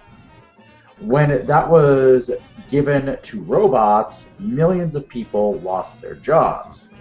And so we had to retrain millions of people into different jobs, and millions of people were out of work just all of a sudden. Just one day, okay, you're out of work. But then again, you're saying we shouldn't progress due to people. No, I'm not saying we shouldn't progress. No, that's not what I'm saying. I'm saying that this is a part of the thing that's got the advantages and disadvantages when it comes to government control over certain sectors. Now, I'm not saying that the industrial sector needs to be controlled by the government, but what I'm saying is that's kind of the failure of privatization. Is their goal is the bottom line, and that means getting rid of employees if they can increase their bottom line. Something that's beyond that. Simon That's is- why this it is becomes the issue. This is the socialist bit that kicks in here. You see, so socialism is there for when capitalism fails. Yeah, let Ben go. And I believe we 'Cause have he someone knows. In Habib's sleeping. case- I believe we have someone Robin, asleep right now. By the way, Simon, is he sleeping? hang Simon. on a second.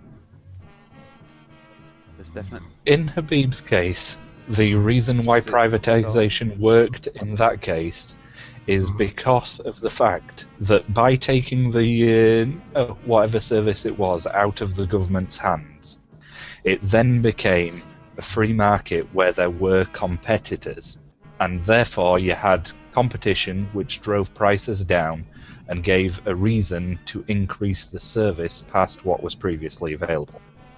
The problem with what Shrek was saying, and what also happened with the railways in the UK, is what's happened in major Western governments is essentially governmental controlled schemes have gotten so big and over-bureaucratized that they are no longer affordable as government schemes.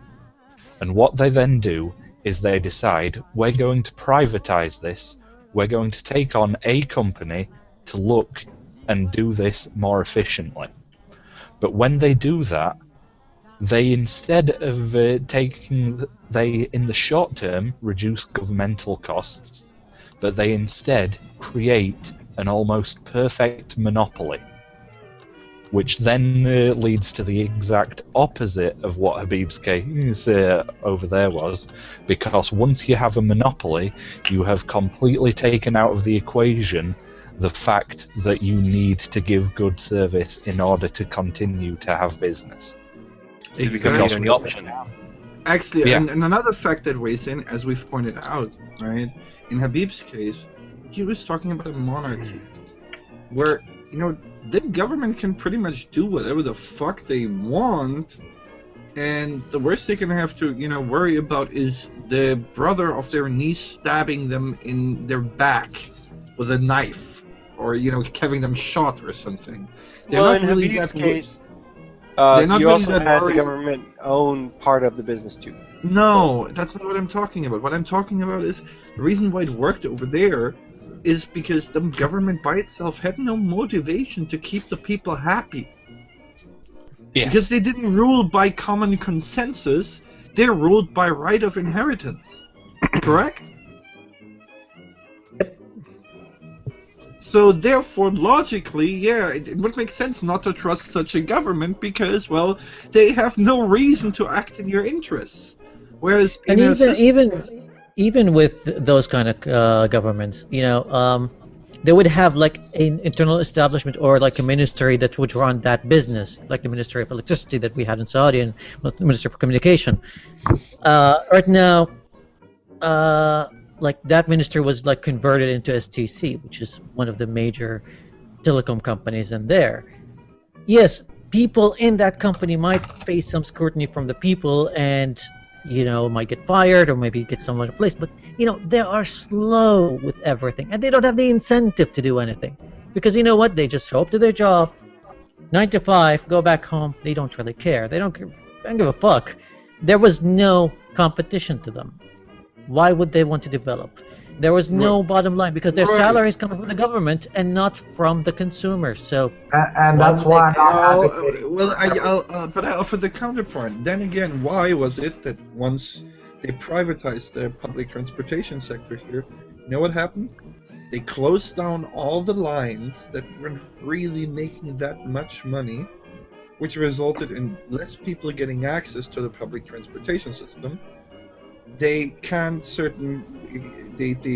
lowered the frequency on other lines, which, you know, cost drivers their jobs. They raised and they raised the prices. So again, you know, the exact opposite of what you're describing. The only thing that changed was, the only thing that changed is, we now have shinier, newer buses, which have like all, you know, like luxurious seats. But Of really, which the reasoning behind that is because the newer ones are more cost efficient in the long run than continuing to maintain the old ones. and that's basically the only positive change out of everything else. Everything else got worse. The only thing that got marginally better was the seat that you could park your ass on. and I kind of understand what you're saying because they, like the German government, when they decided to do that, they decided to stay completely 100% away from that and have it 100% privatized. They should have kept like, okay, they make it into a joint stock company and hold 30% of the stock. Yeah, I've got no problem with there being, for example, if there's a public and a private option, if the public option is so cost efficient, Shrek, then in that case it should outcompete the private options, right? If they don't have to make a profit, then it should outcompete the private options, which The will make problem is... them... sorry, come on. Sorry, Okay, yeah, so I having completely a lost my goal- train of thought. Again, because this is Alright. why you're missing a crucial point here. Because the public option is beholden to the people. So in other words, they're not only going to do the things that brings them the most money. And to give a general example, right? Can I ask you one thing? My point. Because you said just public 1 option. second. Is it a joint stock company or is it owned by an individual or a group of individuals? Hold on. I'm gonna have to go to a different example here when I start talking about a public option. See, good example is where we have a public option. It's the post service. Okay, we have the government-owned post service, and now we have private companies. Except the thing is, these private companies don't deliver everywhere. They only deliver to places which are, that they're easy to reach, right? So they're picking basically the best, most profitable parts of the business, which have made the majority of the money, right? And leaving everything that is not profitable to the public option, which they have to serve because, they have to serve the people. So the result is that even more money is siphoned off of, basically the public, because the profits are now going to private companies, and that's not what I'm suggesting, Shrek. No, that is what you're suggesting, because you're saying you want a public option and you want to have a private option, correct? I want There different is companies a slight counter competing, to that. one owned by the public and some owned by private Please entities. say something, guys, please. Well, what Habib was trying to say was that basically how his government did it, which is where it was 30% owned by the government, the actual government. Right. Yeah, so they still have a say in the matter. So if your mail service goes like, no, we don't want to deliver to the rural areas, the government, or like the government representative in that company will be like, no, that's not what we signed up for. You deliver to The everywhere. government becomes a substantial Right. shareholder and therefore but can I'm not- exert influence again, upon the private I'm not company. talking about your situation either, because it's No, for you, I'm it's just not- saying that, you don't have It would to have go to be a 100% government 51%. It would have to be Habib, 51% to have any I can real see influence. what Shrek is Okay, saying. let me ask then, do they have 51% in every single telecommunications company, or just the one that was privatized? Just the one, they have 35%, which is more than Not enough what to I'm persuade talking about, them. though. I was talking about a situation where we have a public option, which is completely government. Yes, and and I private- am agreeing with you there. I don't know why Right. we're still having this debate, because when you privatize 100% of the company, then I it's wasn't not a service debating anymore, with it's you just on a this company. I wasn't debating with you on that. I was actually responding to whoever it was that there was such a huge in favor of having a private and a public option, because that just then ends up draining the taxpayer, because the private There is a guys. slight counterpoint to that, if I could give it just quickly. Let me just By finish. allowing... Sorry, go on. Go on. Because in any sector we have the same thing for insurance. And it got so bad that they actually had to put rules in place to prevent that, because the government-based health insurance has to take everyone. The private-based health insurance, they take the people who they know nothing's gonna. They're young, they're healthy, right? They're taking the profits from that. And then when people get old enough, they get kicked out, and they move over to the government-based insurance, because at that point they become a liability. Same thing with the post service, public option, private option. The private option takes the routes which are profitable and leaves the ones that cost money to the public option. The counterpoint to that is by having the conjoined public-private option. The primary concern with public options in the long run becomes with the fact that they are not concerned with profit and they are concerned with service. It winds up over time becoming more and more filled with bureaucracy and essentially just minor practices that come in that would not come in if it were profit-based. So by allowing the private companies to take control of where it is lucrative, if you also ensure as part of this system that the private companies must continue to give that service if it becomes unprofitable, and give the governmental one the information that this is no longer profitable, we need you to take over this particular area, then you can instead have a small governmental run organization that doesn't suffer from the over-the-top bureaucracy that a larger... They had that at the beginning here with the German Telecom. See, if you want a phone line, you can get that anywhere in Germany. But try getting internet access and things look entirely different, because in the areas where it's lucrative, you get 100 megabits, no problem. And But in there's also the other problem that we have, which is on the horizon, which ties very nicely into our title as well here, folks. That by the looks of it, if you were to try to say to a company that was a telecom company, for example, whether it be of any nation, and say to them, yes, if you wish to do this, well, you have to make basically, if you're going to be doing this, you can't just do it in the profitable areas. You've got to sort of like swing out to the nons. You've got to make sure that everyone. That gets better not be covered. pineapple on that. No, well, why do people hate pineapple? Heretic! I would eat pineapple so much. That would be easy for them to allege that you are undermining their expected future profits. It's a step towards complete capitalism, and therefore that's another reason why I'm completely opposed to it. I'm a full-on socialist, okay? And I know this is going to get me ire from the capitalist and from Simon here, because Simon thinks socialism is just a step on the way to Simon's communism. asleep. He doesn't hear it. Yeah, I'm trying to wake him up, but he's not even on Skype. Okay, I can guarantee you, as soon as you start mentioning socialism, he'll wake up. All right, everybody. Socialism. All right, everybody, take their headphones off for a second, or whatever's having you speak. I'll wake up Simon real quick. Okay. I check too. I don't like my eardrums. I'll keep my headphones on. All right, everybody ready? Ready. All right. All right. Simon, wake the fuck up! Yeah, You called that loud. That was very quiet. Quick, the Germans are coming! The Germans are coming. Don't mention the war! Nah, but can I say something about privatization? Sorry, go on. Right after Shrek, weren't you making a point? I was done with my point, I believe. Let Win. I think it's lost. Win has been trying to make a point for a while. Let Win crack Oh, open Ben, this yeah. egg. Privatized. All right, so he took off any sound that had possibility. The rights to being able to hear.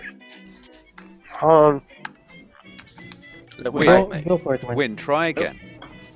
Okay, so here in the north of the And then got out entirely. Who's? And now stop muting yourself.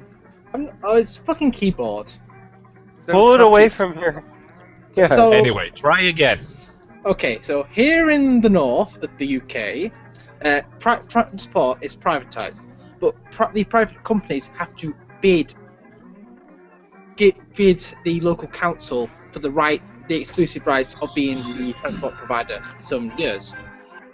And so, in that case, our bus travel, it gets better every so many years because a new company comes in, tries to outbid the current one, and so forth. Which works really good in buses, not so good in trains, though, does it? Oh no, trains are fun. But they're better than America. How's it? Well, do you remember what happened with Virgin? Oh yeah. Yeah, I use Virgin quite often, actually. I used to anyway. So James, do you want to explain the situation that happened with Virgin recently? I'm not familiar with the recent situation. All I can say is that they have high-speed trains going up and down the country between Manchester and London. No, don't you remember? I think it was on the West Coast line, I believe it was. That they were... Oh, where the signal problems they kept having problems with. No, nothing to do with that. They lost a line. They lost a line due to somebody undercutting them. Oh yes. I didn't read much about that site. You go ahead, because I'm very brain dead at the moment. On the subject of trains, sorry, I just want to cut in quickly. I know that I've got another fellow Northerner on here. I just want to know if there's anyone else in the UK who else agrees with me that the idea of HS2 should just be scrapped and the money from it should just be put into more industry schemes to try and rebuild some sort of manufacturing base in the country, for fuck's sakes. As someone who lives in Stafford, I disagree. Why? Oh? I think it's very, very important that we have a good rail system in this country. I mean, I think that we should put more money, perhaps less into public transportation in our railways, but into revitalising the freight lines in the UK. They'll take a lot of trucks off, like the M6 and various other motorways, And I think we have this great backbone which we're not using enough for freight in this country. May I offer some advice as an outsider? Okay, see, we're a country here. We're probably quite comparable in the sense that we have very little natural resources, right? And after shit went downhill for us, you know what we did? We massively invested into education. In Germany, education is pretty much free. Student loans, we don't have that shit. Not like you guys do. We have additional student loans, so you can basically, you don't have to pay for the education, but if you you can fully focus on the education, you can actually take your living expenses. You get some, an interest-free loan for that. But I would give the advice, and the funny thing is, I would give the same advice to fucking America. If you're gonna put some investment, invest in number one, education, number two, public infrastructure, and industry is going to come on its own after that. See, the problem I have you'd with think the education system right now is not that I disagree with you at all, Shrek. I do not disagree with you in any way, shape, or form on what you just said. Yeah. I'd like to make a point after you, but go on. Okay. Is that because to make that happen would cut into somebody else's bottom line, the law is going to go pretty much like this. Everybody in our government is either going to argue about it for months, years, a decade, before they will actually get something in place that remotely looks like a way to make education affordable for the average human being. Well, let me describe to you how it works here. See, our system is actually pretty fucking brutal. And it's now being softened up to be more compliant to American standards, which Fucking actually brutal. is... Fucking brutal. No, let me explain what I mean. While education is free over here, it's not like the United States where you collect points here and collect points there, Basically, it's sink or swim, right? You can fail in your entire school time twice. If you fail one more time, then you're out. No education for you. Fuck you. And then at a later point in time, yes, you can actually study again potentially, but that only happens after you've actually been in a job for X amount of years, and then you have to pay for it. All right, that sounds not unfair at all in any way, shape, or form, and I don't disagree with you. There's an what incentive. I'm saying... This is the difference, you see. There's two ways of actually incentivizing people to get education. One of them is to incentivize them to get a piece of paper, and the other is to incentivize them to get a qualification. A qualification is actually knowing what you're fucking doing, versus having a piece of paper that cons somebody into thinking that you know what you're doing. This is why. May I offer? Hold on, before you go on, let me elaborate on this point a little bit. See, the thing is, right? There was a reason why Germany had such a good and still has such a good reputation, because we make sure that if you get that piece of paper here, it means something, okay? And especially the area in which I lived in was even considered always twice as hard for you to get that degree here than anywhere else, which is why it was worth more, right? See, the thing is, these days these pieces of paper have been so devalued. Like anybody can get a master's degree these days. It sounds stupid, but that's the way it is. Whereas getting the old diploma that we used to have here, right?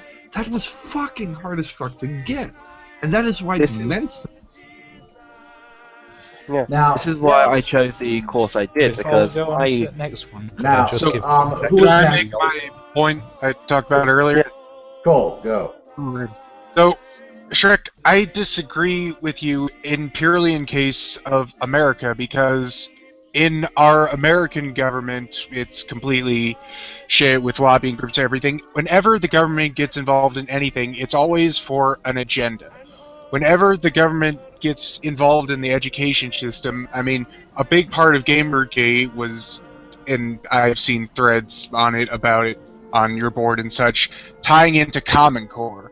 Common Core is the most backwards-ass, retarded system of teaching people, because it's basically building off the No Child Left Behind thing. Basically, how it manipulated the system was... Well, hold on. Isn't that the exact opposite of what I was saying that we had over here? Hang on, Yes, just a quick question. Could it you is, clarify but what I'm No saying- Child Left Behind is, please? Just for Okay, that people is in basically- the US This here. is the Bush. This is from the Bush doctrine, I believe. Cole, Yeah. do you want to take this or do you want me to? I will. The No Child Left Behind thing is basically funding for schools is decided on... It's supposed to be how well the schools do. But how well the schools do is determined by how many kids pass and fail and such. But, of course, they don't want to fail any kids, so after either Why Johnny... do they not want to fail any kids? Because if you Because that fail is the less money kids, for them. you get less money to your school. Basically, right. And it is there's the problem. Right. We Actually, have the exact there opposite. are... Boom. Hold on. That's what I'm talking about. While for you, it's basically, the less people fail, the more money you get. For us, it was the other way around. The most respected and prestigious schools were the ones where most people failed, because that's where you wanted to go, because that's where your degree actually meant something. Indeed, This is why but what I'm saying I believe is... that you're talking government- about primary education, though, not Yeah. university. Here's the trick. Here's the trick here. This is how it works, yeah? When you're in further education, yeah, or higher education, or whichever way you wish to call it, yeah, sometimes you get the odd moron. Now, if the moron is stuck and nobody can get rid of him, that moronic sort of lather that's around him starts to get stuck onto other students. So you have to rid the school of the moron. Once the Yes. moron is gone, there are less morons on average. Thus, You can only making teach at the all of lowest level students in a class. just that little less moronic. Now, what Honestly, you're- I would say in the United States, when it comes to teachers and their salary and the budget that the government gives for school, we have a grade system, a grade-based system. If you get to the lowest point, it becomes impossible to get any teachers in order to come in. One, you don't have the budget, and two, no teacher wants to go somewhere where they have that low grade. Well, and this is what I've been saying here, right? You're The looking problem at here. targets. That's the problem. Yep. The problem here, and I dare argue, is that again it comes from this idea that everybody is a winner. That's the fucking problem with this attitude. There are no loser. Everybody is a winner. That's the idiocy behind this. Because quite frankly, this is the funny thing. You would argue that our system is way more quote unquote capitalism and merit based. Would you not? Yeah. But it's not No, capitalist. but my basic point is... Cole, is the- Cole, it is not a capitalist way of doing it. It is a merit-based. And it works in this way, yeah?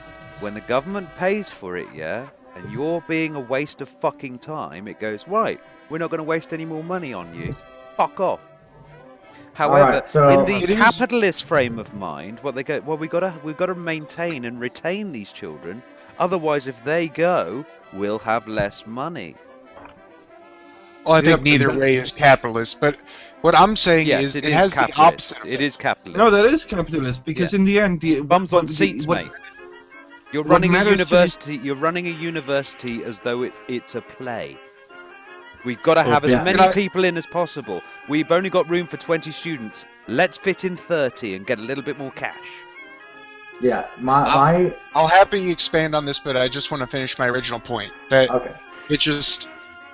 When the government in America gets more involved in education and other kind of thing, it has the opposite effect of what it has in Europe. That was just my basic point.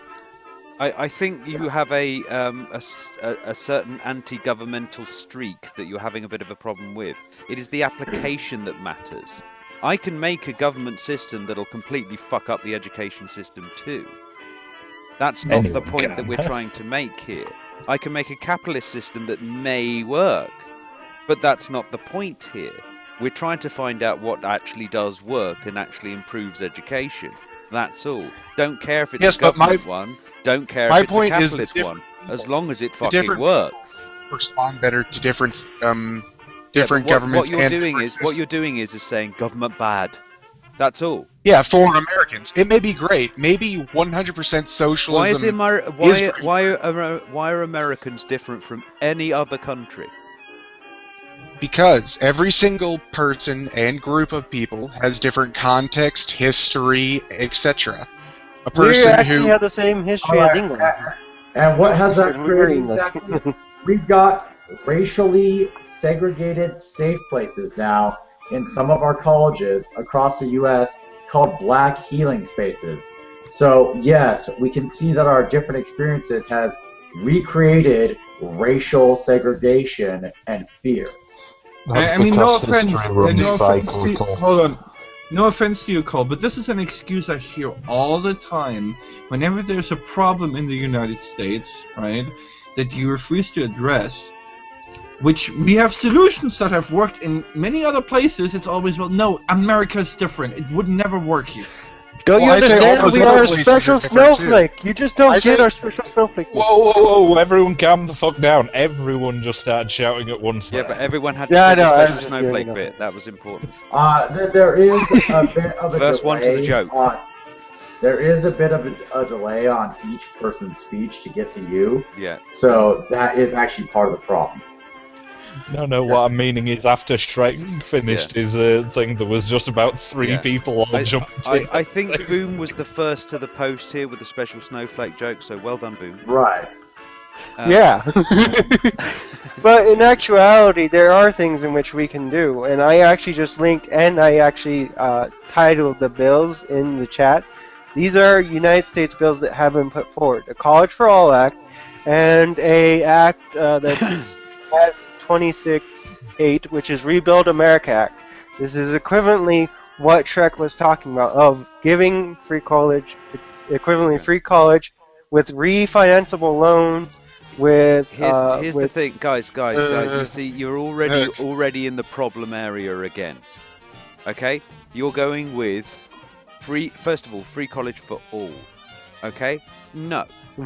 Free college for those who are good enough to go to college. Those who qualify. Yeah, in other words, No, that's true. That's a part it of works it. like You this, yeah. You have to qualify. Unfortunately, it goes through the government. The government decides who is good enough and who is not good enough. Right. Which is just Antichrist levels of terrible. Why? No. No. Let him on. No, before he you said continue, so. He that's- said so. You do Let have him to back be that up with evaluated why. before you can go. Yeah, let him back that up with why. So a government says, right, you need these certain qualifications to get through in order to be put into higher education that this government will pay for you. Please sort of elaborate as to why that is a bad idea. Because, like I said, the government here in America, whenever they do anything, there's always an agenda behind it. It's never just, we want to increase so-and-so. You're not answering the question. You're just saying government bad, government bad. I was giving context to it. We already have the So- context of your position.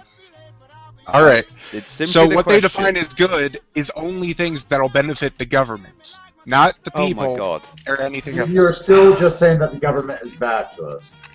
No, I'm saying the government will sustain the government rather than the people. Yes, you're still saying that the government is So bad. basically, it boils down. No, hold on. Are you like It's holding a basically the- rifle above your above your head right now? Sort of. Cole, relax.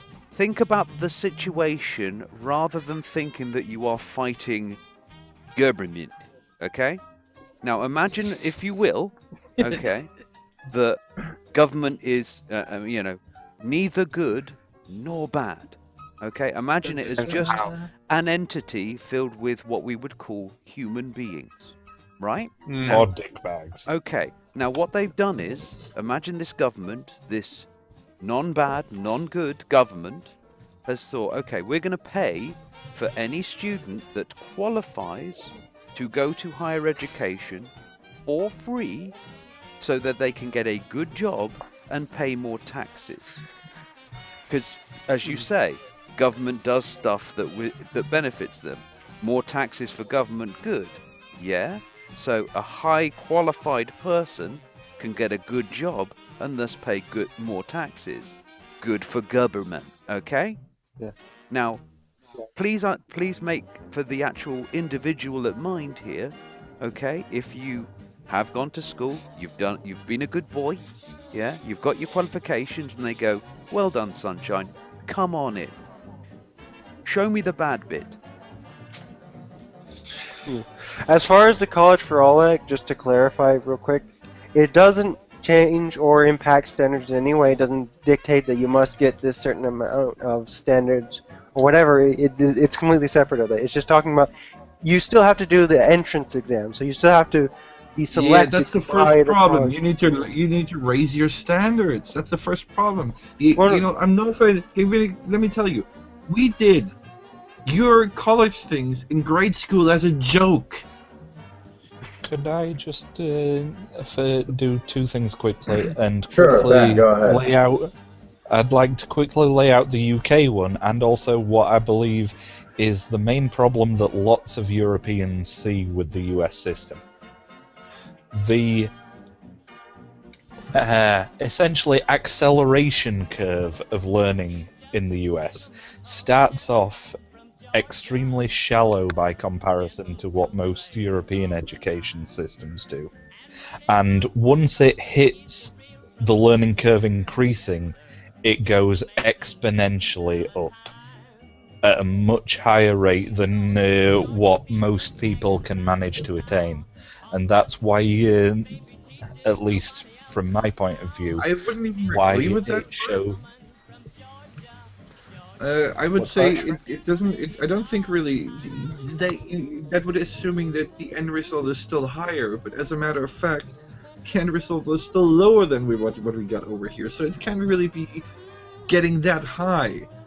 Yeah. I mean, how shallow does it have to be? No, it's perfectly fine to enact higher standards. However, with these bills, these are focusing on the financial part of the college. So you can't have everything you want all at once with America law most of the time. But with the laws that are being enacted as far as the College for All Act, it only pertains to mostly how the finances of like student loans and how once you actually get into college, public college, you get 2 years of tuition free. Just 2 years. It took Now them let me ask you. two... Sorry. I just have one thing to say here, right? Now, in America currently, the government is not involved with, most universities, correct? Private university. It depends, public or private. Which, if we did Okay, this, we could how about the MIT? encourage more. Hold on. How about the MIT? That is a public. Okay, now okay, give you an example. The MIT, right, which is supposed to, which used to be was heralded as like that center of technology, the absolute best of the best in the U.S. Now, I'm sure CIT is better, but that's beside the point. Okay. I actually had one of the teachers there ask me, "Where's the left mouse button on a Windows computer?" Wow. Wow. Yes, but that doesn't really work. Well, okay. I can think of two examples here of countries that invested a lot in education lately, and it didn't really get them that far yet. First example is Saudi Arabia. I can't really say that they have been doing it for long, but they've been doing it long enough. They've been. It's going to take. They kind of gave up on the public colleges in Saudi because the quality of education that you get in Saudi is abhorrent. It's just bad.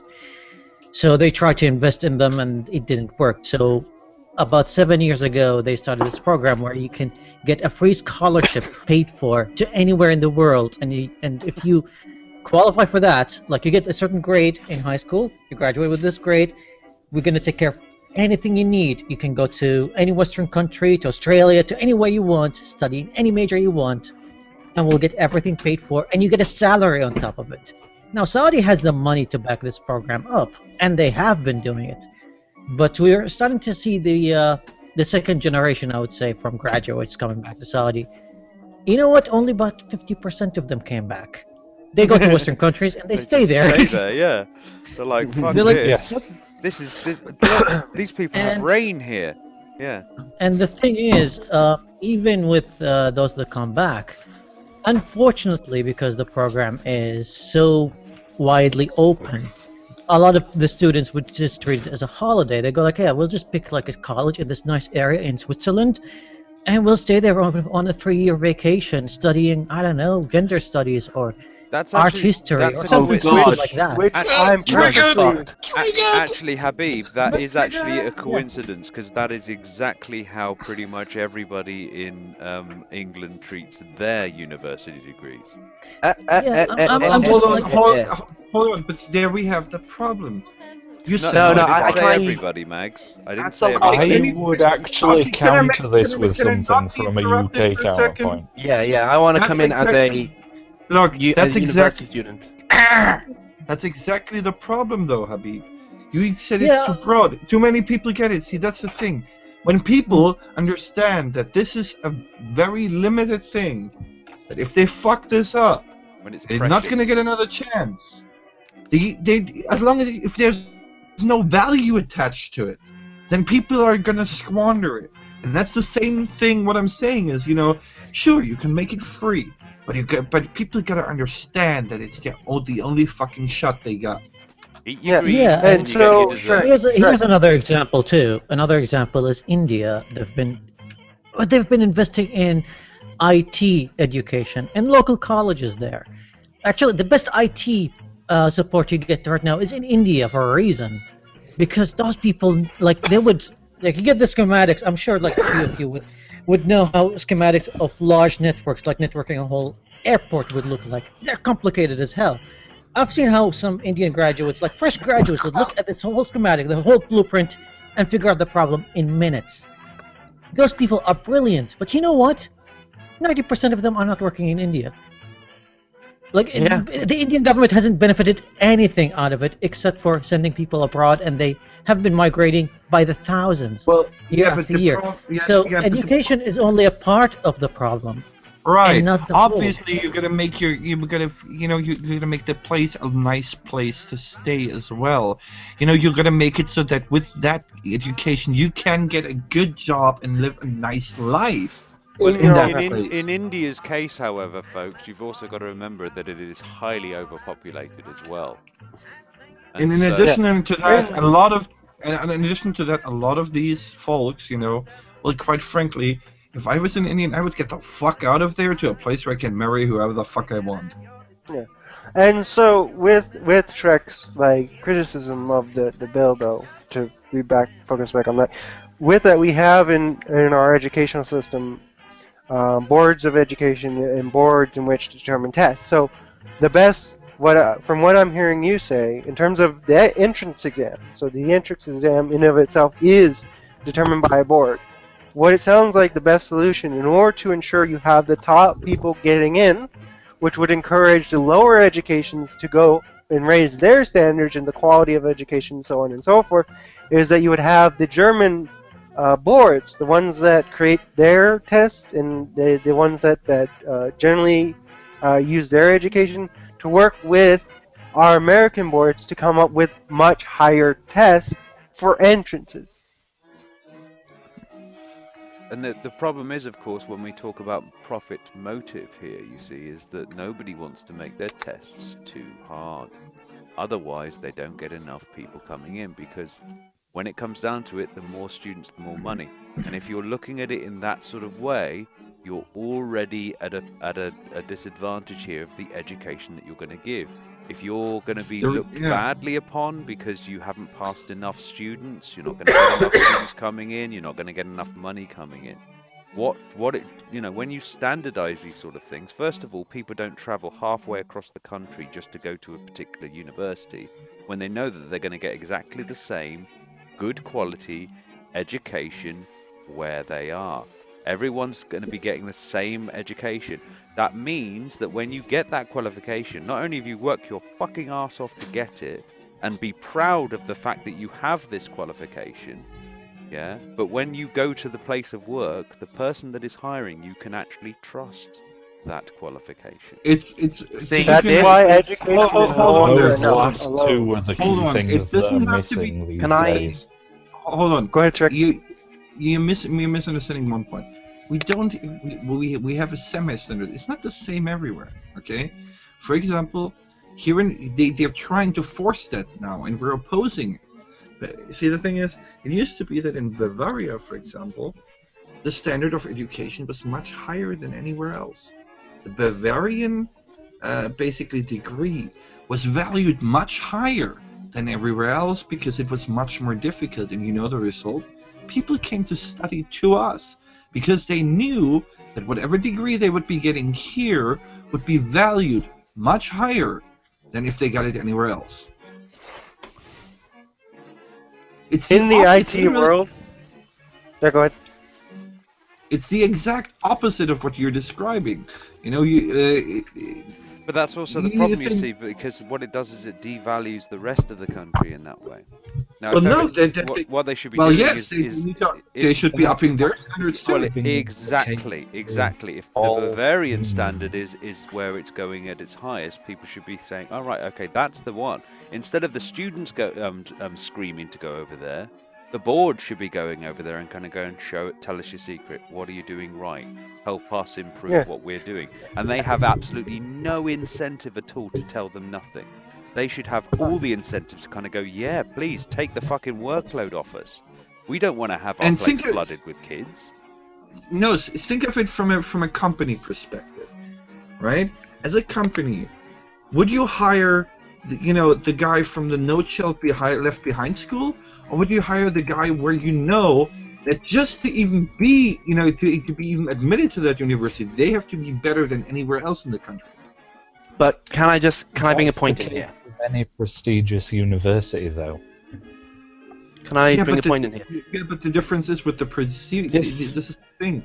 Here we have for the prestige of the prestigious universities. You think people are going there for an education? Fuck no.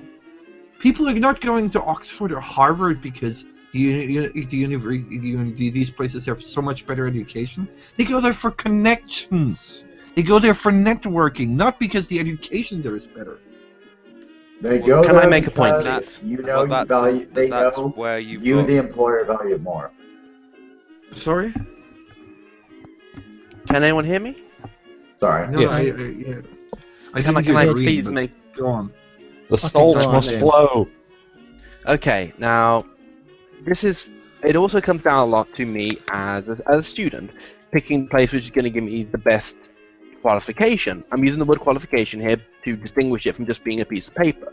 Now, I could get my degree from a number of institutions who would just go, oh, yeah, you can do Java. Oh, there you go, you're not a computer scientist. No.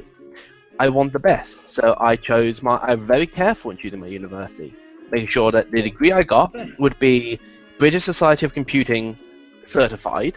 That's basically our union, if you will, in the UK. I had to make sure that I actually that this course, if you don't have industry experience, requires industry experience. Anyone else has to go through 1 year actually on a placement before they can actually qualify.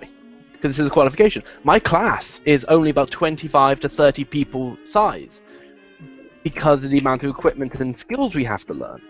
Now, I think you have to make a distinction here between a lot of courses which are just a case of, yeah, you did the thing, here have gender studies, here have communications, here have all the thing, and what are actually real and very, very, very, hard and difficult qualifications to get.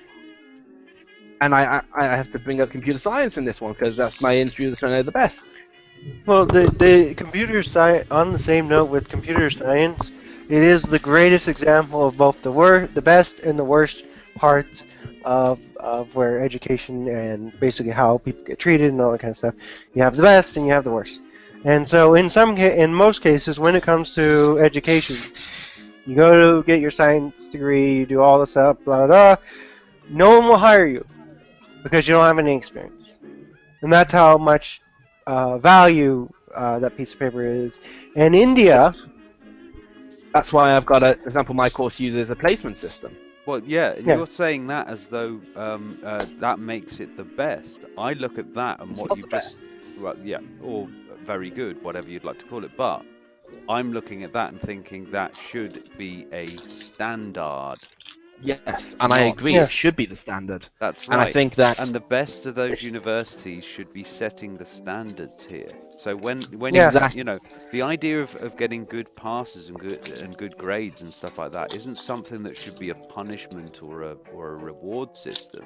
It should be something for the authorities to say, okay, so you've got these grades. Tell us what was the secret sauce that you were using. Yeah, help us make that happen for everybody. That way, everybody wins this way. Because when somebody's saying, well, I want to have somebody who's got a qualification from the best schools, for example, yeah? Well, that actually devalues the colleges. You know, imagine, you know, having a look at those grades. Oh, shit, I'm going to the shittest university. Great. You know, how's that for fucking demotivation? You know? The idea of having universities that suck. What's the point? What's the point of having a shit university in the first place? It's just And turning over students and money. this is why I don't understand this whole system with the No Child Left Behind. It's basically incentivizing places to make their education worse. I mean, no offense, and I have a lot of American friends, and but fucking No offense taken, we hate it too. Multiple choice tests? What kind of crack are you guys smoking? Yeah, just bubble test. What the hell is that? That shocked me when my fiance showed me. This No Child Left Behind thing. What age Come range on, is that gives aimed you the at? chance to Just as a succeed even question. where you would otherwise fail, Shrek. Come on. I mean, no.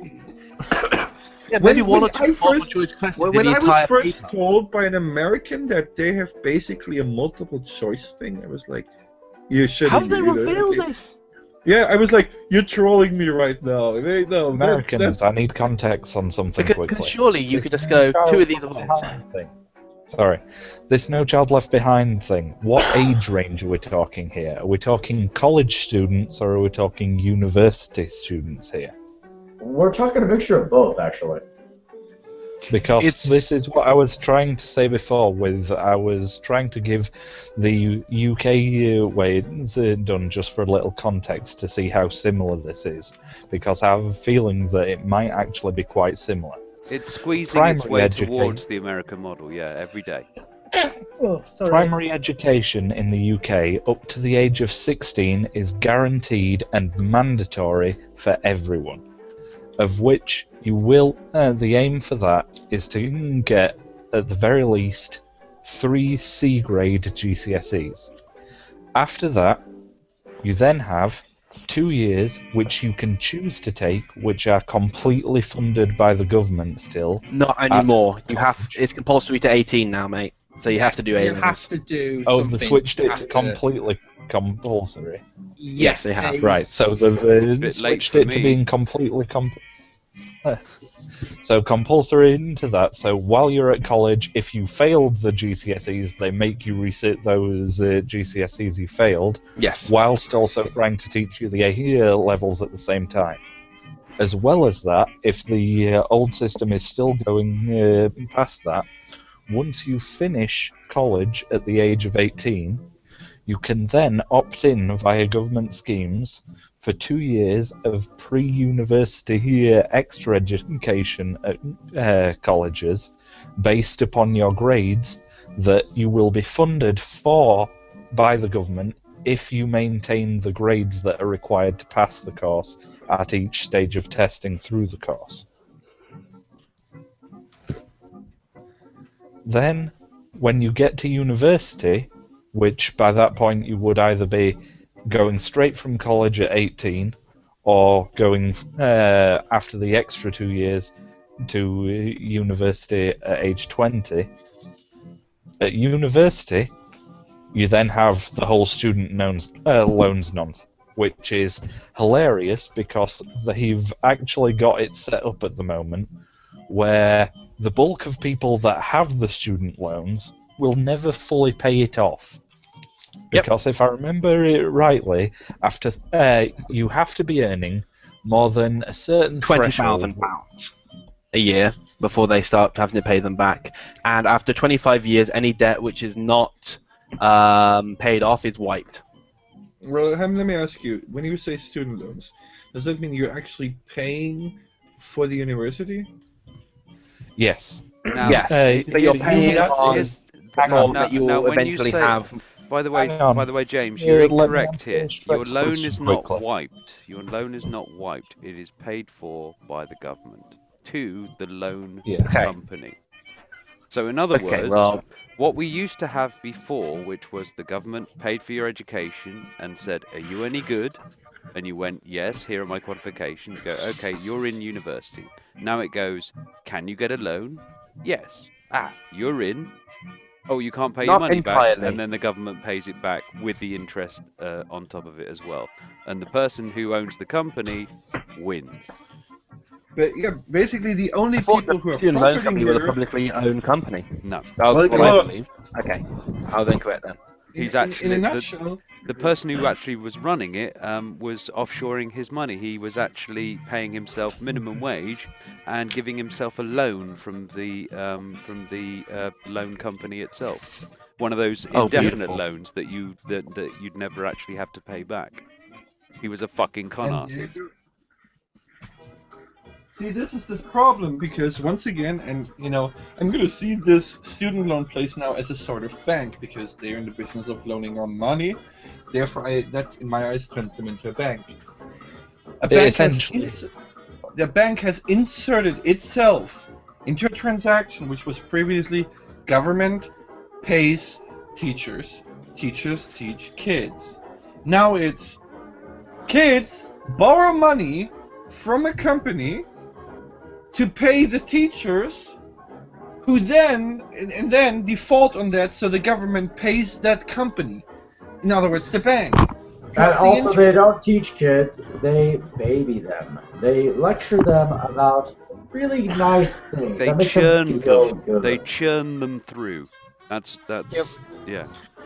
Okay, this back isn't to of all, information. Now, this isn't of all universities' mind, okay? No, this But is not all. it does incentivize people to open up a university and just get a mill running. Yeah. Yep. Well, we have like technical colleges and stuff like that. Yeah, those are now universities. So Motherfucking what used to be a win. college, We turned colleges yeah, into puppy mills. what used to Skills be colleges have died. Yeah, now everything's a university. Then they're all charging $9,000. Yeah, actually, mine are 4,400 for this year. We've done it, guys. We've turned people into puppies, and we've made puppy mills. And also, Yay! on top I of that, you want also one. have, in the UK, Oh, it's adorable. the manufacturing base has died. Yeah. Here's the nice thing. I'm going to a private university and not on a student loan either because, yeah, you don't really need another reason. But just comparing my experience within public schools and private schools, the Fuck private you and your wealthy is family. No, I'm. Yeah, I know. Just Mags is going through the actual process, which is basically they're doing the foundation courses for these kids to get into university as well. Now here's the thing, right? I'm sorry, my mic fell out. My mic fell out, sir. Now here's the thing, though. Of course, if the government entirely pays for the education, you've got one problem, which is what I call the eternal student. Yes, right? That is a problem. Which is That's actually not- a huge no. problem in the U.S. Did you know? You Well, do not have... well, hold on, and I can tell you why. Because in the U.S., it's profitable for the universities to have these eternal students. Did you Whereas know? over here, Did you know that you do not have to actually pay off your loan ever unless you stop going to college? So you can What could go eternally- wrong? You can eternally go to college, and so long as you stay in college, you never have to pay off your loan. Yeah. No wonder they want to turn them into safe spaces. Yeah, fucking hell. Can you imagine? Can you imagine? You know, like 20 years down the line from here, and there's some sort of teacher sitting there, kind of going, "Right, Granddad, let's see if you can answer this question." Yes, there are actually literal 80-year-old students in college right now because quitting college would make them go bankrupt. I had one of those in my class last year. Well, there's an easy hold on. Again, there's an easy solution to this. Kick them out? That's what we do. You fail twice, you chance is gone. You don't get. The only way you can get another shot at university is after you've spent X amount of years working and pay for the entire education yourself with no student loans. Shrek, unfortunately, that's a part of the in problem. the US, They don't all fail. They don't. They pass, and then they just do a new course. Yeah, well, with this particular bill, No, of the it College doesn't for work like All that Act- either. It doesn't work like that either. In America. Yeah. That's what I'm trying to explain to you. It doesn't work like that either. There are limits. You cannot be eternally in school here. It doesn't work like that. Yes, you can study something else, sure, but even there is a time limit there. You cannot stay in there indefinitely, and that is what needs fixing. You can in the States. Yeah, well, with hold on, with the College for All Act, the time is actually just 2 years. 2 years is the amount of time necessary in order to have an associate's degree. So when what you're talking about, it sounds like what they propose fits that solution in terms of how long the government's going to pay for your education. There is that limit of just 2 years. See, I this is don't the know whether or difference. not different Hold on, education hold on. applies. This is the difference. We go all the way. You can get a doctorate, or in your university. We're starting, okay? This is the first time we've done this. give us. We have to climb the ladder, okay? No, Well, the first step is you hold on, fix it first- now. The first step is don't let people willy-nilly switch courses. Make people understand that, hey, if you pick gender studies, you're stuck with gender studies. Good luck finding a job with that. I would say that if you wanted to switch your major, you must take an entrance exam in order to switch majors. No, you don't get to. Period. Well, In no, order if you to take do a that tough and say that entrance there's no exam, option. Why? No. Why? You're getting shit for free. You only get shit for free once. Period. End of story. Hang on, if you're going to do that and do the whole thing of only get one time free period, there is an extra layer that needs to go into there of you need to have actual competent people on the ground floor helping people choose which degree is going to be right for you and which one will actually result in an actual job rather than going, hey, this sounds cool, let's do this for a few years. Well, that would that would completely eliminate gender studies, now wouldn't it?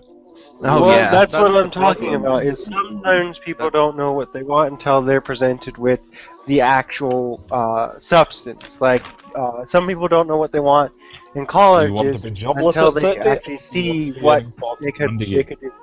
Now, hold on. In all fairness, it's not like that here. You can here we put the responsibility on the individual. Like we have people here who are homeless because, well, they decided to study philosophy. Well, great. That's a great and edifying thing, but I don't see too many company philosophers out there. Hey, do you know how I learned philosophy? I looked it up myself. There's plenty of work out there. There's roof tiling and philosophy required everywhere. When anyone's doing a road and they need to lay paving out, they do need philosophy there as well. They're everywhere. No, they don't. I wonder if Slavoj Žižek is like the only philosophy major that ever did anything good. I wonder if he even was a philosophy major. No, really, Well, the funny thing is, if you want to study philosophy, you end up as a barman. That's what you're there. Philosophers that did do good, they also majored Guys, mean, it doesn't matter if they did good. What matters is this: like the only jobs available are if it's studied in conjunction. Okay. Yeah, Like but for Shrek, example, like Shrek, a I have a scientific question method for you. was the result of some science. okay, guys. Perfectly here. Come on. Sorry, Ben. Can you repeat yourself? I just read one statement just flicking through a website that just fits too perfectly with this conversation we're having. It's a quote from someone after university, and he says, "The risk I took was calculated, but man, I'm bad at maths."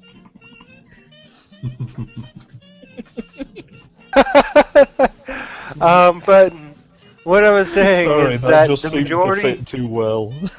yeah, the majority of philosophers who created like the scientific method and different principles in which we go by and etiquette had also majors, degrees in something else, or they were studies in something else. Like they studied science, they studied something in par with Well, philosophy. first off, no. See, that's not quite it.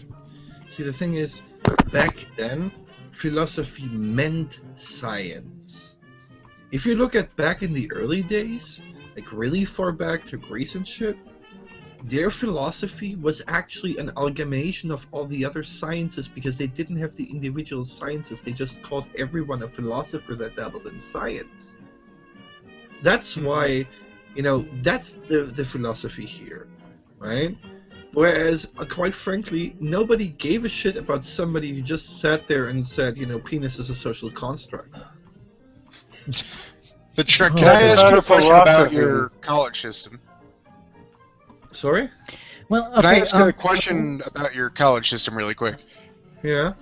Just we don't have when you're college. talking about these standards for entering the specific fields and the free pass and everything like that, is it focused on what people are good at or just what will make money? Such as if a person is welding but the market's shit, will they still be a welder and such? Okay, first off, I gotta explain to you. I'm gonna explain how the German system works. Okay, first two years, right? Sometimes 4, but usually 2. Everybody gets the same education. That's basically grade school, right?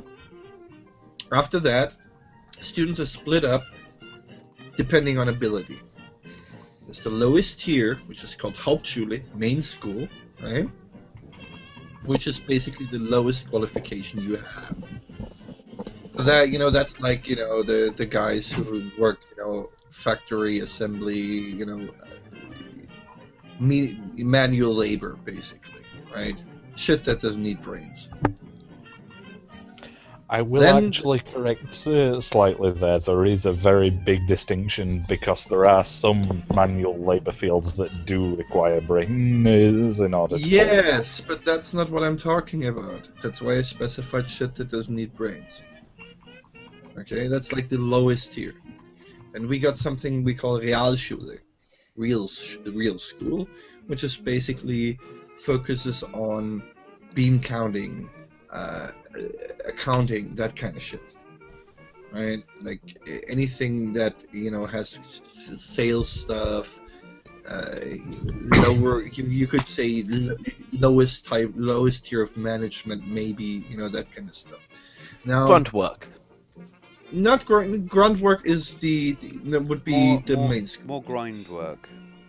Okay, grunt work is what I do. That's my specialty. Don't take away my specialty.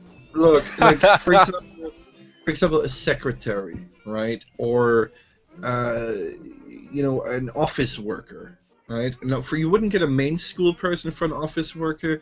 You wanted somebody from real school at least, right? Now, here's the thing. The lines get sort of blurry because if you're good enough in real school, you can move up through a special type of extra study and then get still to university level. But that's only if you're good enough, right? And then we have the highest level, which is called, and you Americans are always going to laugh at this, it's called gymnasium. Wait, what? Yes. Did you say gymnasium? Yes. So as in physical working? No. That's what the word means where you live. Where we live, gymnasium means highest tier of education in that bracket, basically. you could say Oh, our version interesting. of college. So, masters? Now here's the thing. If you want to enter university, you have to have at least a gymnasium level education, which means either going through the gymnasium or going to real school and then being extremely good and then taking that extra additional entrance exam, so to speak, or extra school, which then gives you another entrance exam, which then allows you to go to university, but only for specific, studies. For example, like if you wanted to be a brain surgeon, you better have the gymnasium, because you're not going to get in there with just the real school. Shrek, we actually have schools like that actually popping up in the U.S. that are actually doing that, and it's not free schooling yet, but they are actually starting to do that, where they are actually training you for specific jobs that you're wanting to go to, as opposed No, to that comes later. Okay? These are just three general branches, right? But yeah, which do are like your idea separated of by gymnasium ability better. levels, right? They're separate by ability levels. In other words, you could say, in the lowest one, you get basically the bare necessity to function in society. In the next one, you get some business-related skills, and then the highest one, that's where they actually teach you science, where they teach you in intellectual, serious like critical academic thinking. work. Yeah, academic shit, right? Okay. Now, here's the thing. After your education ends, you then go into what we call Ausbildung, which is basically job training. This lasts for usually a minimum of 3 years, sometimes 5, in which you are still considered an apprentice. All right, so after you complete that, you are now journeyman level. Now, after a specific time as a journeyman, then you can move all the way up to master, and that's really when you're a full-fledged expert in your field.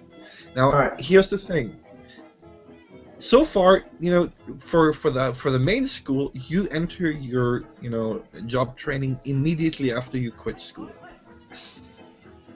right? Because people on that level usually don't need much more, All right. Where the same thing usually is the same for real school or Realschule, unless they are really skilled in real school and they want to take it then up a notch to university, so they take that extra, additional schooling for university level. Now, if you're in gymnasium, most people don't just quit there. Most people want to go to university. That's why they're in the gymnasium to begin with. Otherwise, they could have gotten the easier route, right? All right. So my question. Then you enter the university. Right? And everything, again, is all paid for by the government. No fees to the parents involved whatsoever. No fees to the student. Even for university, I mean, sure, you're still going to have to buy your books and shit. But you don't have to pay the university or the school. Okay. So my question. Yeah, go ahead. My question is the amount of years to get to your, I guess I would say, master's level. The maximum. How long does it take to get to your master's level? Okay, well, I'm not exactly sure how the master's level works. To get to the point where you have basically the ability to enter university is 12 years. All right, so what you're saying is that a person will have to go to school until they are 30 before they are trained enough to do the job that they're supposed to excel in. Correct? No, that depends. Because that is for university level, right? The main school ends much quicker. Okay. Right? Because basically, you got to think of it like this. We have our college rolled into this as well. You have college as a separate entity. For us, it's part of the regular school progression, right? Okay. All right. Now, for the lowest tier, I think it's at the most 9 years of studying. And keep in mind, I think our kids enter grade school a little bit earlier than where you are, so it's you're usually like 16, 17 when you enter the actual job thing, where you start out as the apprentice.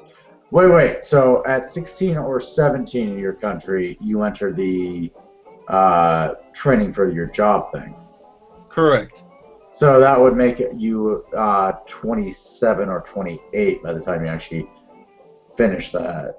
Well, keep in mind, not everybody wants to be a master. Okay. Yeah. All right. Master is basically the thing is if you want to get to the first off, it's a prestige. If you're gonna run a business, for example, if you want to be a company owner, then being a master is usually a wise idea because otherwise you have to employ a master. I see what you're saying.